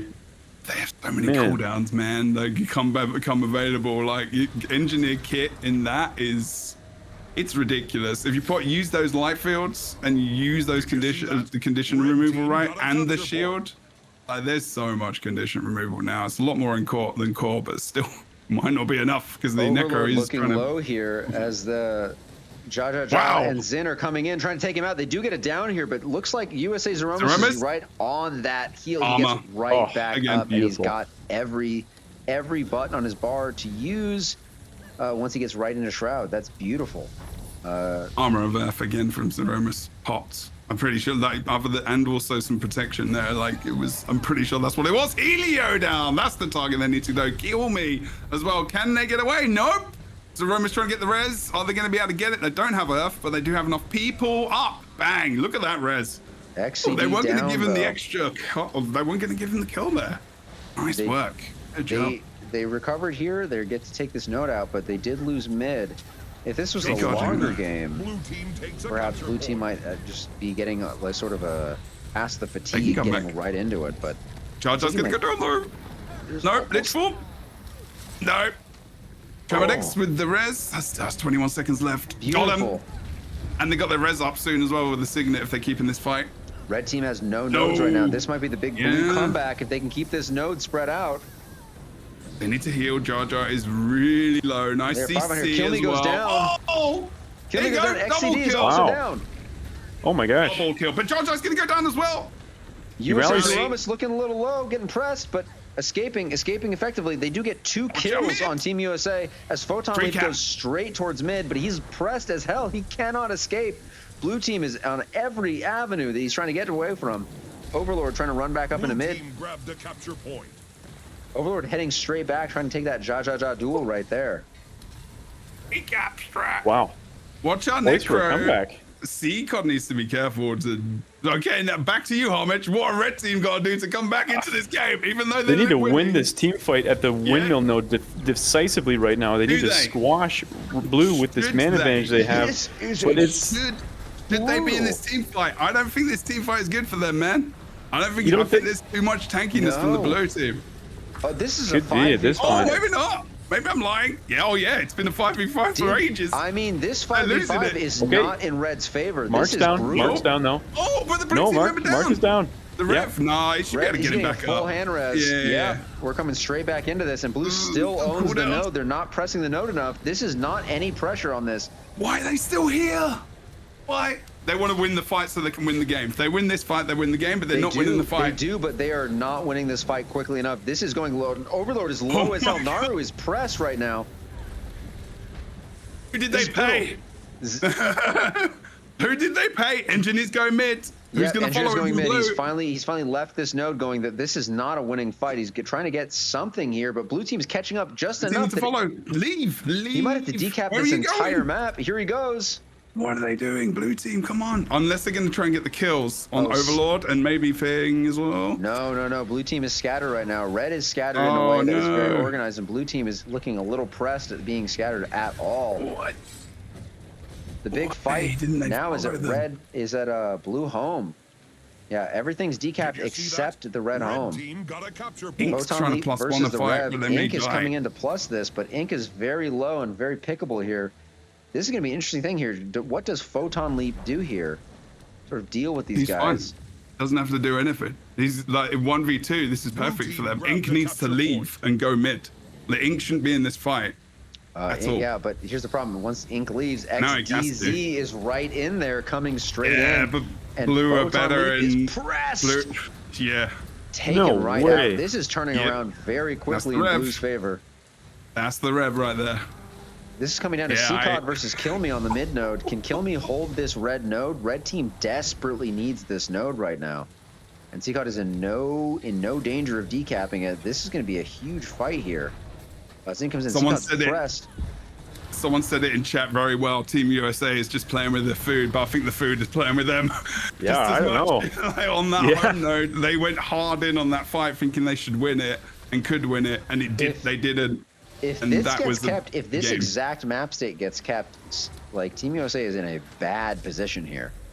Yeah, absolutely. Jar Jar needs to make sure Jar Jar doesn't die. They've got a little bit of condition removal. I don't think Travedex needs to come here. I think Travedex needs to come here. Calling him Jar Jar. It's really giving me like Star Wars Episode 1 vibes. It's okay. That's good. Ink's down as well. Seiko coming in for the blue team. The Guardian is this is currently right now in this moment unwinnable for red team. USA is getting taken down right here as blue team takes the lead with a huge comeback coming in. Team Sin everyone takes the win. Just barely. Where do you think things went wrong? Like, this is a wild guess, everyone. Everyone in chat. Like everyone commentates, take a wild guess where that went wrong. It's when he started calling Jar Jar Jar Jar. He got mad about that. He said Misa bomb bad, and he took the bomb kit. And he said Misa George Lucas's vision, and took that shit out. Right. That was huge. An amazing game between both teams. I'm. Part of me wants to say that Team USA like did that on purpose because that was a wild over. I don't want to disrespect the blue team by saying that. That's fair. But at the same time, like this is an experienced team. They know that staying in that fight cost them that game. That's the whole reason they lost that game. Other than the caps, like that was the main reason. Otherwise, if they hadn't have done that.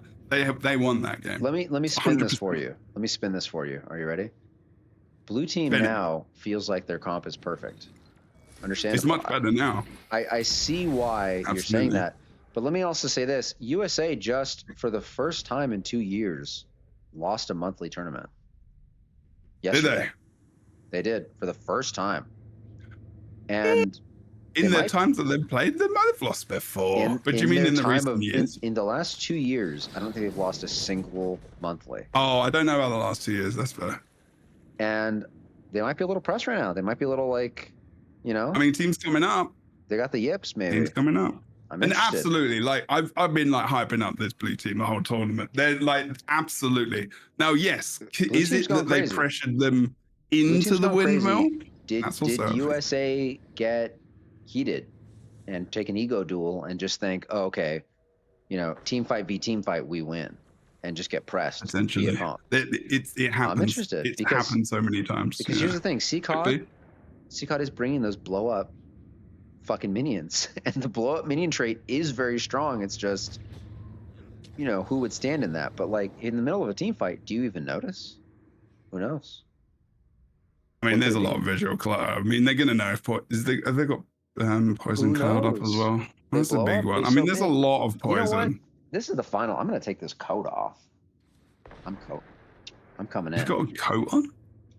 Of course I have a. Sorry. You're streaming like with your camera showing and stuff. Okay. Of course I am. All right. I haven't seen it. I'm gonna have to go around and have a look at everyone.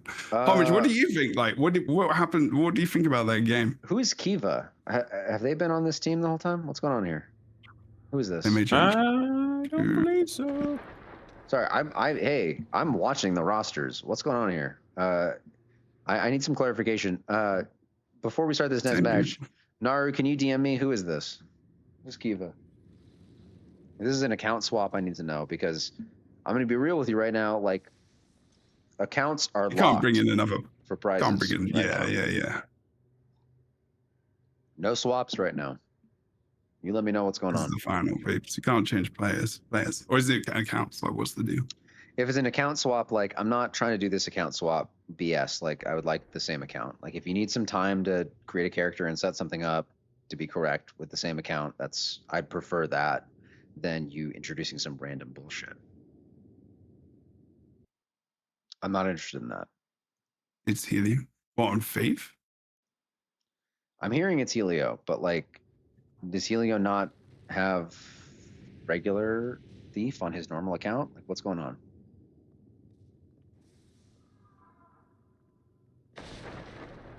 Also, Zeromus has changed to support guard. I think support guard is stronger in this core tournament. Seems so. I don't know. I feel like I honestly feel like with a couple different like rotation changes, like his Ellie was like so effective. Oh, it's good, but that's because it's Zeromus.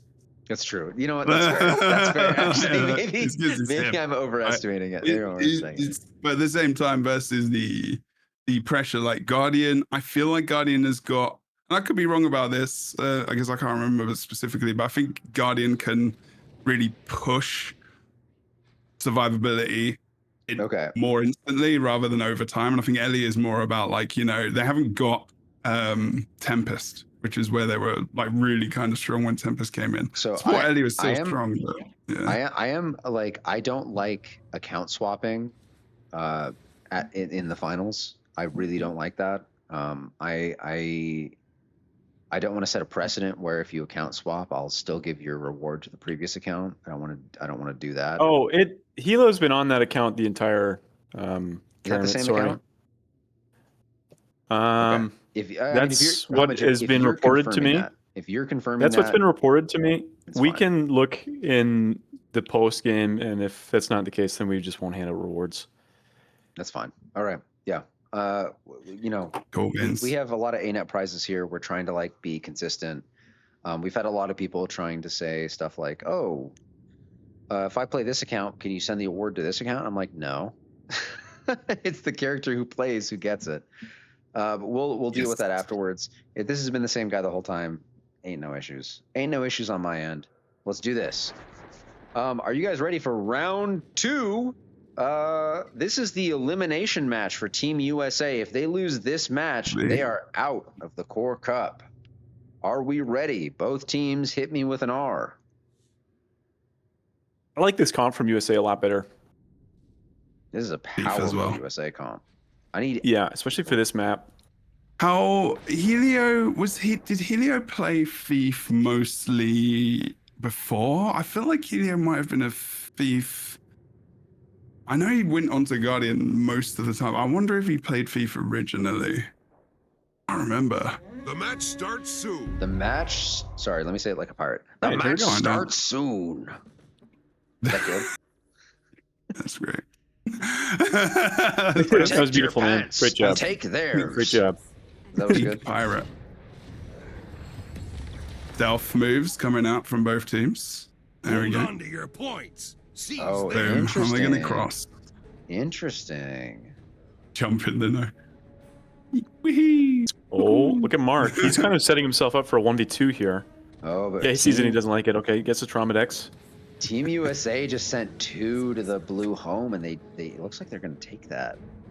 Have to kill it fast. But the blue Have to kill it Necro, fast. blue Necro hiding out. Seacod just chilling, waiting to take that out. Back to the 1v1 on that mine node. Look at the rep, blue team rep. He may die here if he's not careful. Ooh. And Tremodix, there you go. There you go. Good support. Lich form as well. Damage back onto Inks has got a bail. Good job. Oh, do you see how quickly these blue team members are being pushed out of these caps? Like they're being pushed away pretty quick. Red team, Team USA rotations are pretty solid right now. But blue team are matching them. They're not just staying in fights, which is good. Seacod 1v1 versus Photon Lead is a really potentially a good matchup. In Core Guild Wars 2, that would have never happened, man. No way. Unless you're 5 gauge, which that's an old name right there. Oh, Jaja! Jaja getting so close here. This is insane. Over at the mid node though, this 2v2 is kind of going insane right here. We have Traumadex and the Rev versus Zeromus and Naru, and I have to say I favor Zeromus and Naru into this, but Traumadex is really camping that road from the Jalis. It just depends, yeah. Like Naru fully misses the. Did Naru fully miss that might proc? It looks like he did. Zeromus might have been just out of range for that. It's looking like Traumadex and the Rev are sort of taking this. And yet, both teams are pretty much full HP, kind of just unable to take a pick here. How are we doing on the scoreboard right now? We got 1 point. 1 point on the board, baby. 1 point on the board. Red team got a board. It's looking like blue team might take Here we mid, go. is my big interest here. Maybe in 7 years. We'll see. So it depends who kicks the other person off the point it's looking like Kill Me might just keep this. Keeping that mine right here. Yeah. Zha is trying to hit that flamethrower through the node, but it's not working out. But it does get decap, doesn't it? Oh, we have a pick here. I'm gonna get res. Big pick. Ink gets a big pick here. Yeah, but they also killed someone mid, so it's not equal. 1 death apiece here. Actually, Helio is looking for the res from Zeromus. He wants this res. Here comes Zeromus going for it. He's got the glyph. It's coming down. He's got the stab for it, and Helio is back up. Oh, that's a big mistake from blue. Big mistake. Oh. Did you see that? What are you doing? Red team got a capture point. It's okay, it happens. But wow, they should have finished them off.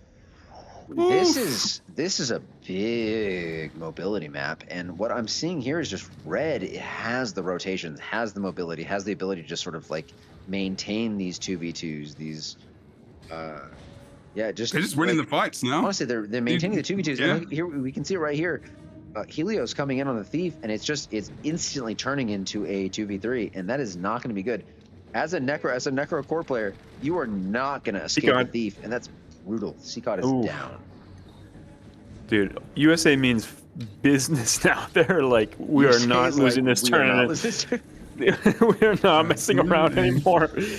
Sorry, that was our fun comp, and now we're gonna beat your ass. Trauma with the res on Ink, on Mark. No, he gets interrupted. Yeah, that's. Oh my gosh, interrupted and chilled. Wow. They need a solid regroup right here. Solid regroup. Look at that pull. Beautiful pull by Trauma. That's what I'm talking about. That's experience on the map. It's doable. Zha taken out by Kill Me and USA Zeromus. Traumadex trying to come in and save that, but just an instant decap. It's looking like this might be like a big problem. And they got Beast as well. I'd say being on 0 points is definitely a big problem. This is blue team. They're not getting, the thing is, they're not really getting trounced. It's just slowly kind of having map dominance. Yeah. It's not necessarily tons of kills. It's just a lot of map dominance with a couple of kills here and there. Doesn't go through on Traumadex, and he just gets picked off by Photon Lead. Why is Seacod picking, like right there, the Seacod picked Cap over fight? Like, they should have been with Tramadex. They should have been over there to help him survive rather than just getting... I mean they've got this decap, but like, It's looking like USA noticed that CCOD was prioritizing cap a little bit and sort of expecting his teammate to make it to him and just really capitalizing on CCOD's going to make that choice. Good job there as well on the other side. It's got still cooldowns. Ink, don't come here. Oh no, and Overlord's coming right in to plus this. Jajajan needs to get the hell out of there. There's a few spots he can go, but he's just getting fear ringed to death. There's no shot. This got Medicat, I mean... Without appeal. There's Tramadex though, did fine, yeah, he's good. Gets the empower off as well. Can he escape? This is an escape moment. This is not a hold this node moment, and yet they are trying to do it. Which Guardian is in the right fight right now? That's the problem. Just coming in the really oppressive Lich form, just reminding everybody that if you turn into a big skeleton, like, do not interact with me, motherfucker. I think we had the Guardians in the wrong fights there, trying to get the res, the stealth res. 0 points. Mine captured for red team. Here. This is USA's map up and down. This. Wow. Yeah, this is nothing for blue on this entire map. I don't know what they need to do here. They are just constantly outnumbered. This is the USA special. This is what USA does best. They divide and conquer. Every team, they go, we are going to 3v2 you at every node. You will never, you're 3v2ing or 2v1ing. And that's why they got Thief as well. Yeah, that's why we went Thief. That's why they went Guardian as well, because you can hold for longer and you can still hold those fights, whereas Ellie can't hold it as long. And then the Thief introduction means they can +1 easier around the map. Because the Guardian is doing a great job, but oh, NGV, he's just trying desperately to get away. Red team got As Overlord leaves him alone, he might actually escape this. But they're going to be hard pressed here to get any node. I don't know if I mean, they blue team are now trying to learn. They're trying to learn from this game. They may surrender in a bit, but they're trying to learn from this game, I think. And more than anything, because they know they're not going to win it, and I don't think they actually can. I mean, they can if they get free caps. If they free cap them, they've still got time because you can win in 5 minutes. But I think the most interesting thing here is that blue team did not change their comp that much based on this. No, because they won, but they didn't. But like they knew they were gonna, but they didn't change the comp as well, like because of their change. And you're right, like that was probably a mistake. But they needed to play versus it to see what would happen. And in the best of 3, you can do that. Well, the interesting thing here is this does put the ball in USA's court. They can say, hey, our last comp won, we could run it again, or we could run a totally new comp and run those dice. Whereas, but isn't that wild though, that you can have such a close game in that first game, and then in the second game it's just domination? I really think it's just comp diff, man. This game, again, these are all very skilled players. They have a ton of practice. Oh, absolutely. What happens here is again, it's just comp. It is just, what is your decision? Player difference. I think this is player difference. Oh yeah, this is Helio playing peak like Thief as well. Like he was not. I don't know if peak is the best word, but I think they have not. I just mean in this map. This map specifically. Yeah. They have just played very well. Whether or not it's the comp, like, I don't know. Yeah. I think it's rotations, it's the literal fights they're in, it's how they're matching up. Red team they've literally not got a point on the board, which means that red team are matching up more successfully. They have forfeited, all right. Blue team is forfeited. More game of the tournament. Wow. USA get to pick, don't they? They do. USA gets to pick the next map. And they get 7 map rotations. So the next map is not correct. But you can't have forest, right? Because we just did that one. We can't have forest. I want that one as the final. Okay. Man, to go from losing the first game to coming back with a 500-0 complete blowout, like what a power move, man. That was insanely impressive. I also think that the Thief, like you had mentioned, Jebro, was able to shut down the Rev, was able to shut down Mark's Rev, and like in the previous game, he was putting in so much work. So I think that swap in particular really paid dividends for them. They're saying Legacy is They're fine with it. They do not care. They're not changing. They're not changing. Legacy is their favorite builds. map, if you guys recall. That's how they won Moda. Good You Lord, can get I this hate Lord Spider-Man, get the Lord kill. That's true.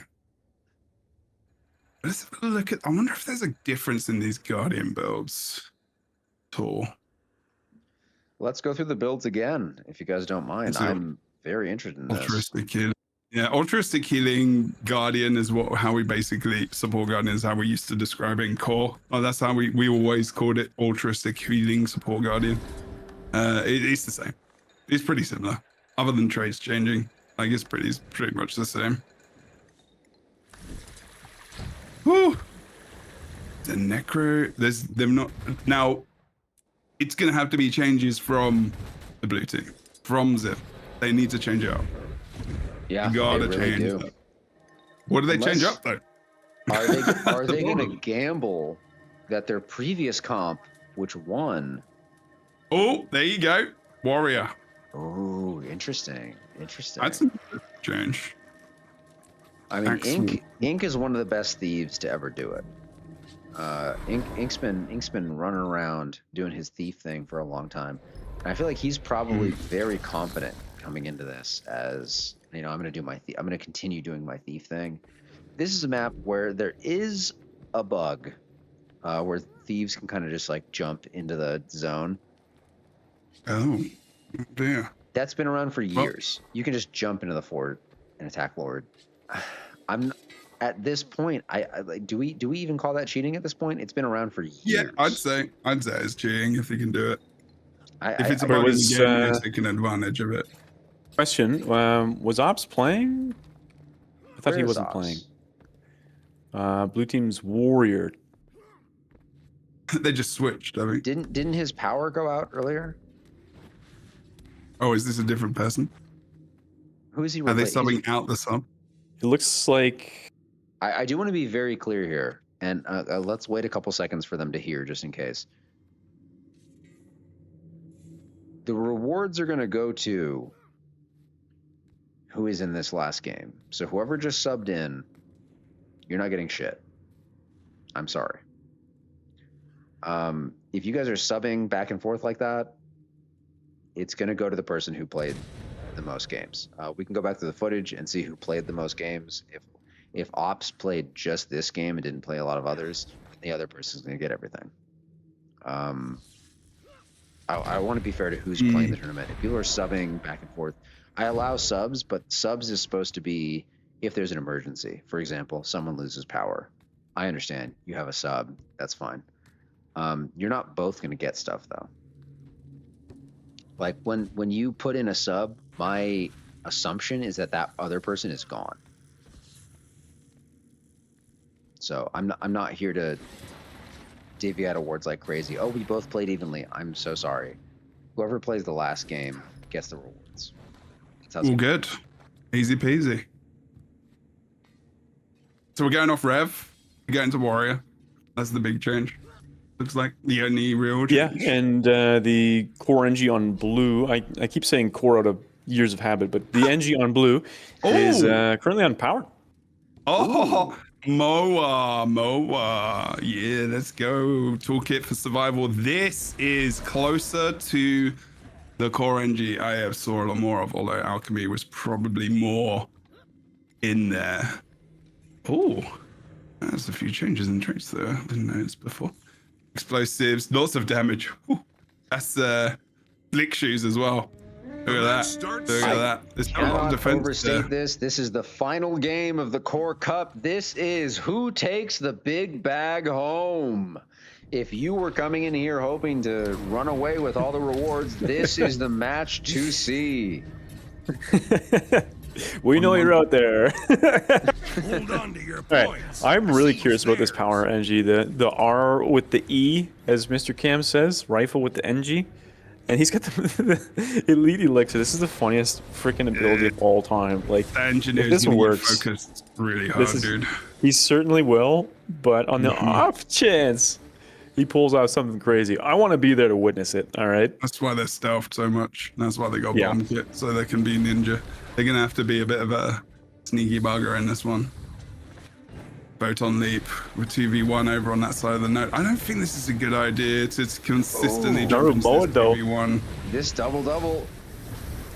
Oh, this double's big over here. We got CCOD, we got Ink coming in here. CCOD's looking pretty pressed here. He's going through a full shroud. He gets that 4 off, but their team is not too far away. to get him off. Yeah, but he might have enough stability. Look, Helio got CC'd. Oh, might die. Oh, wow. Knocked down. Yeah, he doesn't even get his little minions up. Look at blue team on the other side of the map as well. Overlord comes in there getting that hand res. This is a misplay by blue team. They do get the hand res. That's brutal. That is brutal. They came in for the +1. Yeah, I mean, there's not much that blue team could really. Look at Red Warrior. He's down, but Zeromus coming in with the res.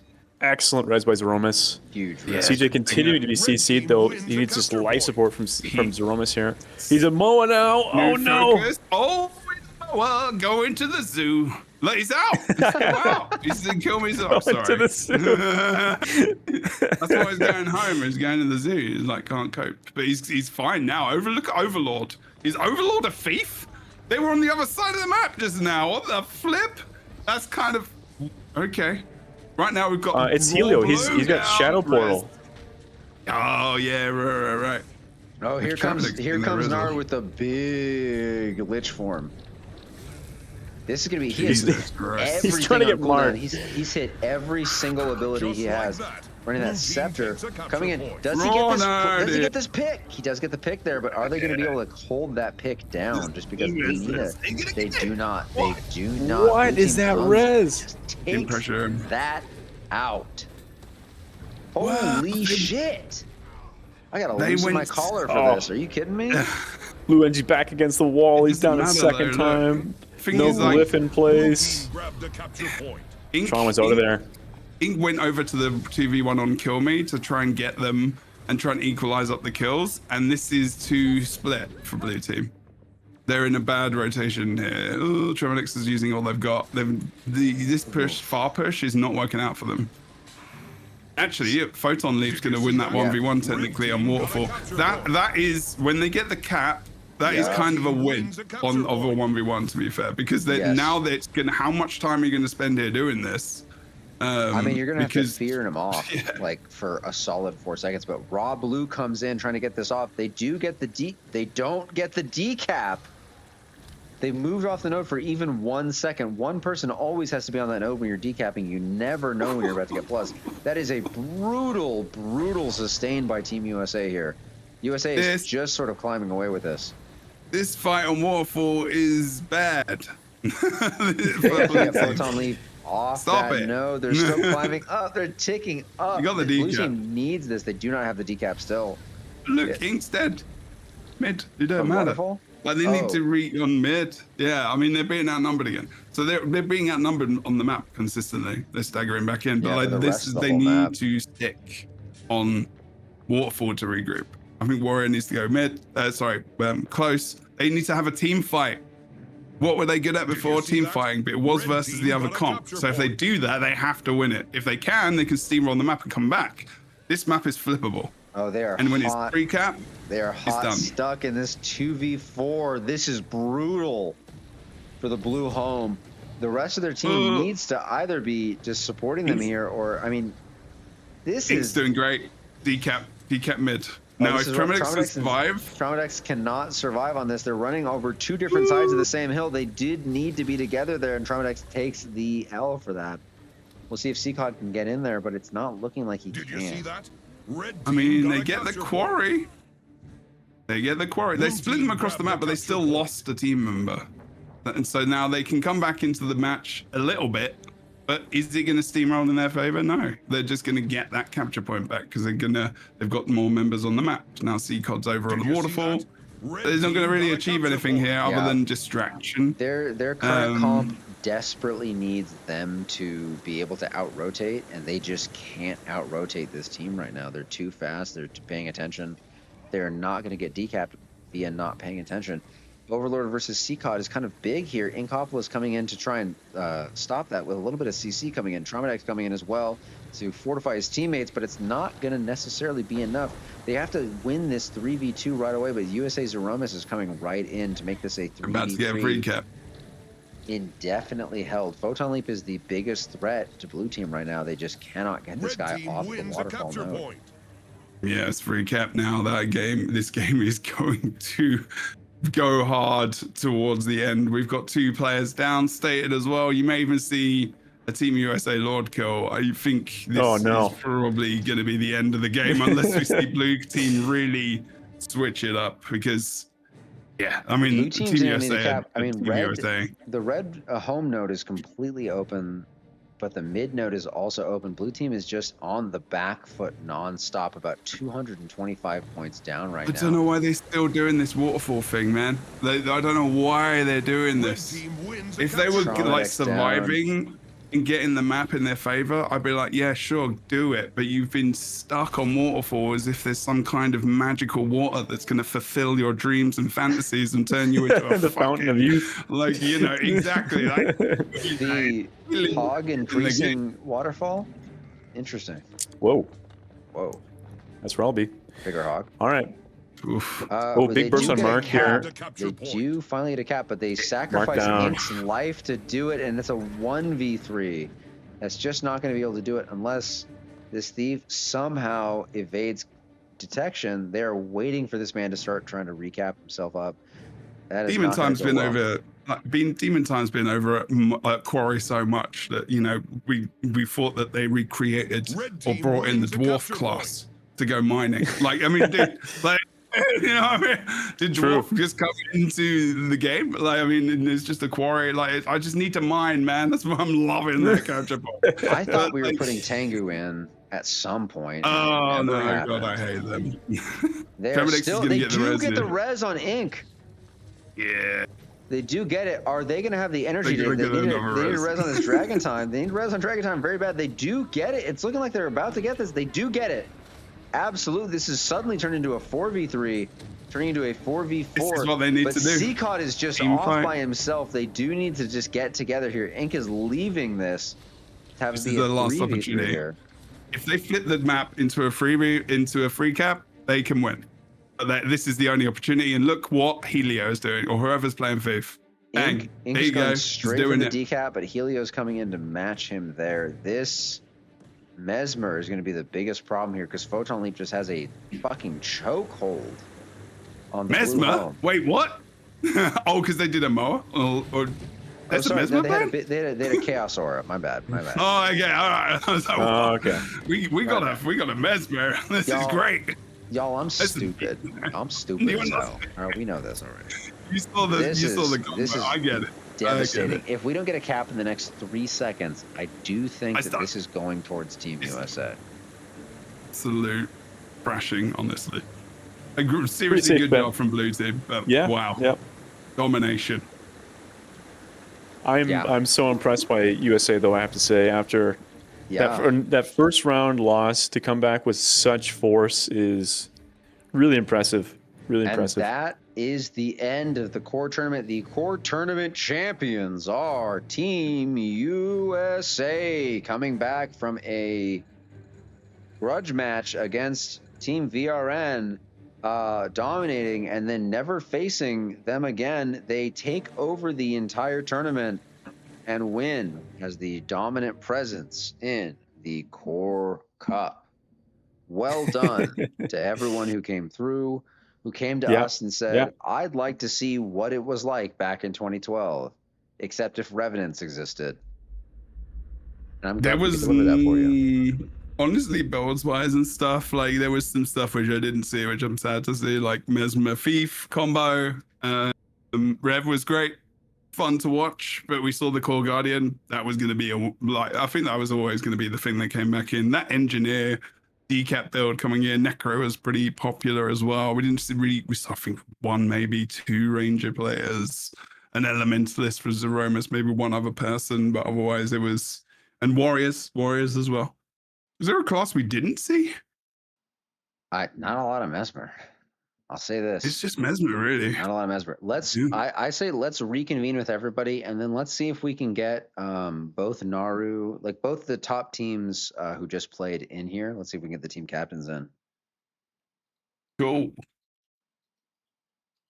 Let's see, it's an interview, and then let me see if we can get the other team.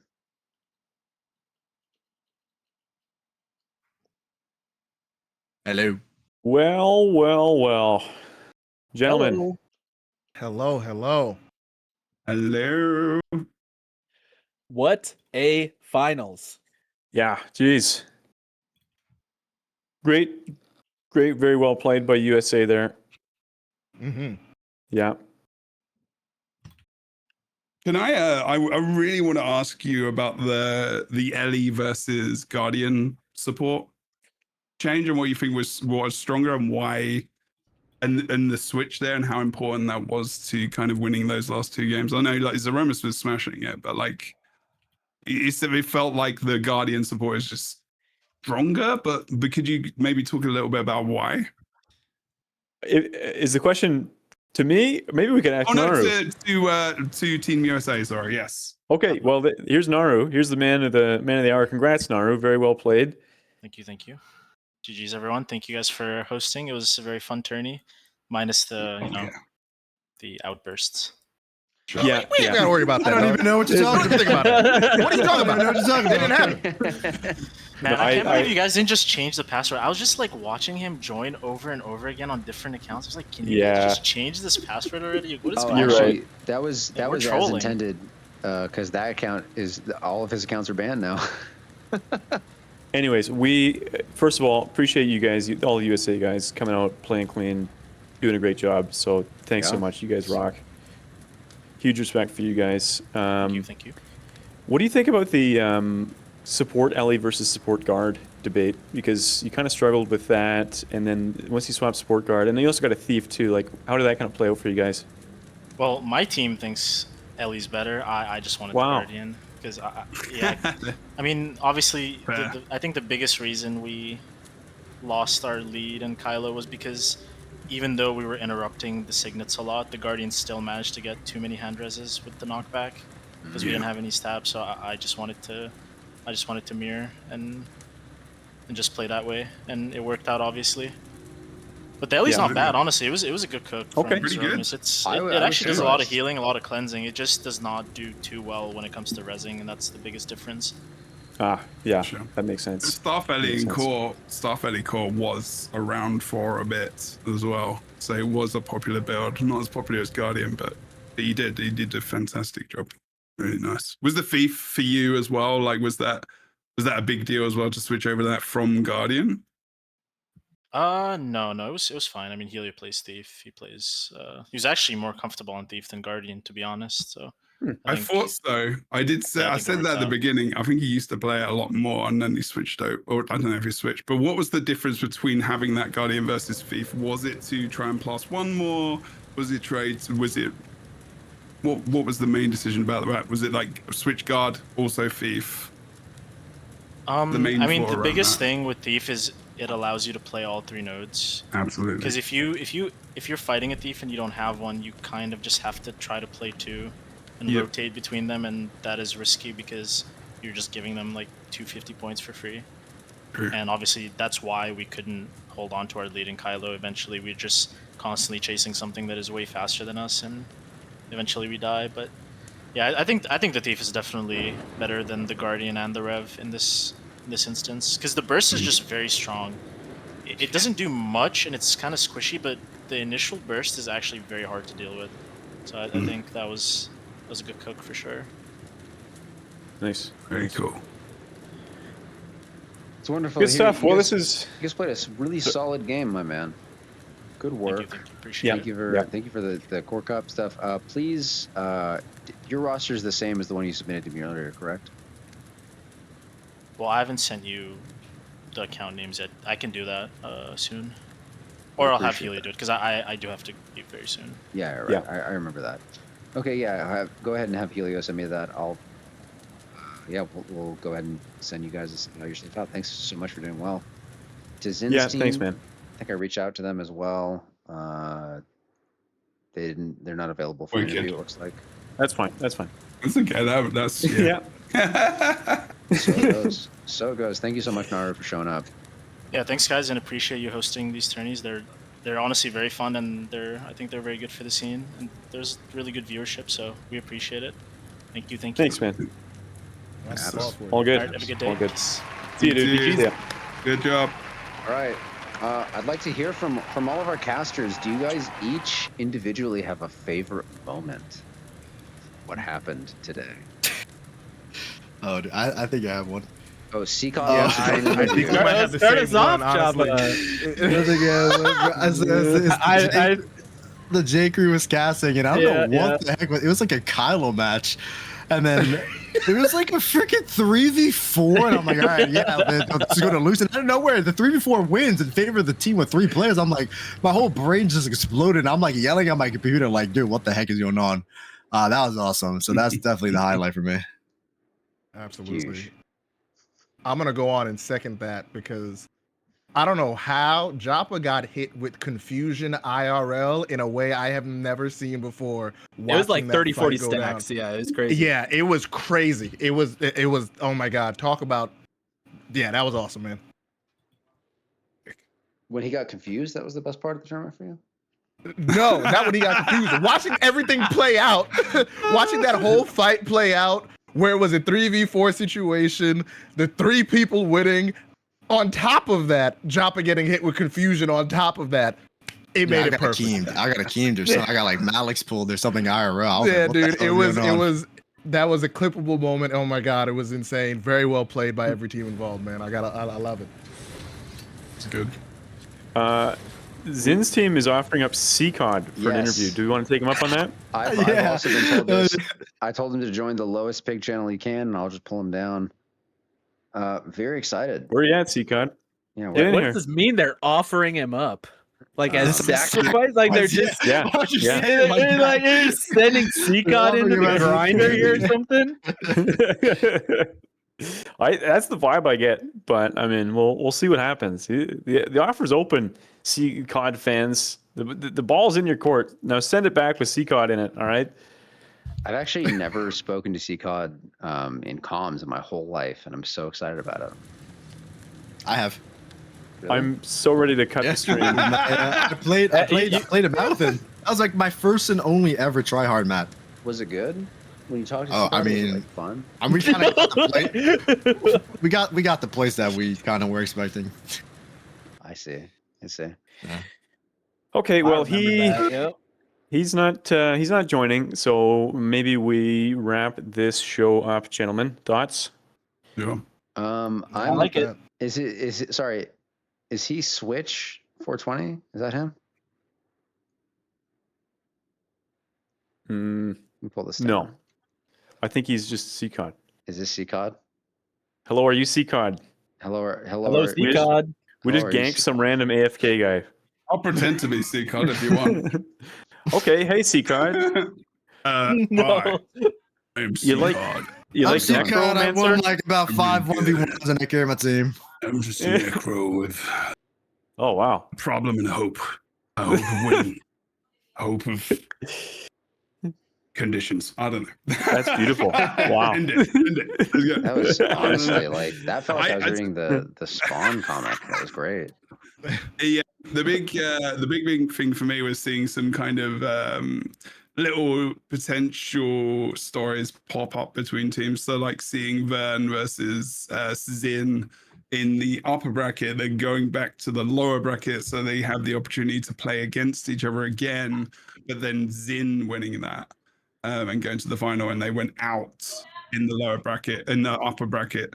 Originally to them, so it's nice to see that those teams meet again and see how a map changes things as well as potential roster change as well. So there's a lot of learning I think that came out from today, even for the teams that went out early. But I think one of the credits to this tournament is the fact that so many teams played, and the fact that I mean, I'm going to be honest, promotional wise, like there's not much promotion that goes on for this outside of like the community that you have. So the fact that you can get a tournament with this many teams in without that much promotion outside is wild to me.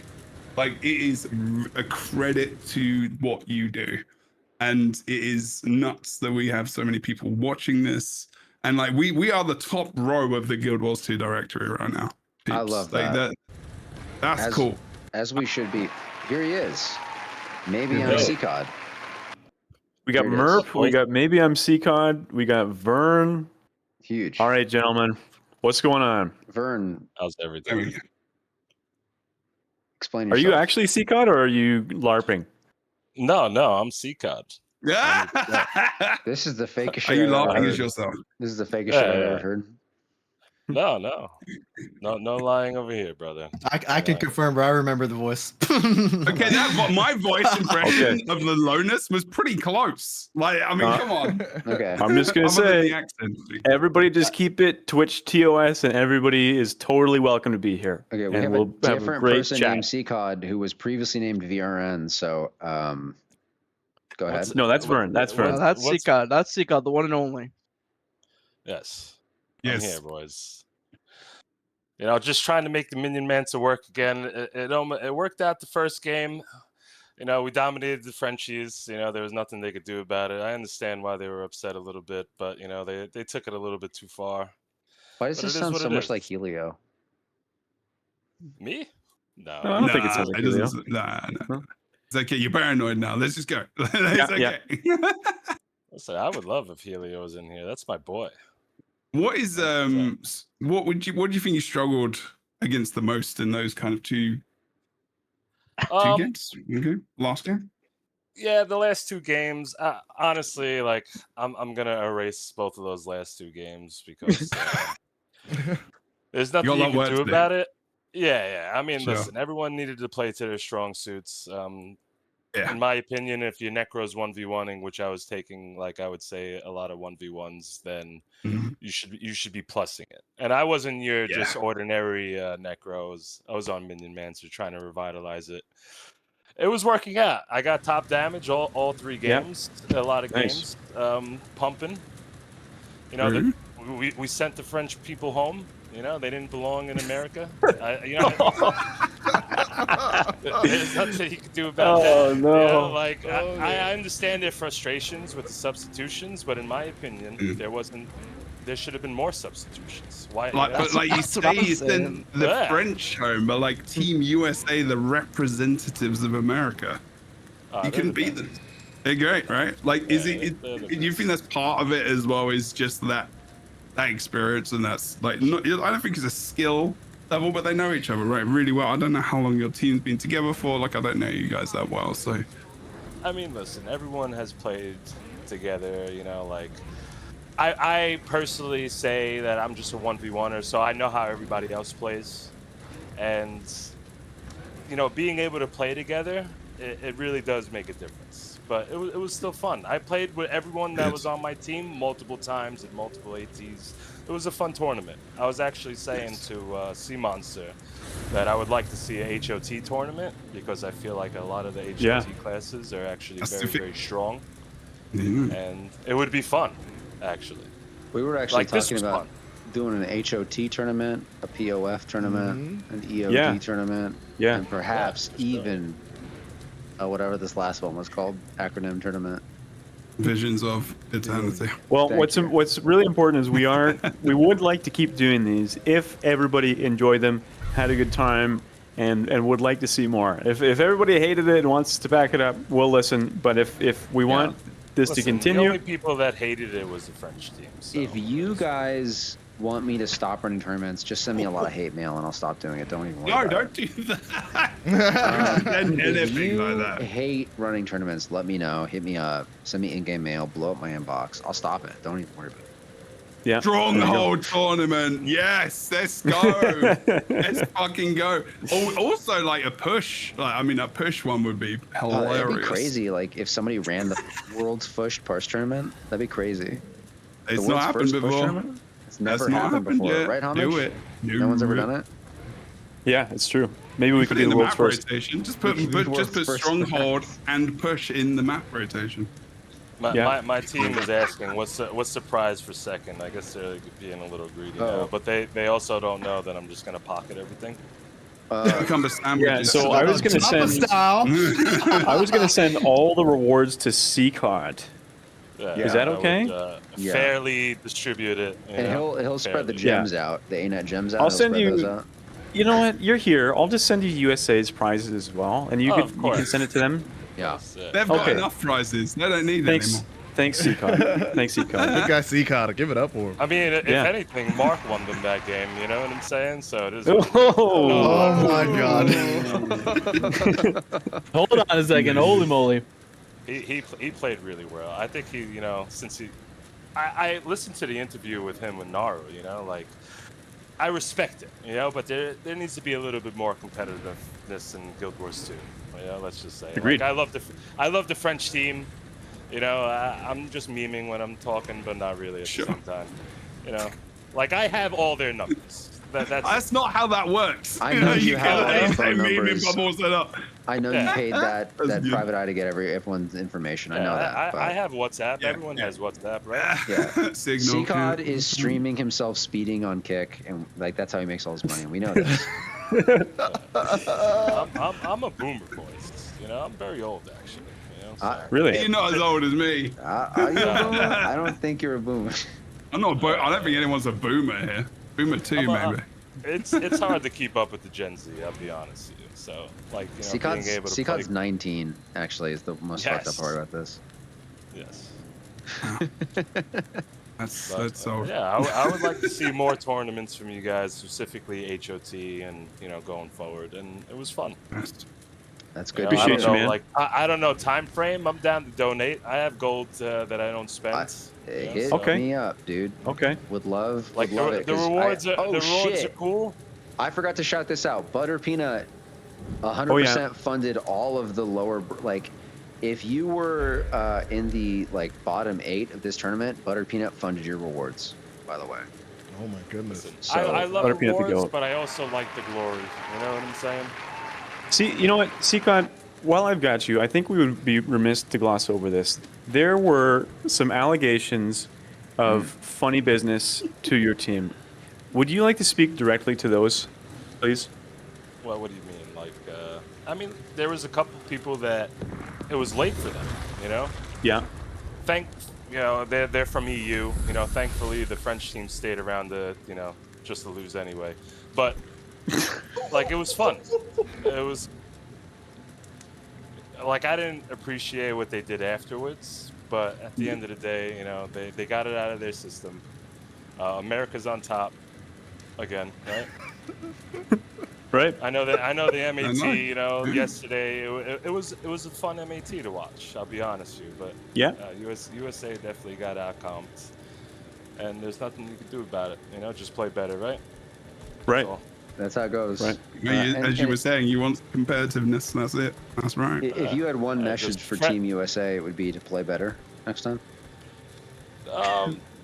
Yeah, don't relog so much. That doesn't look too good when you relog all the time. But other than that, Well, thank you, they weren't Mr. frustrated. I know they weren't frustrated. CCOD and Mark. I thought that interview was very cute, by the way. Did you guys think that interview was cute? I thought it was. Mark and Nara? I thought it was hot. CCOD, can I ask you one question? It was getting very steamy in there. I'll be honest. Can I ask you one question? Oh, with Mark and Nara. Oh yeah, true. If they could have kissed each other, I don't know if that goes against Twitch terms. That's okay. They can use tongue even. That's fine. CCOD, what does CCOD stand for? Do you really want to know? Yeah, I do. Right here in front of everyone. I mean, do I get my rewards right away if I say it? No, you're beholden to ANET's fucking email policy, just like everyone else. Oh yeah, that's true. I mean, okay, it stands for Chaotic Knight of Doom. If you're asking, was right. Yeah. I know the COD for all the rewards because Hamj was right. Listen, I've been playing Guild Wars since Guild Wars 1 competitively, by the way. So I didn't know that. little history of the COD right there for you. Yeah, I appreciate it. Okay, well, let's give any final thoughts to Merp. He's here. He hasn't said anything, so let's just put the mic in his face. Merp's my boy. I love Merp. He knows this, though. Merp, I'm just here supporting Seika, that's all. Okay. You don't want to say anything? I mean, I was just gonna let Seika have the floor, but if you have any questions, I mean, I was in there listening to them talk. It was good comms. Nice, nice. Okay, then let's get it wrapped up, folks. Back to you, Post. Thank you very much, everybody. I appreciate you guys a lot, by the way, for doing Thank you, CCOD. It's always good to hear Thanks, from you, my guys. friend. It's this is going to be the big wrap up. I'm just going to say thank you everyone who joined us for this. This was another one of the War Pigs series of tournaments. We have a couple more coming for the end of the year. We're very excited. We have another Hog Cup coming up in November. We also have the class tournament, the Clash of the Classes, coming up in mid-August. This is a tournament it is a mono class team tournament. We have like all the warriors versus all the Ellies versus all the Necros versus everything. If you've not heard of this yet, please reach out. We have a couple spots open for certain classes on certain teams. It's in the War Pigs Discord server and War Pigs variety events. Look for the mono class tournament. Please go ahead and feel free to drop your information. I believe we have like a spot open on almost every class team, but we'll have to check with the leader of that. Malin, who's been encouraging that. That's our next big tournament as a guild. We'll see which class is the best in a tournament where they can only have one. Okay. Good. Okay. Thanks, casters. Thanks, competitors. Thanks, viewers. See you next time. Later. Bye, everyone. Bye-bye. Thanks, everyone. See ya. Okay. Holy moly, that was a long one. I'm still live, so give me a second to raid somebody. Okay. Who is the person I should raid? Knives. All right, Easy. boys. You have a good night. And Jebro, I don't know if you are still in EU. I think you're in the States last time that we talked. In the States, yes. It's been a while. Good. We need more Jebro. Yeah, he's the thanks, goat. man. I appreciate that. It was good to chat and see you guys playing in the tournament. Good stuff. We watched you about a week ago as well. It was good times. Yeah, you're doing things. Appreciate the compliment as well. Thank you for that. That's good. Okay, sorry. Thank you, guys. Now we're all clear to talk. I was raiding Knives. We're done now. Okay. Thanks everyone on stream. I'm leaving as well. I'm staying here in the Jebro. chat. I'm leaving my stream. Bye.